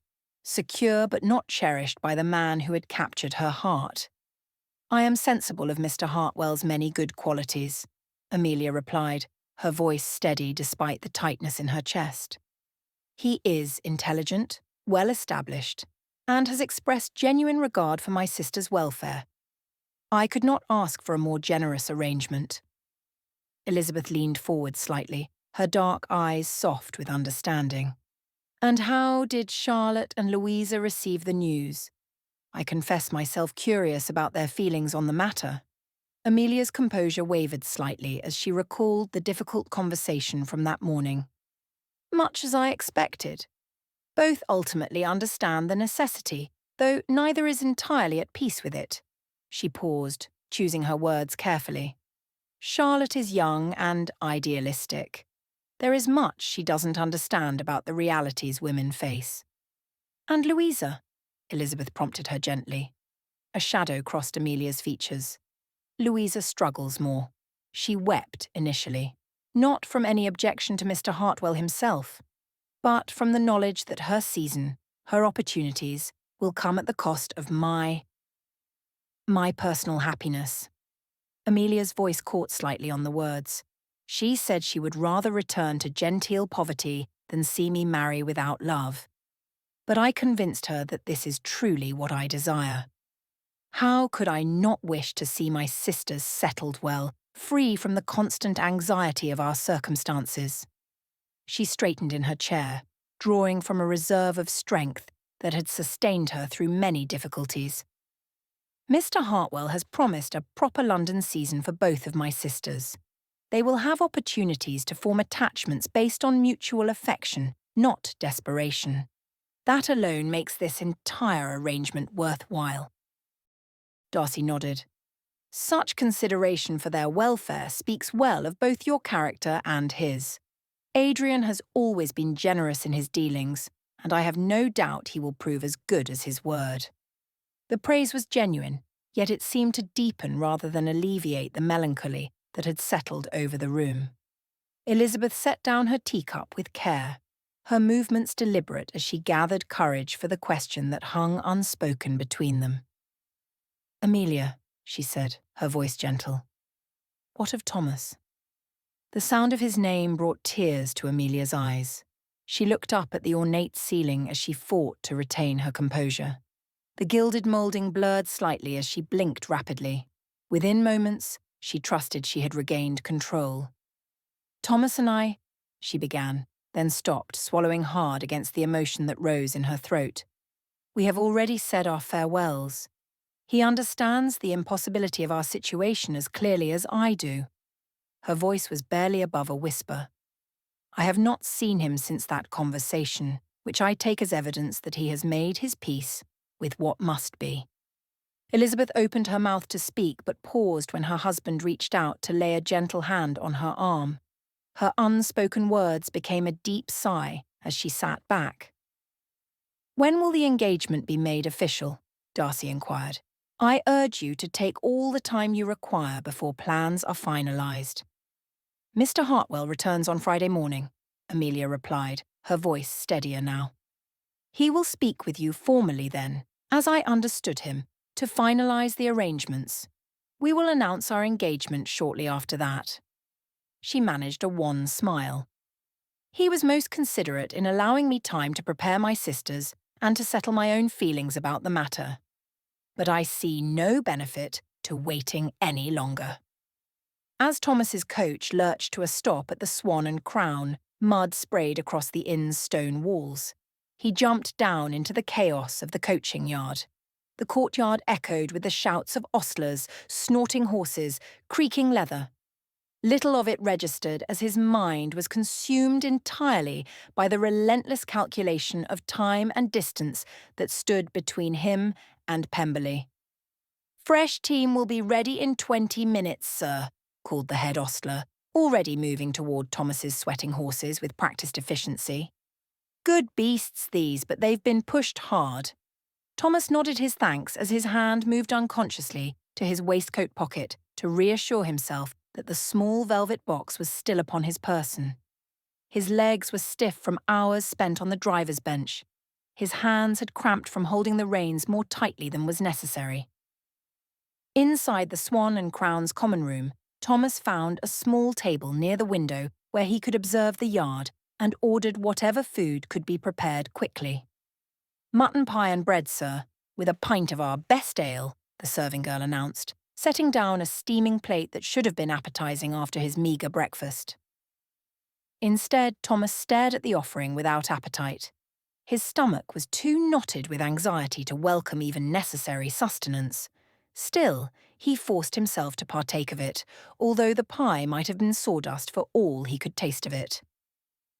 Through the diamond-paned window, he watched the ostlers work. They moved efficiently, their actions dictated by the needs of the animals rather than the urgency of passengers. Thomas wanted to stride into the yard and demand greater speed, yet he recognized the futility of such an action. Good horses pushed too hard would give out, leaving him stranded miles from Pemberley when every moment might prove crucial. His trip to London had been successful beyond his initial hopes. The sale had cleared enough funds to set aside dowries for Louisa and Charlotte, leaving enough to create a savings fund that would provide security and peace of mind. With the remaining funds, he had secured the lease on a small property near Matlock, with an option to purchase within a few years. He could offer Amelia no riches, but security and her own home to be mistress of was possible. If she would have him. If she had not already accepted Hartwell's infinitely more advantageous proposal. As the ostler appeared in the doorway signalling readiness, Thomas rose from his half-eaten meal, paid the funds due, and headed back into the stable yard. The weight of his choices pressed down upon him with each step toward the coach. He knew not what he would find when he reached Pemberley, yet he would face it knowing that he had offered everything he possessed in pursuit of love. Chapter 14. Amelia stood before the tall windows of Pemberley's morning room, counting down the moments until Mr. Hartwell would arrive. Her mind replayed the acceptance she'd practiced all morning.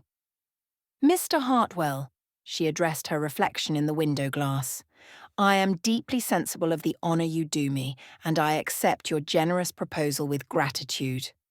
She pressed her palm against the cool window, watching a pair of robins chase each other through the garden with the sort of carefree abandon she had never permitted herself. How different her life might have been if she possessed their freedom to follow instinct rather than obligation. But such thoughts were luxuries she could no longer afford. The soft rustle of her navy silk dress accompanied her restless movements as she began to pace the room. Her footsteps felt forced, as if her body rebelled against what her mind had accepted as inevitable. Thomas had been gone from Pemberley 3 days. Now she had learned only a few hours ago. Precisely what business had taken him away, or when he might return, she had not inquired. Perhaps it was better this way. She did not yet have faith that she could comport herself in an appropriate manner should she see him. But was he well? Was he safe? How desperately she longed to see him. Wherever he was, wherever he'd gone, she issued a swift prayer that his heart would know peace. He deserved all that was good in the world. She paused before the mirror above the escritoire to adjust a curl that had escaped her careful coiffure. The woman looking back appeared composed, though her eyes held a brightness that hinted at tears held rigidly in check. She bit the inside of her cheek. She must control her emotions. She must act in the manner befitting the woman she wished herself to be. Dignified, responsible, appreciative. The sound of approaching footsteps in the corridor made her heart lurch. She smoothed her skirts with trembling hands and moved to stand beside the fireplace, her hands clasped demurely in front of her. The brass door handle turned with a soft click that seemed unnaturally loud in the expectant silence. "Miss Bennet." Adrian Hartwell entered with his usual understated confidence, his impeccable morning dress and carefully arranged cravat, speaking of a gentleman who had never doubted his welcome anywhere. His pleasant features wore an expression of satisfaction, as if her acceptance was so inevitable that this meeting represented mere formality. He bowed. "I trust I find you well this afternoon?" "Quite well, thank you, Mr. Hartwell." Her voice emerged steadier than she had dared hope. "Please do sit. I believe you come seeking an answer to the question you posed several days ago." "Indeed, I have." He settled into the wingback chair with the easy grace of a man comfortable in elegant surroundings. "I hope you have found time to consider the advantages that such an arrangement would provide, not merely for yourself, but for your entire family. I am, as I mentioned, in a position to ensure that your sisters receive every assistance in securing their own advantageous connections. His words were spoken with self-assurance. This was a man confident he would hear what he wished to hear. This was a man to whom she would spend a lifetime expressing her gratitude. It was a debt that would never be paid, a tie that only death would sever. His preferences would supersede her own, his opinions would exert great influence over her actions for all the days of her life. This was a man who could grant her freedom with one hand and take it away with the other. "Mr. Hartwell," she began, the familiar words she'd practiced coming automatically to her lips, "I am deeply sensible of the honour you do me." But the next words wouldn't come. Not because she'd forgotten them, but because they refused to pass her lips. He leaned forward slightly, his expression shifting from confident expectation to mild concern at her obvious distress. "Miss Bennet, are you quite well?" She could only stare at this kind, respectable gentleman who offered everything her rational mind wished for. The words she was to say should come from her heart, but that was impossible now. Her heart was no longer hers to give. She reached up and gently tapped her throat, willing her voice to speak this truth. "Mr. Hartwell," she finally was able to say, "I thank you most sincerely for the honour you do me, but I find I cannot accept your proposal." The silence that followed seemed to stretch for an eternity. His eyebrows rose in genuine surprise, his mouth opening slightly before closing again without sound. "Forgive me," he said carefully, his composure recovering with admirable speed. "But I confess myself quite taken aback, Miss Bennet. May I ask what has brought upon this unexpected response? I had believed we understood each other regarding the mutual advantages of such an arrangement." It was as if her heart had taken possession of her mind as she heard herself reply, "I am in love with another man." His complexion flushed slightly, whether from embarrassment or affront she could not determine. "I see. And is this gentleman in a position to offer you what I have offered you? Security, protection, advancement for your family?" No. The word was spoken with devastating simplicity. "He cannot offer me any of those things." Mr. Hartwell's brow knit as he struggled to comprehend such an unexpected choice. "Then might I ask what possible advantage you perceive in refusing a practical proposal that addresses every concern you have expressed about your family's welfare?" "I do not expect you to understand, sir," she said simply. "Love is dictating this choice, not reason." He stared at her for a long moment, his expression cycling through disbelief, concern, and what might have been pity. When he spoke again, his tone carried the careful patience one might use with someone suffering from temporary derangement. "Miss Bennet, I must urge you to reconsider most carefully. I have sisters enough to understand the pressures that some females face under trying circumstances." He rose to his feet and moved to the opposite end of the fireplace where she now stood. "I confess I am surprised to hear you speak of love when there are far more important considerations at hand. Despite the brevity of our acquaintance, I took you for a rational woman who would evidence sensibility in her thoughts and actions. Was I so very wrong?" "No, Mr. Hartwell, you were not wrong. The woman you describe is the woman I was before I gave my heart to another." She studied him, appreciating his calm candour in the face of her unexpected response. "Have you ever been truly, deeply in love, sir?" His eyebrows rose at this unexpected question. "No, I have not, Miss Bennet. And I have no wish to sound rude, but seeing the change it has wrought upon you, I have no wish to ever experience it." Amelia's eye met his not unkind gaze. "I can understand why Mr. Darcy speaks so highly of you, Mr. Hartwell. You would be well within your rights to be angry with me. Please understand that I mean no offence by my answer." A wistful smile lifted his lips. "I take none, Miss Bennet. However, I suspect that your refusal to become my wife might be one of the greatest disappointments I will experience in this life." Mr. Darcy speaks highly of you as well. I share his esteemed view. You are too kind, sir. Amelia's smile was genuinely fond. I must ask you one final time, are you certain that you will not countenance my offer? As your husband, I would ask for your fidelity, your support, and your companionship, but I would not expect your heart to be mine. He tilted his head to the side and studied her, his expressions sympathetic. If, as you indicated, this man who holds your heart is not in a position to provide security, what will become of you? His question had merit, but to Amelia's surprise it did not trigger panic in her mind. Thomas held her heart completely, and she trusted him with it.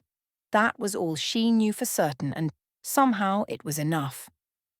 I must regrettably decline your kind offer, she said. I sincerely wish you every happiness in your future. Mr. Hartwell bowed. And I sincerely wish you all the goodness you deserve in this world, my dear Miss Bennet. Amelia curtsied in response to his gracious words. She remained standing beside the fireplace as he crossed the room. Once she heard the door close behind him with a soft click, she pressed her hands over her heart and drew in a deep breath.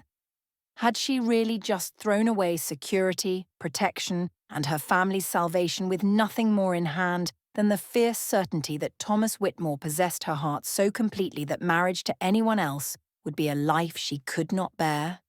Yes, she had.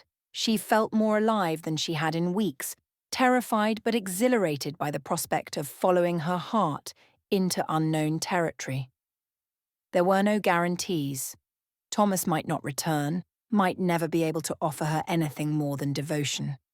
Her concerns that he might grow to resent any charity shown them were still valid. Her refusal of one proposal was not in expectation of receiving one from Thomas. She simply had no idea what was going to happen next. And yet, for the first time since her father's death, she felt able to well and truly take a deep breath. Chapter 15. Amelia made her way across the manicured front lawn of Pemberley, seeking a few moments of solitude before she returned to tell her family of the action she'd taken. As she strolled along, she admired the carefully tended flower beds where late roses still bloomed. She breathed deeply, filling her lungs with air that seemed sweeter somehow than it had that morning. Her thoughts turned inevitably to Thomas. Where had he gone? What urgent business had taken him away from Pemberley? Or had he left because of her? She prayed not, for if so, she would forever regret causing him torment enough to drive him away. She leaned in and inhaled the fragrance of a particularly beautiful blossom. She exhaled as she straightened, feeling an incongruous sense of peace alongside her inner turmoil. The distant rumble of wheels on gravel interrupted her contemplation. Amelia turned toward the main drive with mild curiosity, wondering who might be calling at such an hour. It seemed late for a visitor to arrive, but she quickly surmised that this was no leisurely social call.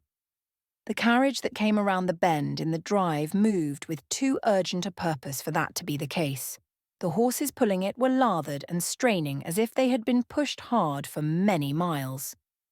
Dust kicked up behind the wheels in a great cloud before the vehicle drew to an abrupt halt before Pemberley's main entrance. Something about the urgency of the arrival commanded Amelia's attention and drew her forward.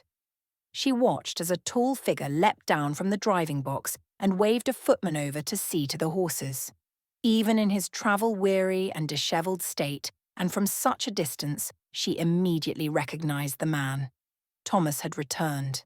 He strode toward the house with characteristic purposefulness, his long legs quickly closing the distance between the carriage and front entrance. Amelia experienced a surge of gratitude to know that he was safely returned to Pemberley. She watched as he abruptly stopped and then turned slowly to meet her gaze. They stared at each other across the space that separated them. His dark hair was mussed from travel, his cravat askew and dust coated his boots. Yet she had never beheld a more magnificent sight than Thomas Whitmore as he stood there watching her. Then the spell broke, and he was moving again. Not toward the house now, but toward her. His long strides closing the distance between them with urgency. She began walking to meet him, her feet moving of their own accord. "Amelia," he said when he reached her, his eyes greedily drinking in the sight of her. "Thomas," she began, happiness filling her voice despite her attempt at composure. "I am so glad to see you returned safely. You must be weary. Shall we head?" "No."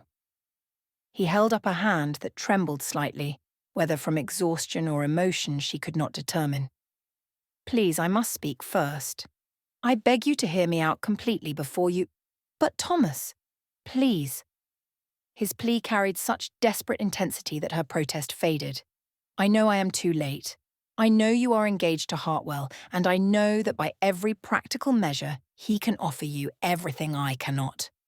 But Amelia, I am the man who loves you with all his heart, who respects and adores you beyond the capacity of words to express." His chest rose and fell with the rapid breathing of a man pushed beyond endurance, yet his voice grew stronger with each declaration. "I know I didn't get back in time to prevent your engagement, but I could not live with myself if I did not tell you that you hold my heart so completely that the thought of your marriage to another man feels like death itself."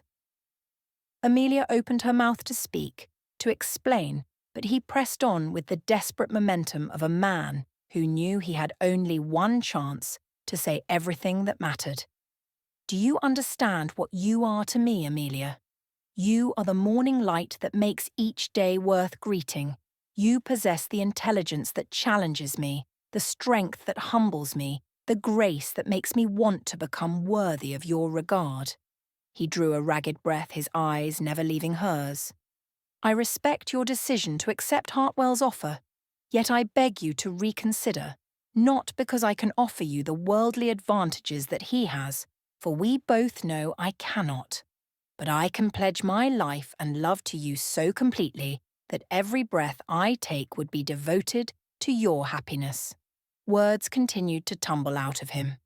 "I have secured dowries for your sisters. Modest ones, perhaps, but sufficient to allow them freedom of choice. I have leased a small property where we might establish an independent household. It is nothing grand, but it has the potential to become our own one day." He took a deep breath before continuing.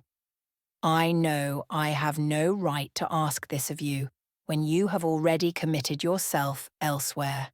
His voice lowered, revealing the vulnerability beneath his words. "But I beg you to consider my offer of marriage." For a moment that stretched an eternity, Amelia could only stare at him wordlessly. "Please say something, Amelia. Anything. Even if it is to tell me I am too late. I need to hear you speak." "Oh, Thomas." She stepped closer to him until she could breathe in the familiar scent of him beneath the dust and leather of his journey. "What have you done to acquire funds enough for all of this?" "I sold a parcel of my family's land so that we might have a start in life together. I released the past to embrace the future I want with you." When she began to speak, he lifted a hand to forestall her protest. "I would sell 1,000 inheritances, toil from sunrise to sunset, work with my hands until they bled, if it meant I could wake each morning to gaze upon your face beside me, and to go to sleep each night knowing I had earned the privilege of your love." His eyes eagerly searched hers. "Will you consider my suit alongside that of Mr. Hartwell?" Amelia gently shook her head. "I cannot do as you ask, Thomas." When he took a step back, she reached out to hold on to his arms, refusing to allow him to put distance between them. "I cannot because I have already refused Mr. Hartwell." He went rigid as her words penetrated the fog of his desperate assumptions. "You... what?" Amelia met his gaze. "I told him my heart belonged to another man. I told him that love dictated my choice, not reason. I chose love over security and hope over certainty. You hold my heart so completely that marriage to anyone else would have been impossible." The transformation in his expression was like watching dawn break after the longest night. "You chose me?" I chose you. Oh, my sweet Amelia. Thomas reached into his jacket pocket and pulled out a small velvet box. He opened the lid and held the offering out to her. Will you marry me? Will you be my wife, my partner, my dearest companion for a life we will build together? Yes, she said without hesitation. Yes, Thomas. It will be an honor to stand beside you always. The ring slipped onto her finger with ease, the garnets catching fire in the afternoon light. Then they were laughing, both with the pure, uninhibited joy of two people who had gambled everything on love and won. Thomas cradled her face in his hands with infinite gentleness, his thumbs brushing away her tears of joy as he rested his forehead against hers in the most intimate gesture she had ever experienced. He brushed her lips with a sweet kiss that was filled with longing and the promise of passion. I love you. His words carried the weight of every sacrifice he had made, every mile he had travelled, every desperate prayer that had carried him back to her side. And I love you. Her voice was soft with wonder. Forever and always, my dear Thomas. Epilogue. Morning light streamed through Pemberley's family chapel's stained glass windows, painting coloured patterns across the stone floor. Amelia stood in the vestibule as she adjusted her simple bouquet of autumn roses and rosemary. The delicate pink silk dress she wore, hastily but expertly altered from one of Elizabeth's own, was perfectly suited to the intimate ceremony that awaited. How different this was from the grand wedding she'd once imagined, for there would be no elaborate breakfast, no parade of carriages, no orchestra. Yet breathing in the scents of beeswax and roses, Amelia felt profound contentment. You look radiant, dearest Amelia. Elizabeth appeared beside her, attired in deep blue silk that complemented her dark eyes. I confess I have not seen you glow with such happiness since, well, perhaps I have never seen you quite like this. Amelia smiled. I've never felt quite like this. It's as if life begins anew today, and my heart is so full. That is precisely how love should feel. Elizabeth reached out to adjust a wayward curl that had escaped Amelia's carefully arranged coiffure. When I married Fitzwilliam, I thought I was as happy as any woman ever could be. And yet, each day I am even more so. I wish for you all the happiness we have found in marriage, and more, if such a thing is possible. The generous blessing caused tears to pool in Amelia's eyes, but she blinked them away. Your friendship has sustained me through the darkest moments, Elizabeth. I cannot imagine having navigated these troubled waters without your unwavering support.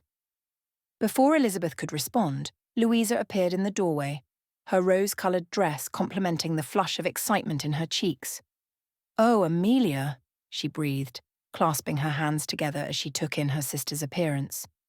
You are the very picture of a bride in love, and you are the very picture of a treasured sister, Amelia replied, noting how the difficult months had refined Louisa's beauty, adding depth to features that had once been merely pretty. I know these are difficult times for you, but please believe that happiness awaits you as well. Louisa's smile was rueful.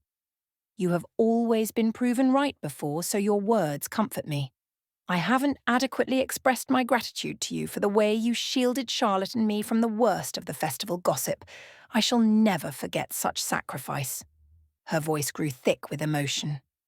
When I think how close I came to destroying your chance for happiness through my thoughtless behaviour. Hush, Amelia said firmly, reaching out to squeeze her sister's hand. The past is behind us, and you have learned from those experiences in ways that will serve you well. Besides, she added with a smile that transformed her serious features, I could not possibly be happier than I am at this moment. Louisa's eyes searched Amelia's face for any trace of resentment or regret. Finding none, a smile lit up her face. You deserve every happiness, dear sister. A soft footstep announced Charlotte's arrival, and Amelia turned to embrace her youngest sister. She had always been the most serious of the three sisters, preferring books to society, contemplation to conversation. "I've been thinking," Charlotte said with characteristic precision, "about what it means to witness true love between two people who complement each other perfectly. I used to believe such attachment was the province of novels and poetry, beautiful to read about but too idealistic for practical life." Amelia studied her sister's face with deep affection. "And now? Now I see that true love can exist between those who share intellectual partnership alongside an emotional connection. You and Thomas complement each other's strengths while supporting each other's vulnerabilities." Charlotte's smile held a shy happiness. "Watching you both has made me believe that perhaps someday I might find such a partnership for myself." The confession revealed layers of hope and longing that Charlotte had kept carefully hidden, even from her closest family. Amelia felt her heart swell with protective affection for this sister who had spent so many years believing herself too serious, too scholarly, too different to inspire romantic devotion. "Oh, my dearest Charlotte," she said, drawing her into a warm embrace, "you possess depths of feeling and intelligence that any discerning gentleman would treasure." Charlotte smiled warmly. "I hope you are right." The sound of measured footsteps in the corridor signalled that the moment had arrived.